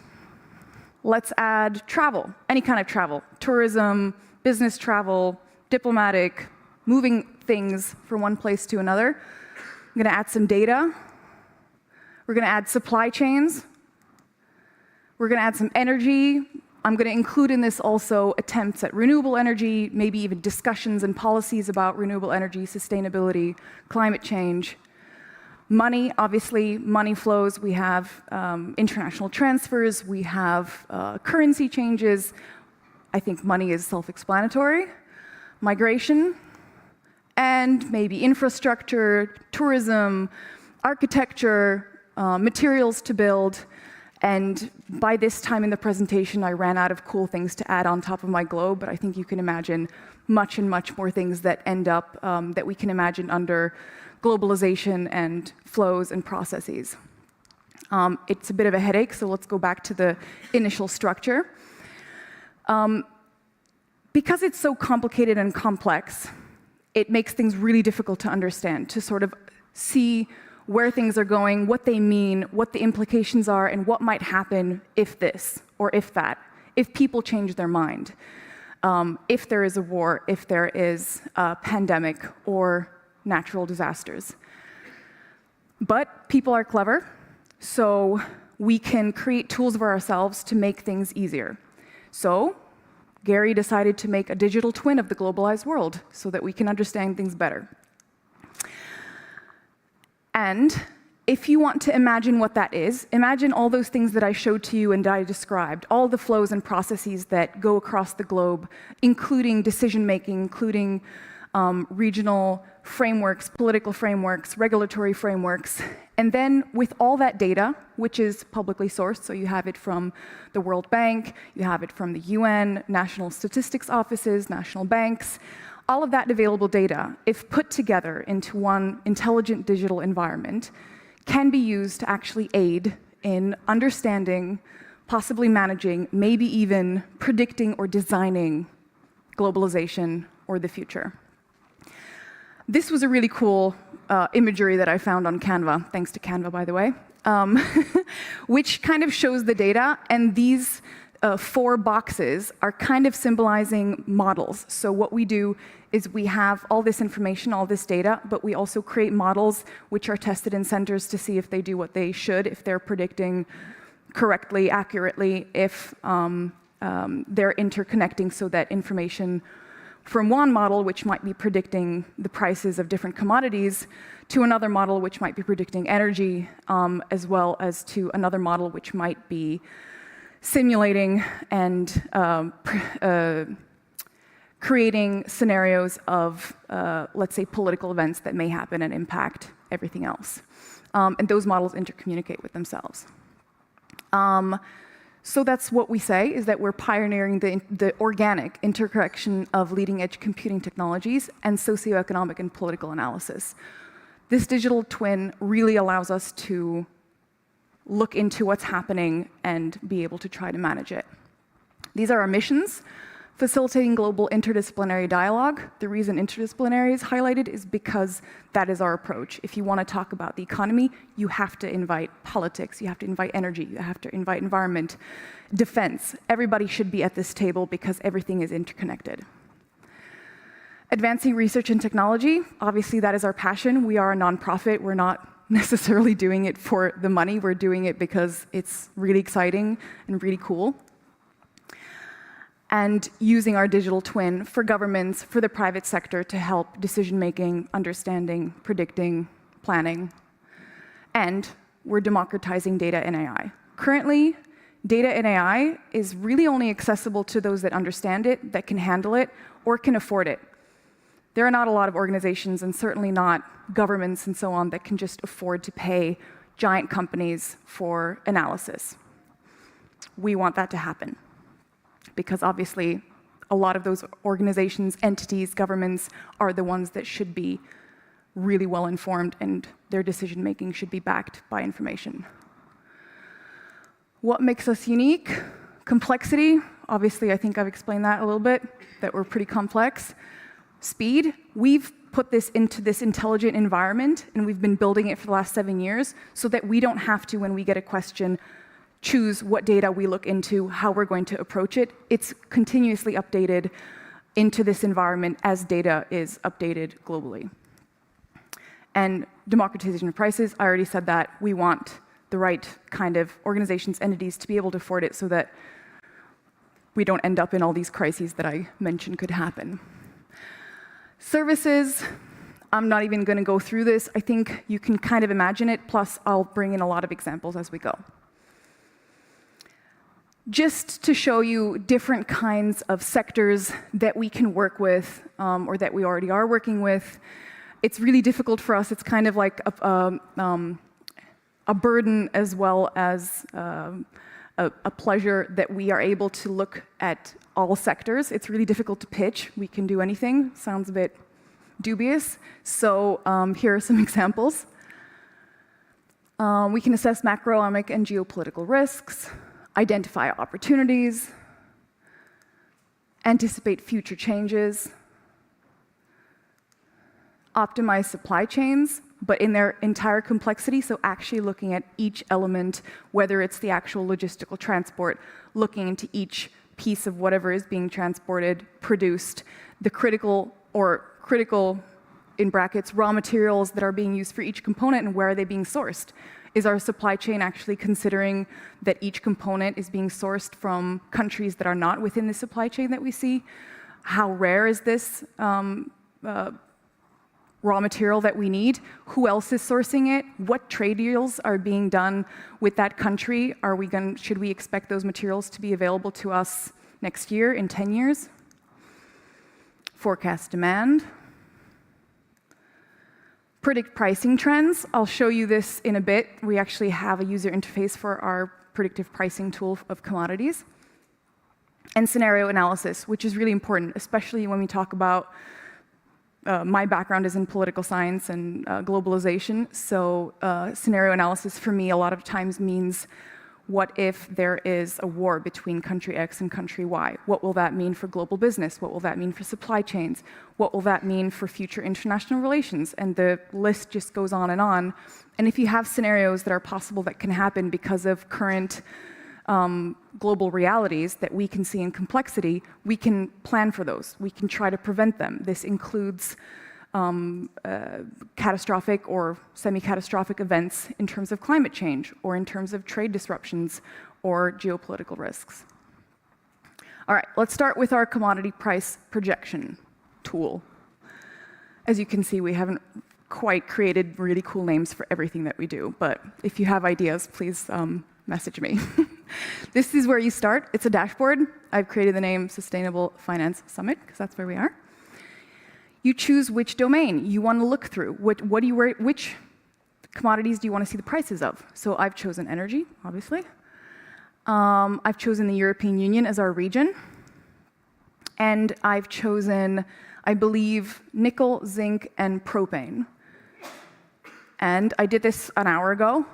These are the current price predictions for the next almost year of these specific elements, of these commodities.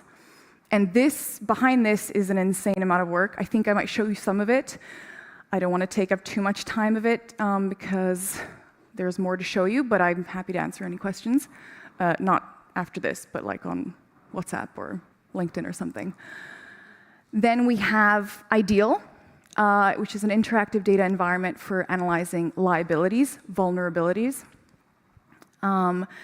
We're currently focusing on the European Union and its member states and every other nation across the globe, but in the next few weeks we'll be expanding to having the focus on every nation in the world. It's a composite index. It has over 10,000 commodities. Basically every commodity that the EU trades with is in this index. It takes into account hundreds of things, but accessibility of the commodity on various markets, intra-EU trade, importance of the commodity for GDP, and so on. What do we mean by vulnerability? So what is the accessibility in other countries within Europe? What is our dependency? So if a country is trading 70% of this commodity with one partner, so it's not accessible anywhere else, it creates even higher vulnerability. Share of this commodity of all exports, exports, which sectors are using this commodity, and which are dependent on it, and to what extent. These are just some of the explanations of what we mean by vulnerability. Again, this is where you land. Let's go straight to import. This is an overall import vulnerability index for EU countries. So this, you can see, obviously, as it gets darker, that means the more vulnerable that country is. So this is overall vulnerability across commodities of each country in the EU in terms of import from outside of the European Union. You can choose a reporter, so I chose Czech Republic. What you see first is a list of the most vulnerable commodities that the Czech Republic imports. And there's the list. You can click on data and see what the data behind it is. Then I've actually selected a specific commodity. And there's over 10,000 there. So I think I chose articles of zinc. I chose a partner, China. So this, if we get it from China, how vulnerable are we towards China not supplying that commodity maybe anymore, or supply chain disruption, so on. And it shows you exactly, and this all happens as you're clicking it. Maybe you wait 2 seconds, but I think it's still okay. And it always compares it to the EU. So how much is the EU generally vulnerable in this specific commodity, so articles of zinc, towards China. And you can see, obviously, over time, if it's gone up and down. And then you can look specifically at the years as well. So I think I looked at 2019. This is how comparison of EU reporters. Maybe this is what I showed you already before. And in that selected commodity. So this is import vulnerability of other outside countries for that commodity. Top 30 most vulnerable commodities that we import from China. Shows you right away. You can compare the commodities. So I think I selected Germany in comparison. Again, this is just to generally show you, you don't have to really understand this. I'd be happy to answer any questions. This is the third user interface that we have, tool. I've selected digitalization. I could have selected environment or energy, but there was some glitch on my computer, and digitalization is very closely related to the green energy transition, which we're very much dealing with right now as our main topic. So I kept it. I'll just tell you two of the things: how developed the regions are in digital infrastructure and services. So what are the current conditions to be able to digitalize, and what the digitalization level is now, and how prepared is the region in terms of trends towards the digital transition. What are the capabilities of that country, of that specific region within that country, to actually be digitalized, complete the digital and green energy transition. This is 2014, and it's a heat map. You can see that we look directly at specific regions. So you actually can see the inconsistency of different regions in a single country and across Europe of how vulnerable they are towards the digital and green energy transition. And this is 2019. You can see that this has become, I feel like the weather presenter now. You can see that it's become, did I switch this around? That some of the regions have become darker, some are lighter. This all depends on how much they are capable of completing the digital transition and how much they already digitalized. Here, I'll mention this very quickly. This is an example of the difference between our analysis and maybe somebody else's analysis. So we saw that there's an inconsistency with what we came up with in Germany and what the European Commission and Eurostat regional yearbook saw.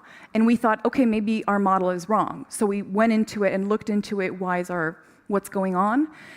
And the answer is that we actually added additional elements, including how prepared are those regions for further digitalization, which actually lowered how prepared Germany is generally. And we saw that the European Investment Bank actually had a similar ranking to what we saw in Germany, as opposed to what the European Commission saw.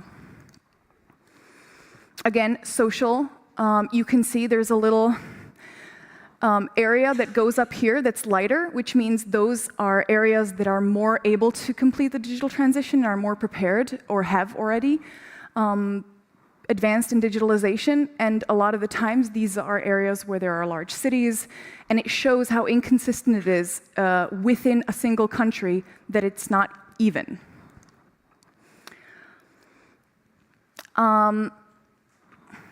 We have 1 minute left, so I'm going to skip through about 100 slides because initially I was supposed to be one of 2 speakers, and eventually it was 30 minutes, then it was 20 minutes, so I prepared a lot of different slides in case I needed to take up more time.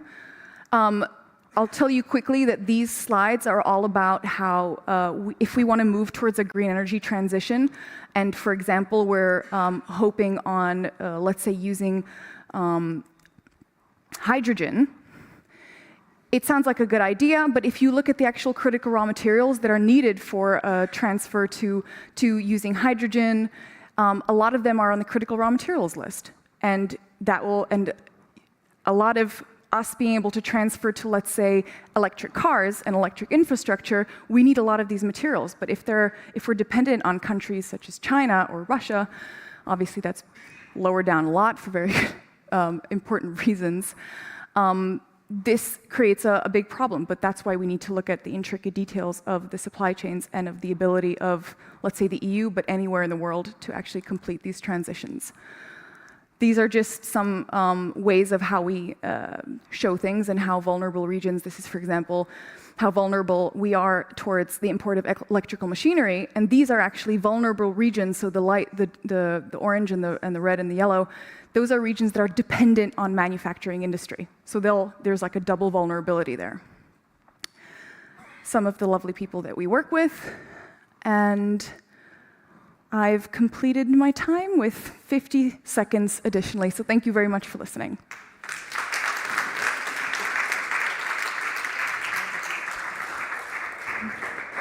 Thanks. What an interesting presentation. You know, why don't you and I catch up later and you can dumb this down for me? Yeah, no problem. I'll get it down to 2 minutes.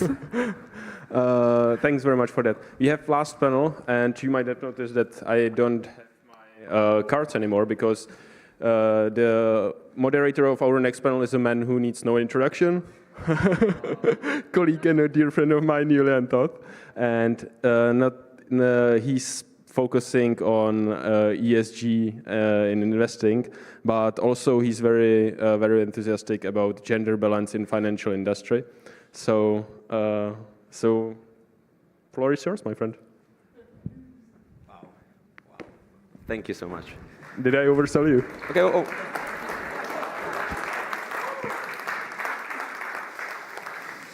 And that's it for today, guys. So, thanks, Karel. Can you hear me, by the way? Is this what it sounds like? Is this what it feels like, by the way, to be here? I already sit because I want to know what it feels like, and I will call you to this amazing stage one by one. But for anyone wondering that, hey, he's the guy who's been running around here trying to organize this summit. When did he have time to prepare questions for this panel? Well, we'll find out. We'll find out. But luckily, I do have an amazing panel with really, really good speakers who I am now indirectly inviting to the stage. So maybe we can actually start by Andrea, if you can come to the stage. So Andrea is the representative of the EIB, so the European Investment Group in the Czech Republic, or Czechia. EIB should update maybe to Czechia. Let's do that. Let's do that now. Good. First takeaway from this discussion. Then Urban Trajan, please join us here on the stage. Urban, apologies. So Trajan is the director of Innovation Hub East and also from the EIT Urban Mobility. I see you are already packing a bag. Exactly. That's good. You probably have, this is about our panel, by the way. It's very high expectations, but it's okay.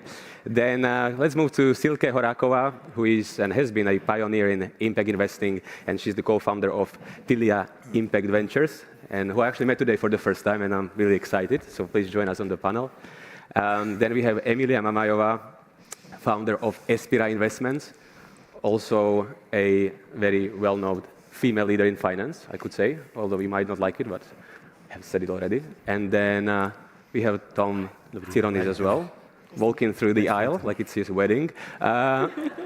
Tom, please join us on the stage on the very other side, which actually is so far I will barely see you. But, and Tom is master chef from Startup Kitchen. We will need to probably explore that one because that's either you actually are kitchen of startups or a very small kitchen you just started up. So we will go through that and we'll find out. So yes, I'm actually really excited to be here, and I'm getting something from the studio that apparently this is the most important panel of the summit. Absolutely. I've been told. By far, I've been told by far it's the last panel of the day and of the summit. What's the energy like in the room? Is it great?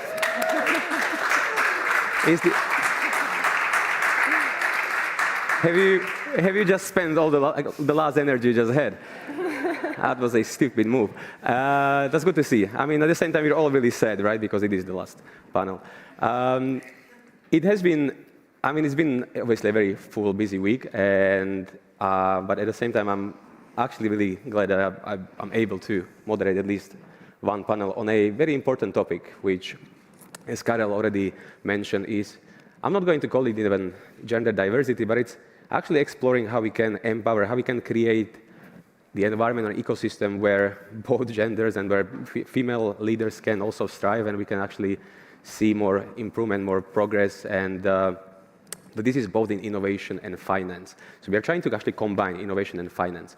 And I think this panel is an amazing representation of that exactly, because we have people from investment funds, we have people who are from incubators and actually working with startups, so it's slightly the other side of the coin. We have EIB as well, which as an investor as well is representing the investment side, but even from bigger picture and more international perspective. So I am very excited to tap into this potential. I'm a little bit scared, to be honest, because I've been annoying the audio-visual guys for 5 days now, and I'm expecting some kind of auto-tune to my voice or something, but hopefully not, hopefully not.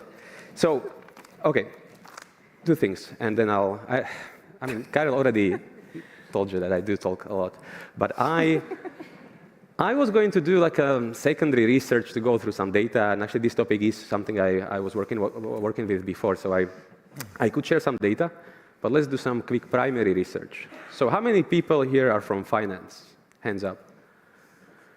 Okay, how many people from startups, innovation, you could say? Okay, very short hands, because I see like 3. Good. And how many of you think that we need to do a better job in female empowerment and supporting women leaders in these 2 sectors? So that's my research so far. That's good. Interesting. Good. So, and my aim for this panel is actually threefold, and we try to go through 3 rounds of questions. Let's see how it goes. I very much encourage you to ask questions to each other. I mean, this is not only me. Yeah, it will be actually great to share your knowledge and your own experiences as well, so definitely feel free to communicate. And essentially, just to maybe explain, I have 3 main objectives for this panel. So the first one is to explore what exactly is the current state, what is the status quo of the gender balance or the gender diversity in finance and in innovation in this region from your experience. The second thing is to explore some of the differences and similarities in gender diversity challenges between innovation, between startups and finance. And the third and most important, which I really want to spend the most time on, is to actually extract all your knowledge, combine it, and find some very, very practical solutions we can actually take as next steps and improve and fix the issue. So I think that's definitely enough from me. So let's move to the discussion. And I have a first question, and I will actually start. I will start with Emilia. Just improvising here. So I just asked this question about gender diversity, and my first question is, what exactly is gender diversity? Because this is a term that is very often mentioned, and it might maybe mean something slightly different to all of you. But maybe let's start with Emilia. So from your perspective as an investor, what exactly, how do you approach, and what exactly gender diversity means for you? So gender diversity means that you have diverse voices at the table, at the decision-making phase. And our goal as Aspira, and maybe I will make a very brief intro, because Aspira is a private equity fund that invests in companies in Central Eastern Europe. And angle of our investment strategy is to support companies that have gender diverse leadership teams. And the idea comes more from diversity than purely gender diversity. It's because when you have multiple views, backgrounds of people, you come to better decisions, better investment decisions. Unfortunately, in this region, there's not that much multicultural, religious, or other diversity, so it ended up being more gender diversity than anything else. And based on a lot of research that was done before we started the fund, and when we actually explored what it means, some people concluded that if you have 1/4 of different gender or different viewpoint at the table, this is enough to make an impact. So that's what we have actually started with, and I can say that if you have less, you probably don't have a strong enough voice. If you have more, it's always better. So that's kind of our base rule. And in the SME segment, most of the management teams are 4 people. So if 1 woman out of 4 people in the top management is there, then it meets our criteria, I would say.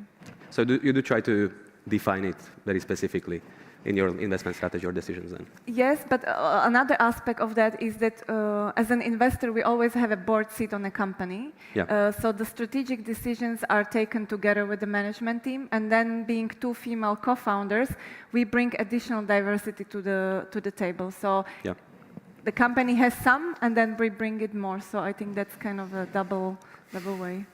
Good. And I'll move quickly just on the same topic, on the actual definition or what it means in practice now. To Andrea, to you maybe, because EIB, you do have pretty robust policies internally, and I know EIB both and also EIF, social S, part of ESG is a big topic. So how do you perceive, or what exactly gender diversity or diversity means for EIB? Thank you, Julian. I would maybe echo what Emilia just said on the diversity, but I would also add equality, an equal approach to the investments. Here, I think that speaking about where do we stand, of course, definitions you can read every time in the book, but the evidence is pretty based when you look at the figures, where the diversity is now and where the equality stands now. And we at the EIB and the EIF have pretty nice economic department who makes quite a lot of nice studies and surveys, and one of them echoes that it's still 13% of the pay gap that is between the female and male. And it's not only about the figure, but it's to say that these pay gaps, they are costly. Mm-hmm. Basically, the economic loss, which has been somehow measured, is approximately 270 billion euros within the European Union per year. And this is when we are speaking about these equalities and diversities. This is the way why we are speaking, because we want to overcome these gaps. And also why we are doing extra effort to go through the diversity is because we want to see much more of the women launching or starting their business, because it's really a shame that the share of the women-led enterprises is still quite low, and seeing much more of the success stories would create some peer pressure and can really influence much many in the field, among the new potential investors. So this is something on to add on Emilia's. So as part of EIB then, you actually do a survey where you try to convert gender imbalance or inequality to actual financial impacts. Absolutely, absolutely, and that's why I took some papers with me, because when I was preparing for the panel, I found some very nice figures, which was done by the EIF, and just to read out, because we are speaking about innovation and the survey and the findings from really like last year, it's fresh figures. They said that the majority of the VC teams are still male-dominated, and it's only 20% of females which are really partners. Mm-hmm. Okay. These are really like low figures, and maybe also to add some other, that the average female representation in the investment team of the surveyed VC firms is only 14.7%. I think these are still pretty alarming results. If you look, these are not the regional results; these are the EU results. So, so there is really like a plenty room to do, and I think that we are speaking today also because that we want to maybe brainstorm of what we can do together and how we can overcome this gap. So, okay, so on that note, And I'm so glad you brought all these numbers. I feel like I should have done that. But I mean, you're sitting next to me. This is a mutual preparation here. On that note, maybe to go to you, Silke, because not only that you, Tilia Impact Ventures is, I think, still the only true impact investor in Czech Republic, but also one of very few in the region. But also you do have a wealth of experience over the years working with not only startup communities, but actually speaking to companies and seeing this ecosystem, how it was developing. So now seeing this, my quick research here, and also what Andrea mentioned with the numbers and what is the situation in the EU, does it bring any truth? Is this something you have observed as well? Yeah, definitely, of course.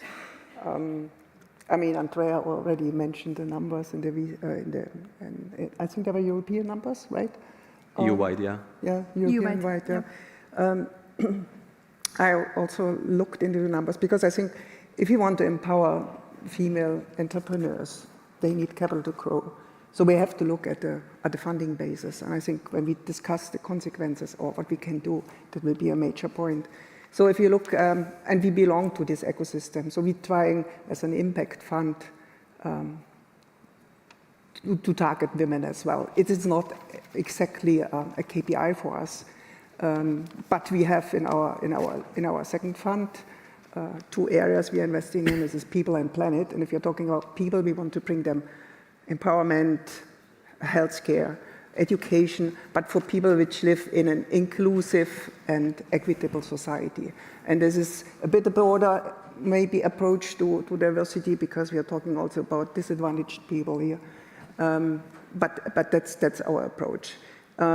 Looking at our portfolio from Tilia 1, which we just invested, well, the reality is we have a portfolio of 9 investments, and 3 of them are either women-led in 2 cases, very strong female entrepreneurs. One is a mixed founded team, so let's say 3 of 9, which is above average, but still I think there's a lot of space to develop. And if you look at this funding power of women from the VC perspective, there is an organization which is called European Women in VC, and they published last year a study and came up with even more negative numbers, I have to say. So the percentage of GPs in the VC industry in Europe was even lower than you mentioned, 15%, and the gunpowder they have to invest, 9%. And if you're talking about invested companies, that is really a tragedy, I would call it, because the number, and we're talking about 2021, which was a record number of money going into the VC sector, 1.8% went to female-led companies, startups. And I think it was 9.3% or 9.8% in mixed, and all the remainder, which is 89%, to male-only teams. So I think the situation is really, really bad, you know. So, and looking forward, I would say what happens now is also with the regulation coming a little bit more pressure to look at this as well. So the awareness is growing very much with the new regulation on disclosure in these areas. We as an impact fund, with our second fund, which we hope we will close in a month, here we commit to Article 9, which means for impact funds, it's regulated how you report these things, looking also at social KPIs. Specifically, we'll look at portfolio level at our portfolio companies in terms of pay differences, unadjusted gaps in pay, but also board and management diversity, because that's important. No, I completely agree. And I just realized, by the way, when I opened the topic and the discussion, I spoke about finance and innovation as if those are 2 separate things. But actually, even here on the panel, we have investors who, in a way, represent finance, but you actually invest in innovations, right? Same for EIB, trying to find innovative investments and projects and companies. So let's actually merge them together, I think, and try. I will go to you, Trajan, about because you I mean, you now lead the East Incubator, but also you have been working in innovation strategy, working with companies, also SMEs over the years. Also at the EIT, Urban Mobility, that's again working with ideas, right? Working with companies and innovative companies. Now, it would be interesting to get your view on not only on maybe gender diversity, but diversity overall. Has that been a big part of the discussions, or is it a big part of when you, as an incubator, you try to support the startups, you try to make them more successful, maybe more resilient, but also more innovative? Is gender a big question or a big topic in the discussions? Yeah. Absolutely. Everybody is talking about some data, analysis, studies, numbers. So I will also a little bit. Good. So we made analysis of more than 7,000, almost 8,000 of startups. Wow. If I remember well, more than 600 were led by women. And we figure out by this study that the success rate or the success of the scale-ups led by women are much more higher than the average. So it's confirming somehow that the diversity, which was mentioned here, it's very important for startups to grow because you can see different perspectives or many perspectives, and you can play with this and achieve the objectives perhaps in different ways than startups or companies which they don't have so much insight or so much different perspectives from different angles. Regarding to EIT Urban Mobility, yes, we are working with many startups, and we have even targeted calls for startups led by women. So it's like Jumpstarter or Supernovas, so we are focusing on the women's. Also, we are rewarding in our normal calls. We are rewarding the startup which are led or co-led by some women in the management team or like founder, and it's basically our strategy to support or to reward this diversity. So it's part of the strategy for the hub. Absolutely. Yeah. Good. So that's starting to be more positive here. So going from the discussion about the status quo, which I mean we still need to improve and change, but already there's some things happening, and we will go through some more maybe tangible, practical aspects of that. But and I apologize, Tom. Now you're the last one here. I'm probably unconscious bias now that you're sitting on the other side, but you bring a really interesting perspective here as well, because I'm not very active member of the startup community here in Prague.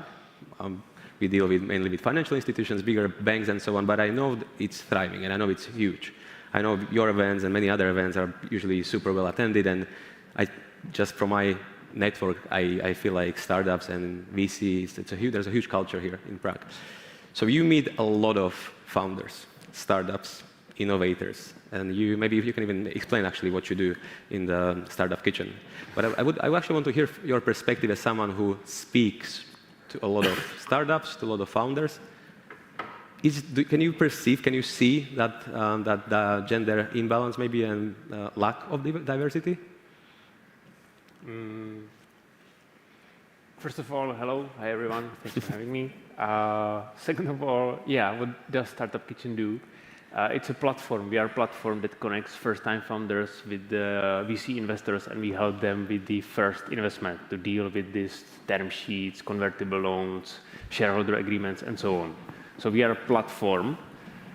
We don't cook, and the reason why I mentioned this is that we were part of Mrs. Pekarová-Adamová business political delegation to Taiwan, and we were approached only by food tech accelerators, and they were asking us what kind of food we cook, or if we are last mile delivery. So for catering as well? Or catering, yeah. We don't do catering.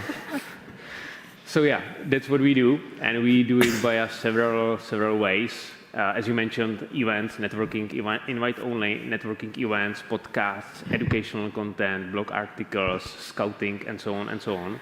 And I believe we are one of the leading platforms here in V4 countries. And to your question, or I could use Silke's answer because I think Silke answered this already.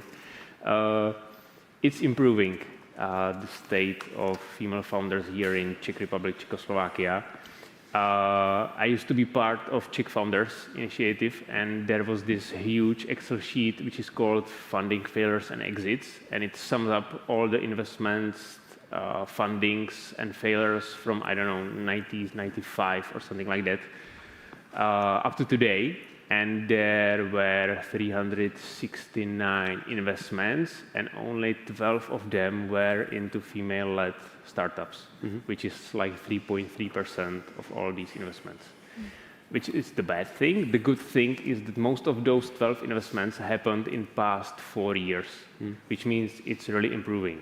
And I think, or I believe, there are these platforms and communities such as, I don't know, Holkis Marketingu, which deserves recognition or support, or I don't know how to say it, but thanks to these initiatives and communities, the state is improving quite a lot. Okay, good. So that is a nice closure to the first round. So we wanted to establish what exactly is the situation. I mean, we have heard some numbers. Not all of them, or actually most are fairly bad still, considering it's 2023, but we also hear and see some examples and some changes already. Good. So, and we already heard some more practical examples of what has worked, such as, for example, Holkis Marketingu. Also, for example, as you at the incubator, you already try to somehow integrate the diversity as one of the main metrics. It would be interesting to maybe in this second round now to explore a bit more some of these practical things you can do, practical solutions maybe.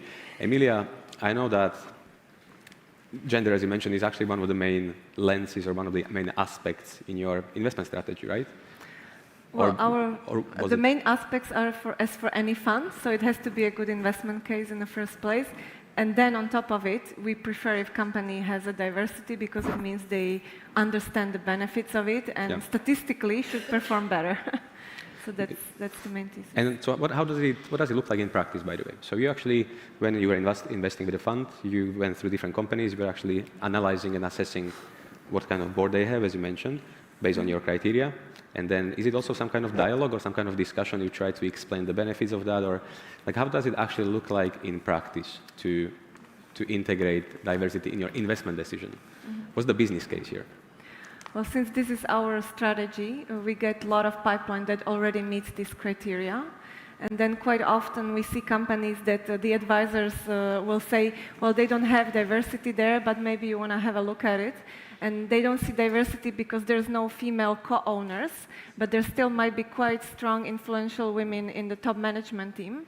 So once we start digging more into the company's information and analyzing their financials, we find out, for example, that a CFO is a woman, COO is a woman, and all of a sudden the picture looks different than what the advisors see on the surface when they are just shopping a deal around the market. So I would say that we prefer to do the screening ourselves, so we don't like others to screen for us whether it's diverse or not before they send us the deal, because they quite often don't understand how we look at it.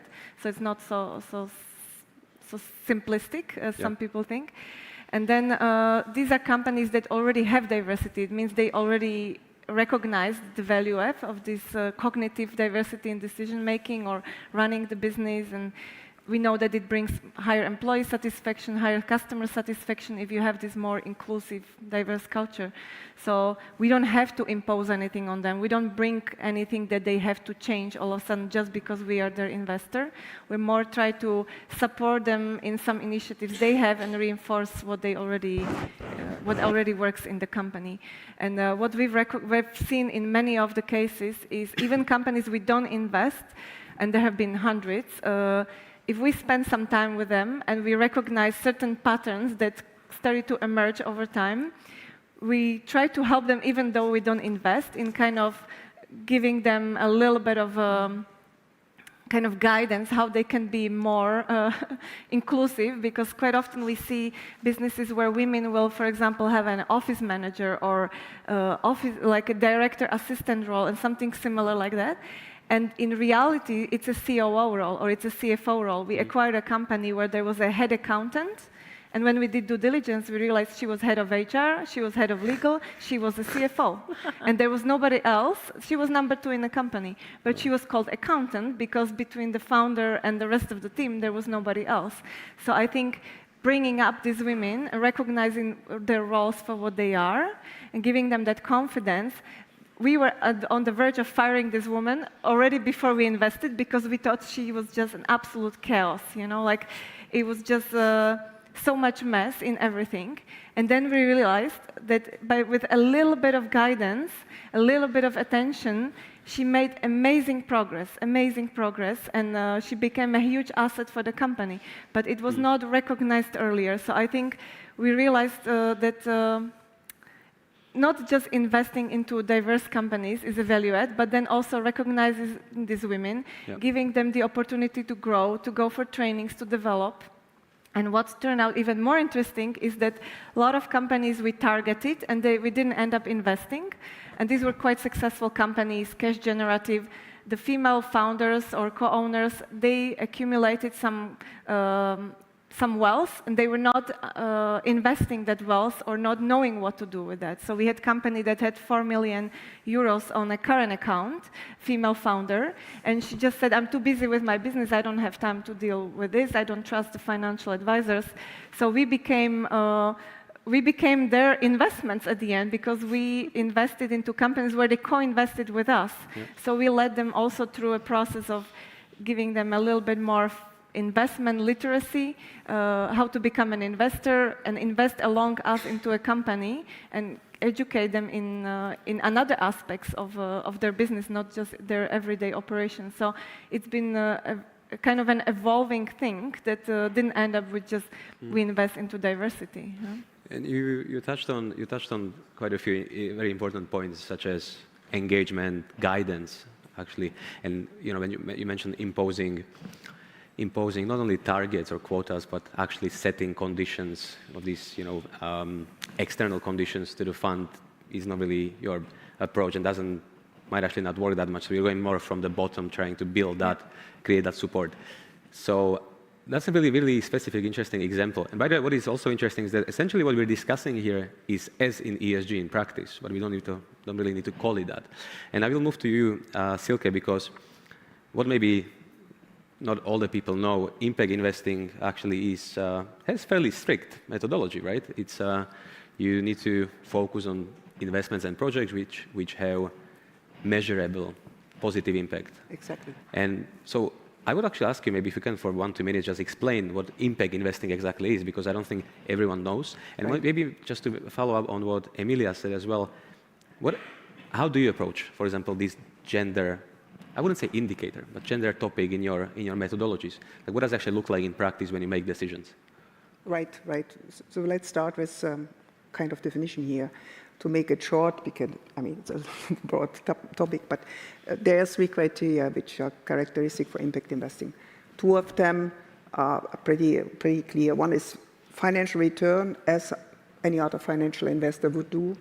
And then it's the intentionality of the investor to do something good for the society through this investment.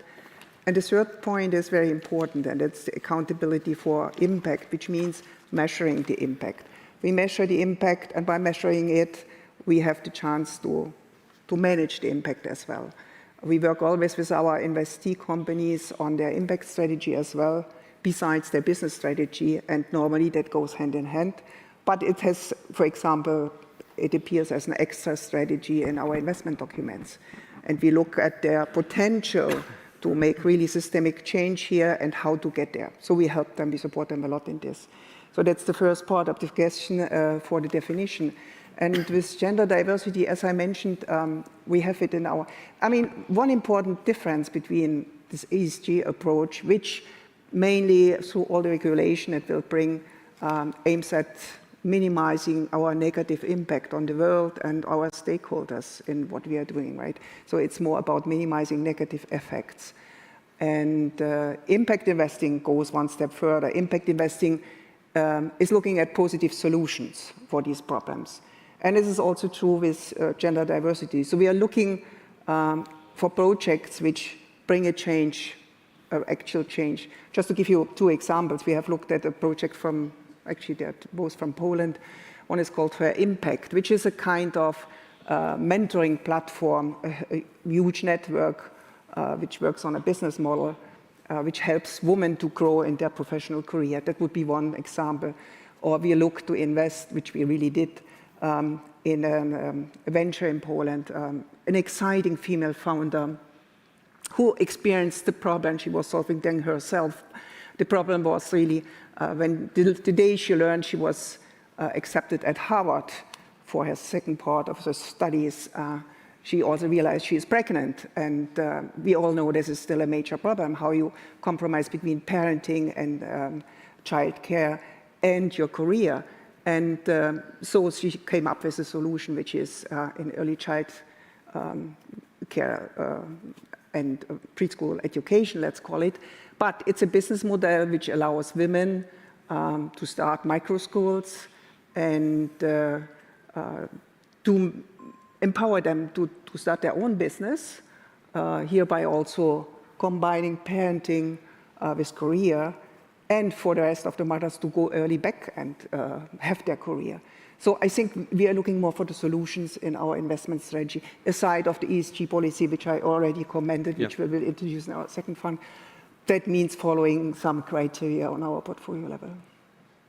Okay, so that is really a practical approach as well.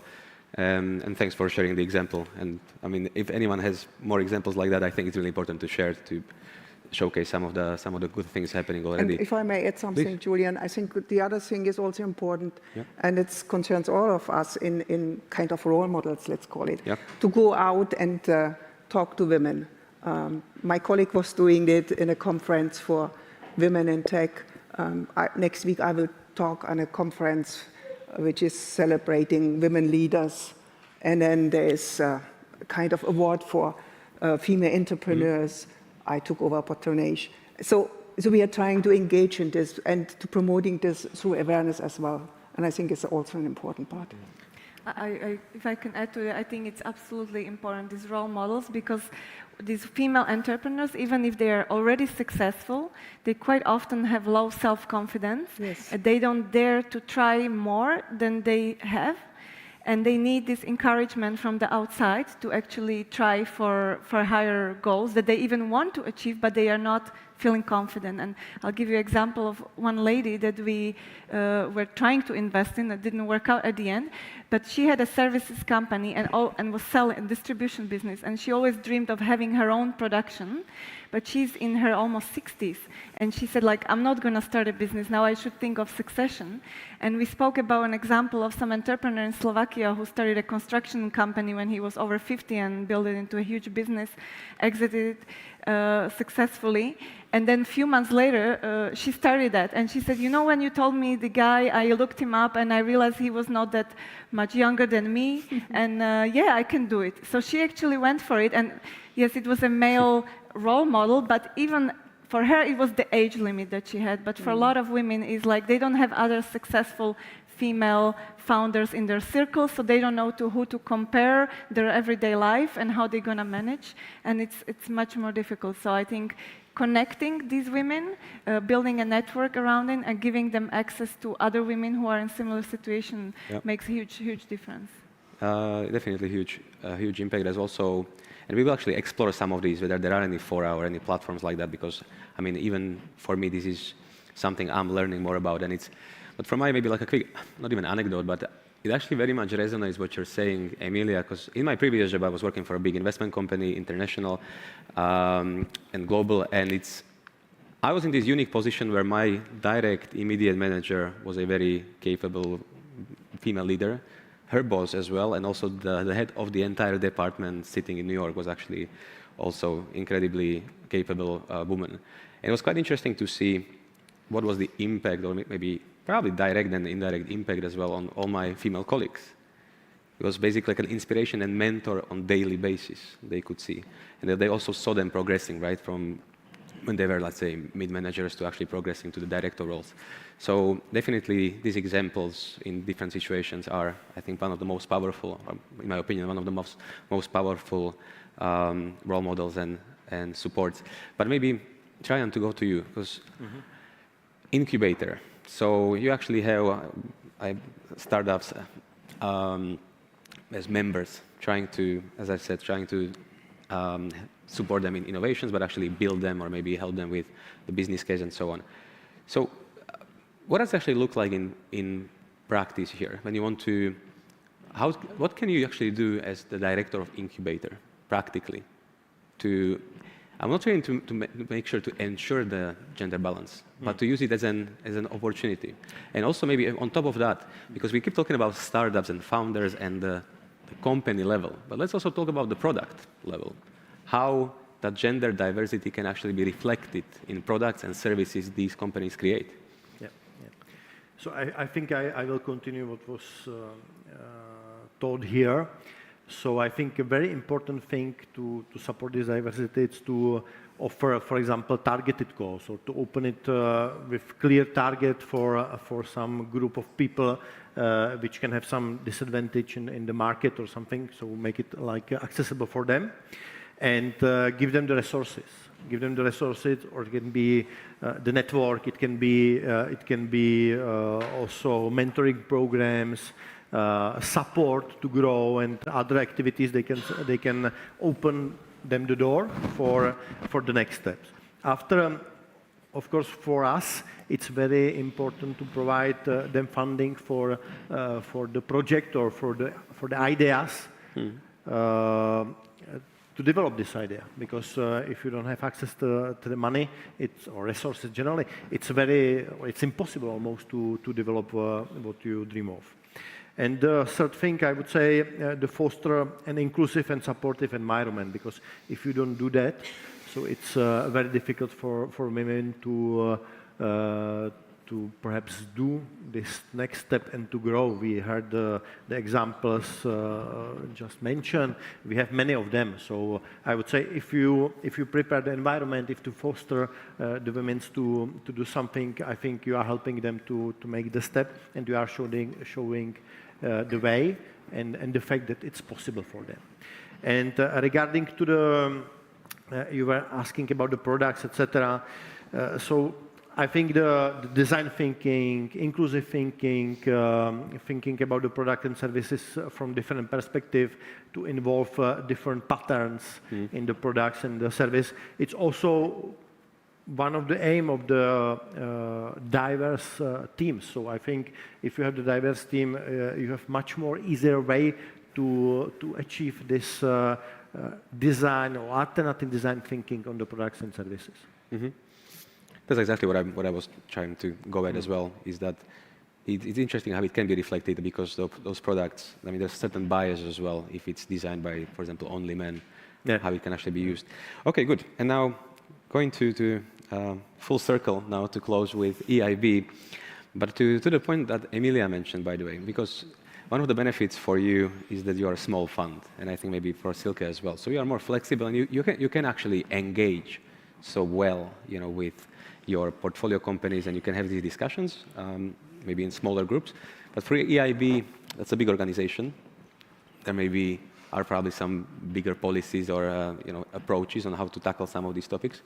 So what are some of the approaches you are taking as an institution internally, for example? Are there any quotas imposed? Or Let's not call them quotas. Let's call them strategies. But no. No, I know what you mean. But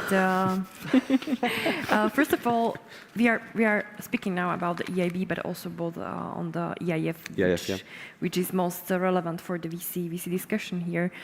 Indeed, we are pretty much present also in this segment of the support for the female empowerment or economic investments of the female-led firms. But of course, since we are big institutions, we can't do this directly. But that's why we have our partners on the financial markets, and these are either commercial banks or financial institutions like funds that we either provide credit lines, or we provide the guarantees, or we invest into the funds. And I'm very happy that Espira Fund is one of our great examples in the region. And this was, I think, one of the breakthrough operation or the transaction which has been done on our side, supporting in the region, and happy to see all of the nice results. But speaking, yes, about the quotas or about some strategies, conditions, even though at the beginning of our panel, I think that we were a bit going too pessimistic about how the figures are, but let's really look up on where do we want to head up. And the new program that we are also implementing, and especially which is implemented by the European Investment Fund in these regards, so-called InvestEU, has a very specific female strategy. And this one is even called a gender smart criteria that we are implementing into our, or the EIF is implementing into their operation.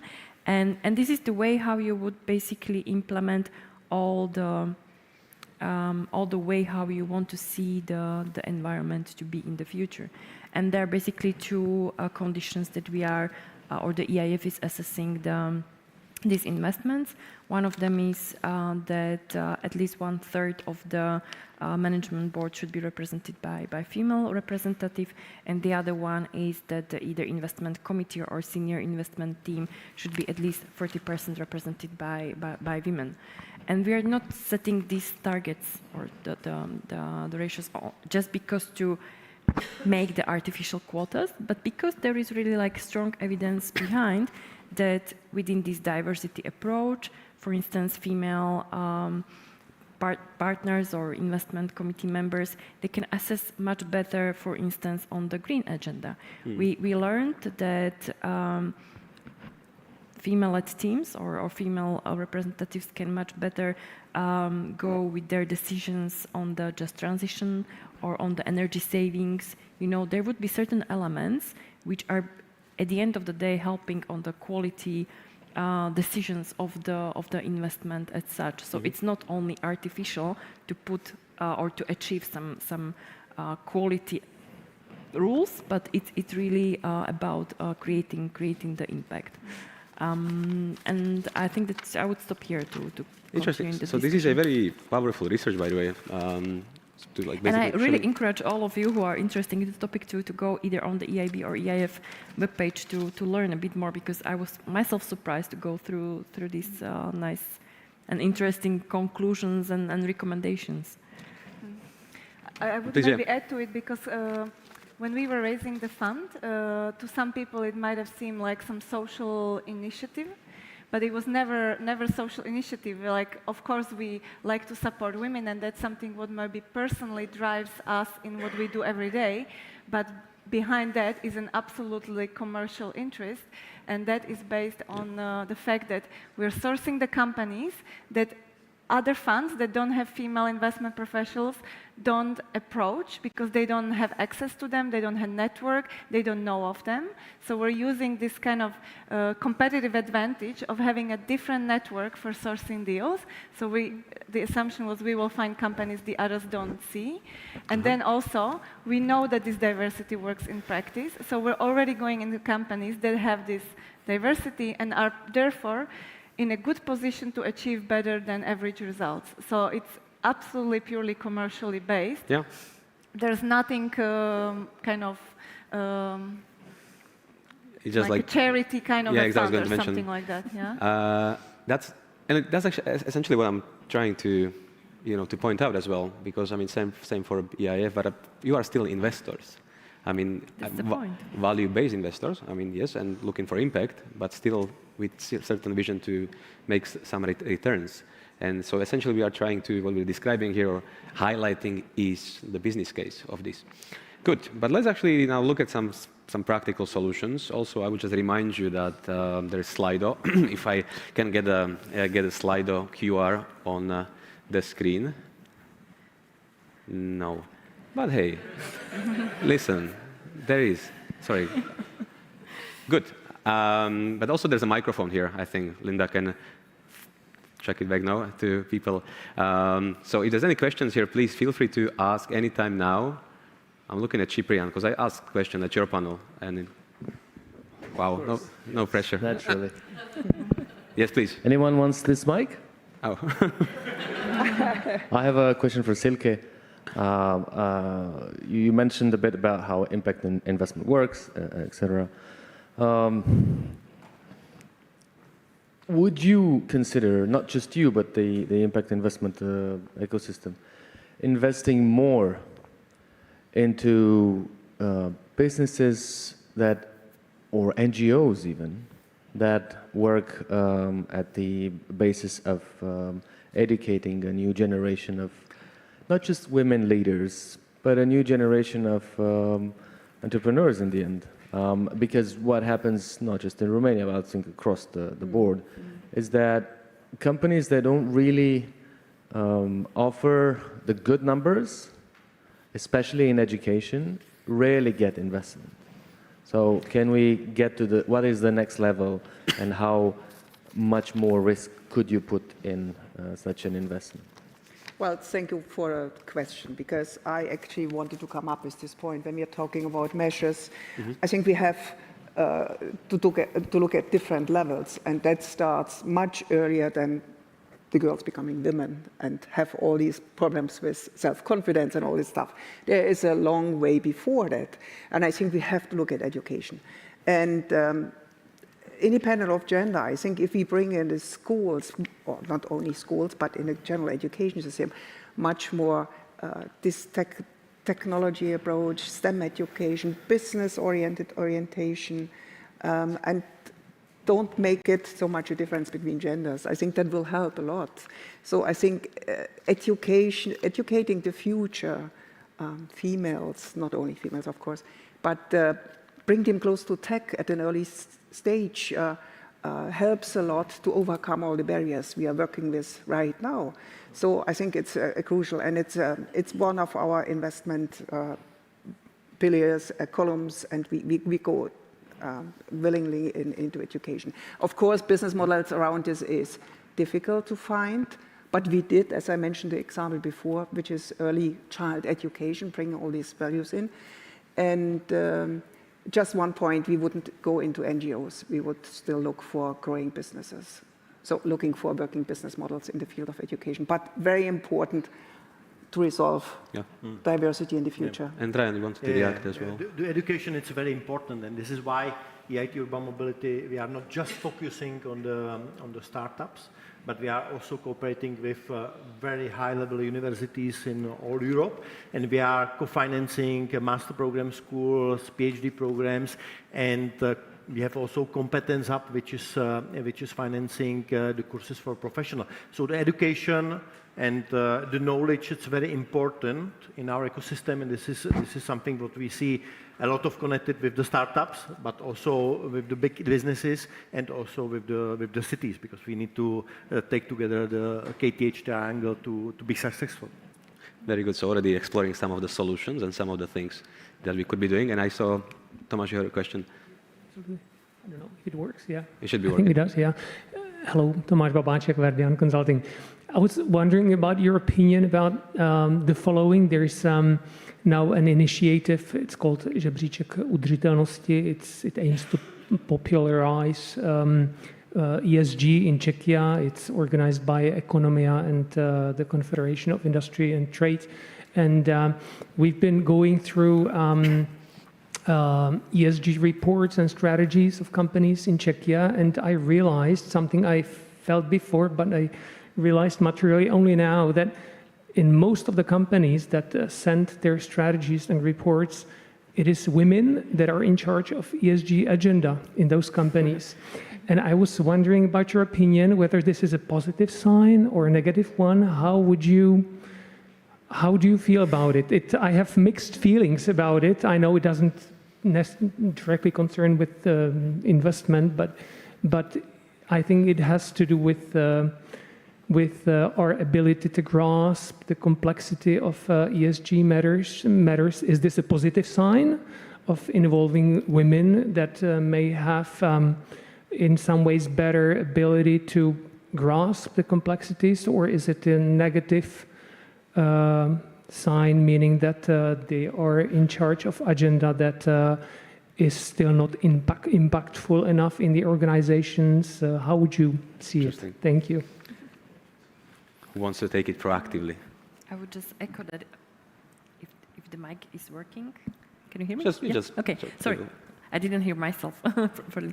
No, I would just say that it's, I think, the very positive sign and approach that women are in these positions, because as I was saying, even the evidence that we have in the bank from our service really clearly says that topics like climate change, like innovations, this is the field, these are the sectors where female leaders or firms led by women are really feeling not only comfortable, but they are making much better outcomes or achieving much better results. So I would say that I would not be surprised that it would be the trend also for the future.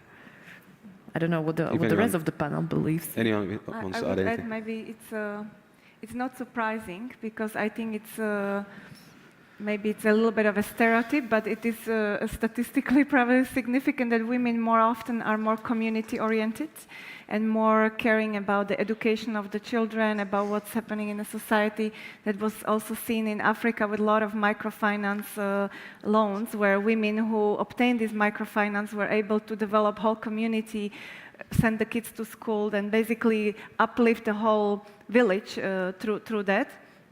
And I think it transforms into women caring maybe about these topics, or maybe thinking about these topics more. But I would see it as a positive if more men came into these ESG roles going forward, because it's more natural probably for women. And I mean, this is not only in the ESG area. If you look at if you look at our pipeline, and we are quite sector agnostic. I mean, 21% we had deal flow from female-founded companies, startups. If you look at what they're active in, this is education, this is mental health quite a lot. It's very rarely deep tech, it's very rarely green tech. So we have still to struggle in this society in general with this gender, whatever it is. And I think it needs a bit generations to overcome this. And ESG is also kind of soft things at the moment being seen from the management side, from companies, unfortunately. But let's hope this is going to change. And I can imagine in the future, if this becomes such a major thing in these company structures, in an important management position, a man will take it over. Well, anyway. Good, and I see Ciprian looking at me with the microphone. I don't have a question, I have a policy solution from Romania. Wow. This is great, and we exactly are in the solutions round, please. Yeah, that's my job. And it comes from my wife, so that's even better. Okay, is this some kind of political campaign here? Absolutely, yes. Absolutely. She's an MP, so definitely. Now, one law that she just passed is built on another law that is a bit older, not hers. Which allows for mothers to have more time to build their career. You can also sell it like that. Yeah. And it's about the leave of, I don't know, parental leave, let's call it, right? And Romania and Sweden are two of the most progressive countries in the world. In Romania, you can take 2 years with 85% of your net income. Yeah. 1 year or 2 years. I spent 2 years in this. And now the new law allows for both parents to say, we will take 6 months together. Now, this is a policy solution, the first one, which allows for men, fathers, to also take 1 or 2 years. This is a policy solution, and we don't have enough data yet, but we see some results that in the past 8 years has actually supported the way women invest their time as mothers, as young mothers, in startups. Because having a kid is like having a startup, okay? But you are talking about employees, no? Not about the it's about the people, income, like, not for their... So the people, you can take 1 or 2 years, and you will get 85% net from your income, not salary. You can get income from rents, you can get income from whatever, like stocks, whatever, it doesn't matter. So it's not about employees. If you're an employed or not, it doesn't matter necessarily. If you have income in the past 12 years. Yeah, if you want to start your own startup, it will be more complicated, I imagine, or different story. Yeah, there's always somebody that says it's not good enough, which is true. It's me. So this is one policy solution that actually supports the role that women, or gives them more time than they would usually have, whilst in Europe most men don't take up this role because of policy gaps. So it's and it's may not be perfect, but it's interesting to hear that there's new policy and government solutions coming from the government side as well. And this is one of the aspects I wanted to explore too. Is different actors in the ecosystem and how can they actually contribute to the solutions. Two things here. First of all, I see that we have a few more seconds to go, but me as one of the organizers of this summit, I'm going to ignore that. And we're going, and we'll have 2-3 more minutes. It's Friday after all, so do you have any other place to go? We actually have one interesting question. It's an important question because this is a question on Slido here that gets asked very often. And it's a bit controversial in a way. I mean, it's in discussions, especially in big corporations and large companies, but important to explore as well. So do you see any downside of the gender diversity journey, especially in terms of quota on women being promoted to management positions, or any potential impact on corporate culture? Who would want to touch on that? Well, I would like to comment on this because I saw the question and I was thinking about it. I'm German by origin, so this was introduced in Germany years ago, and it was a big controversial discussion. And I think we should also look at examples, what happens around us. It was an interesting discussion to the point nobody wants to be the quota woman, right? So if I'm somewhere elected or promoted because of a quota, I feel very much embarrassed. On the other side, it was introduced for large quoted companies. They have now a kind of quota for women for their boards. It brought a change. It brought a change. So I still have mixed feelings about it because I don't want to be it myself, as I said. But on the other side, to some extent, it really brought a change and a substantial one. So I think I would really vote for it if it's at some areas only where we expect to see a demonstrative effect, So mixed feelings, but that's my opinion. That's the same for me. I would say the objective is to change the thinking of the society in general. Yeah. But I agree completely. It can be dangerous. There are many disadvantages also. So, yeah, it's complicated. Yes. You want to add anything? No, just to say that we have to be really careful because of the impact. Yeah, well, it's closely linked to what we discussed before, right? About the mentors and leaders and actually seeing some role models and examples, which needs to be genuine and true to be followed, I think. Okay, good. So I'm going to recognize this big red clock here. But maybe just to close, yes. Can I have one just additional, because you were asking about the products and maybe also quick question to Silke and Emilia and maybe also to the gentlemen colleagues, because we were discussing about what we can do and whether this change needs also to bring some new products. And this is something that when I was preparing also for panel, I was asking myself, do we really need to have from the investment point of view to have a new products like new guarantees or something specific? And what was really surprising when I found in my preparation was that perhaps something like gender bonds could be introduced, to the market. But I know that we are running out of the time, but I was super curious to hear also your opinion, whether you believe that the investment world would really need to have something specific in terms, besides of the policies and quotas, I mean, like some special instrument that how we can boost the investments. Because the bonds I really like, I have to say, but what's your opinion? Well, I don't have the answers, but I found the numbers so depressing, especially for our region, There was one outlier, and I think we should look around what works and why. Sometimes these solutions might be surprising, coming from countries you wouldn't expect. So guess what was the outlier in Central and Eastern Europe, where we have overall 6% of GPs female in VC funds. What was the outlier? And I'm talking about funds of size more than 25 million, according to the study I quoted earlier. Which country was the outlier? What would be your guess in Central and Eastern Europe? Cyprian, what do you think? Which one was the outlier?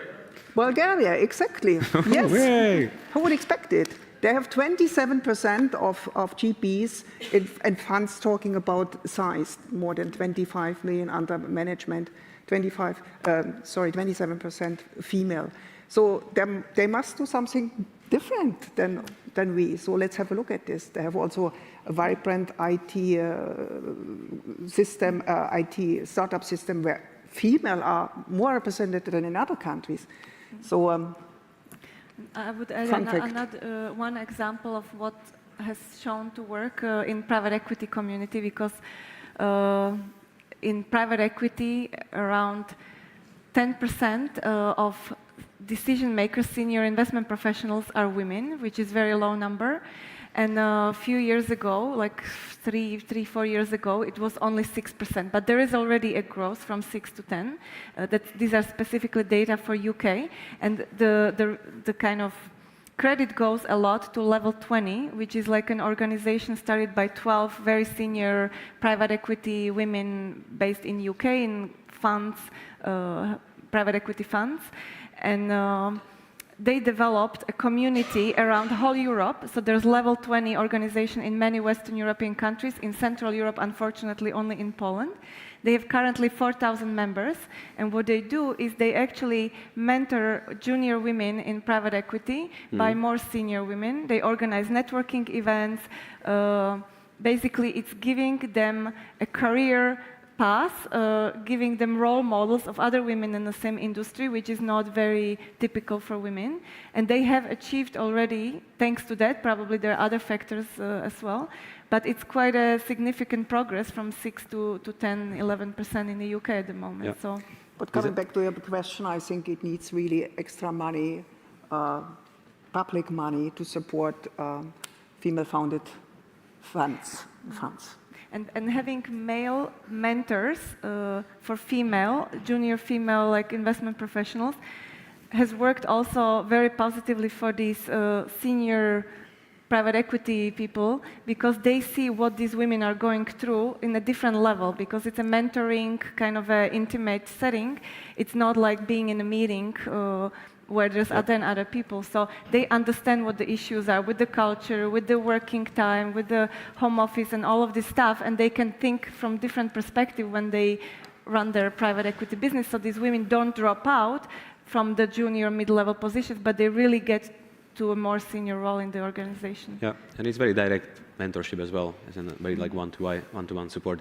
I saw Cyprian looking at me as you maybe had one more question, but I'm actually afraid they're going to shut the lights soon, so we'll wrap up. But maybe just to close the discussion, I would ask you, and I will start with you, Tom, to maybe in just 1, 2, 3 sentences, to tell me maybe what is one thing you can do. You can do personally in your position, in your role. What's one thing you could do to? You want to go last? No. Do you have any easier question? Let me check. Let me check. What we can do? Like, it's your platform, for example. Your platform. Yeah. I think I have an answer. I like the example that Patricia said. Emilia, sorry. Emilia said about those. We saw a lot of startups where there are male founders.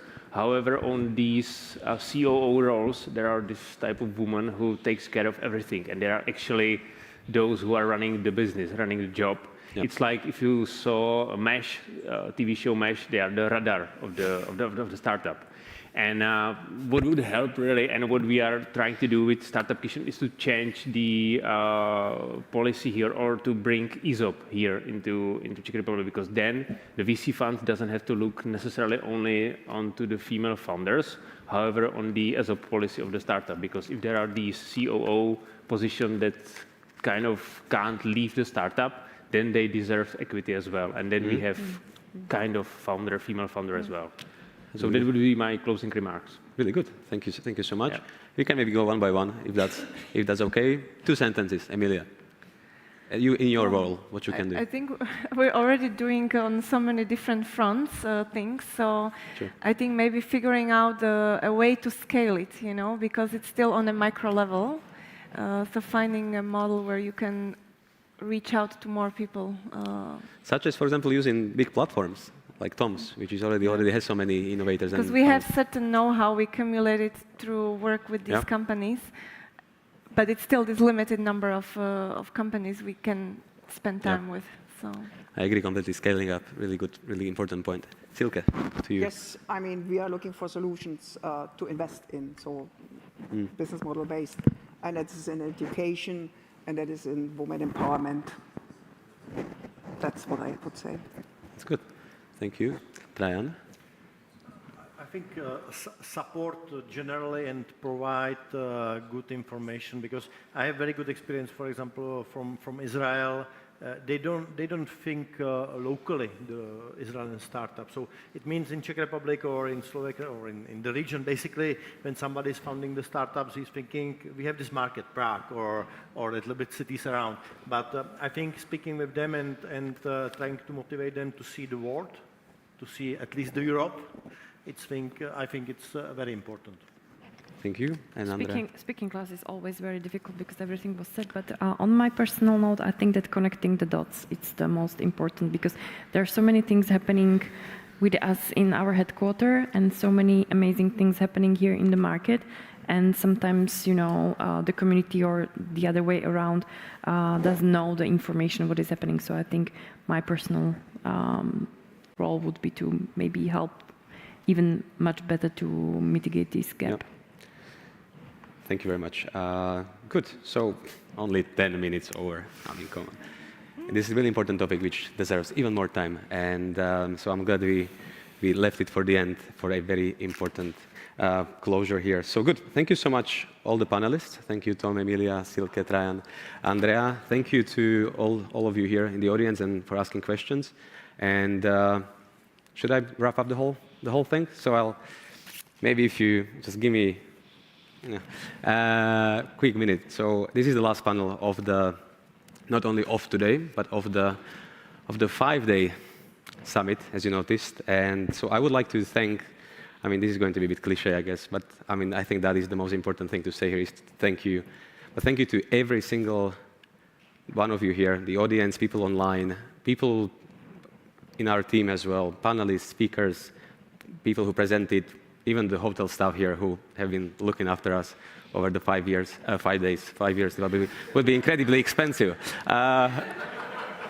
So let's stick to 5 days. But because it's actually every single of these groups and of these people and teams I mentioned, I think made this year's summit a success. So that's really good. And it has been 5 days of discussions, which is not short.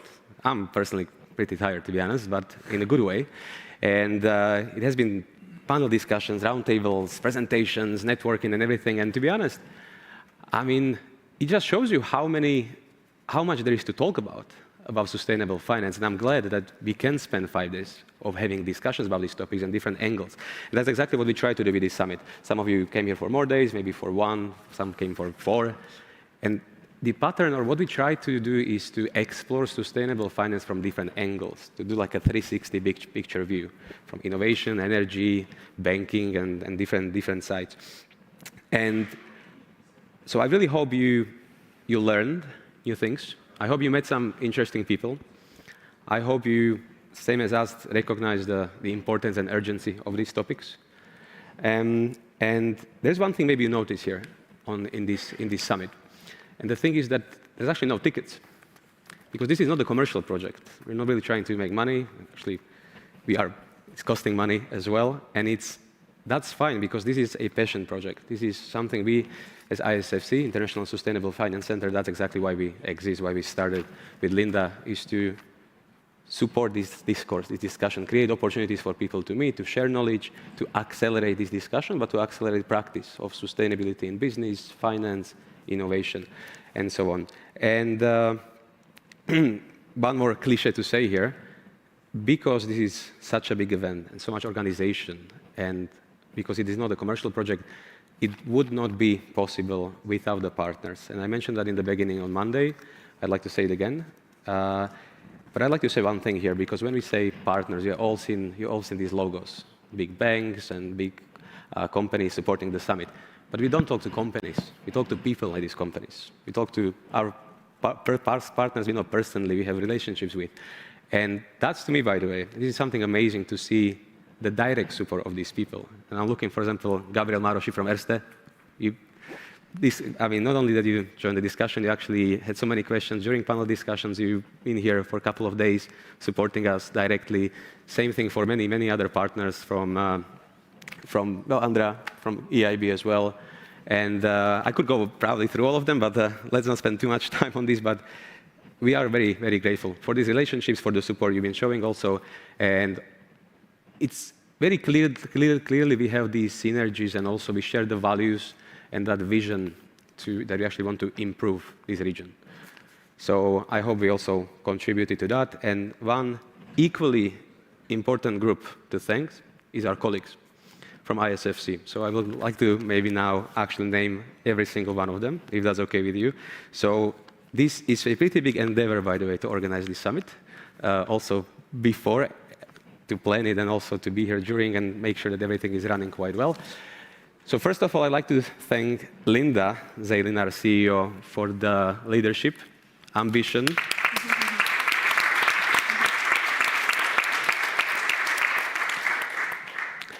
and well, for the vision, by the way, because let's be honest, it was her idea to have a 5-day summit, but that's okay. It's popular summit though, so that's good. So thanks to Linda for everything, and to also, well, thanks to Karel, not only for leading today's agenda, but also doing so much behind the scenes that it's actually amazing how many things there are to do. I mean, you probably can imagine. But for running the summit here, helping with pretty much everything from leadership to every single detail and making sure everything's working. So Karel as well.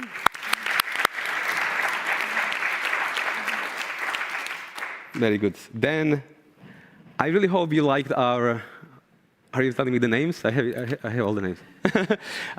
Hope you liked our branding, communications, the whole marketing about the summit. How is it presented?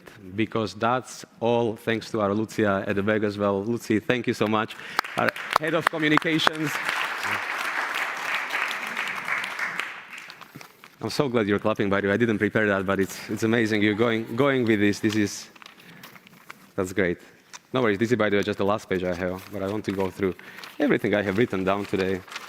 Good. Then also, thank you so much to Reka and Michal, who also, again, behind the scenes, there's so many little things that can go wrong to actually coordinate everything from talking to the hotel staff to prepare Twitter, social media, talking to all the speakers, making sure everyone is where they should be. So thank you so much to Reka and Michal as well for all the support.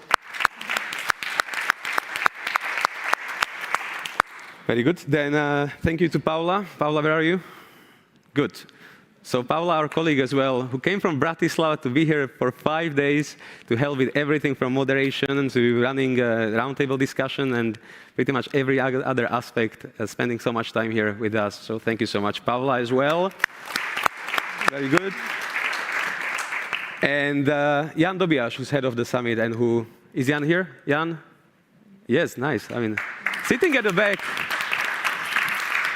Guys, I should have told you to sit in the front, but this is my fault. Jan, you may have seen Jan running around for pretty much 24/7, non-stop here, making sure, again, that every single thing is set up properly. And there's a lot of things to set up, and this is all Jan's doing. Then there's also Jan Hayek, our colleague, who, by the way, I realized today, you're probably the only person who actually working on the project. So we have this 5-day summit, and actually someone is still doing all the work we do as an organization while running this. So thank you so much for making sure that everything is done while we spend all the time here. So thank you, Jan, as well. Cool. And now, just to close, and thank you also to all of our interns. And you met our interns at the reception, mainly. Hopefully maybe over coffee as well. You actually spoke to them, maybe made new friends. So thank you so much to all the interns, Laura, Anna, Iskander, and James, who, by the way, started with us, I think 1 or 2 weeks before the summit. So they have definitely been thrown at the deep end without any prior warning. So thanks to all of them as well. And good, so that's us, and not much else to say, but we do very much look forward to seeing you at the CEE Sustainable Finance Summit 2024. The dates are 20th to 24th of May next year. You have the dates? Yes, the hotel's booked. We'll be here in the Mandarin Oriental again for 5 days. Just 5 days, with a 2-day special prior to the summit for the media. So we will shift to 7 days next year. So let's see how many days we can add. Let's discuss that internally first, Linda, before making announcements. But as you can see, also, Linda already lost her voice, so let's continue this discussion over some nice drinks. And thank you so much again, all the panelists.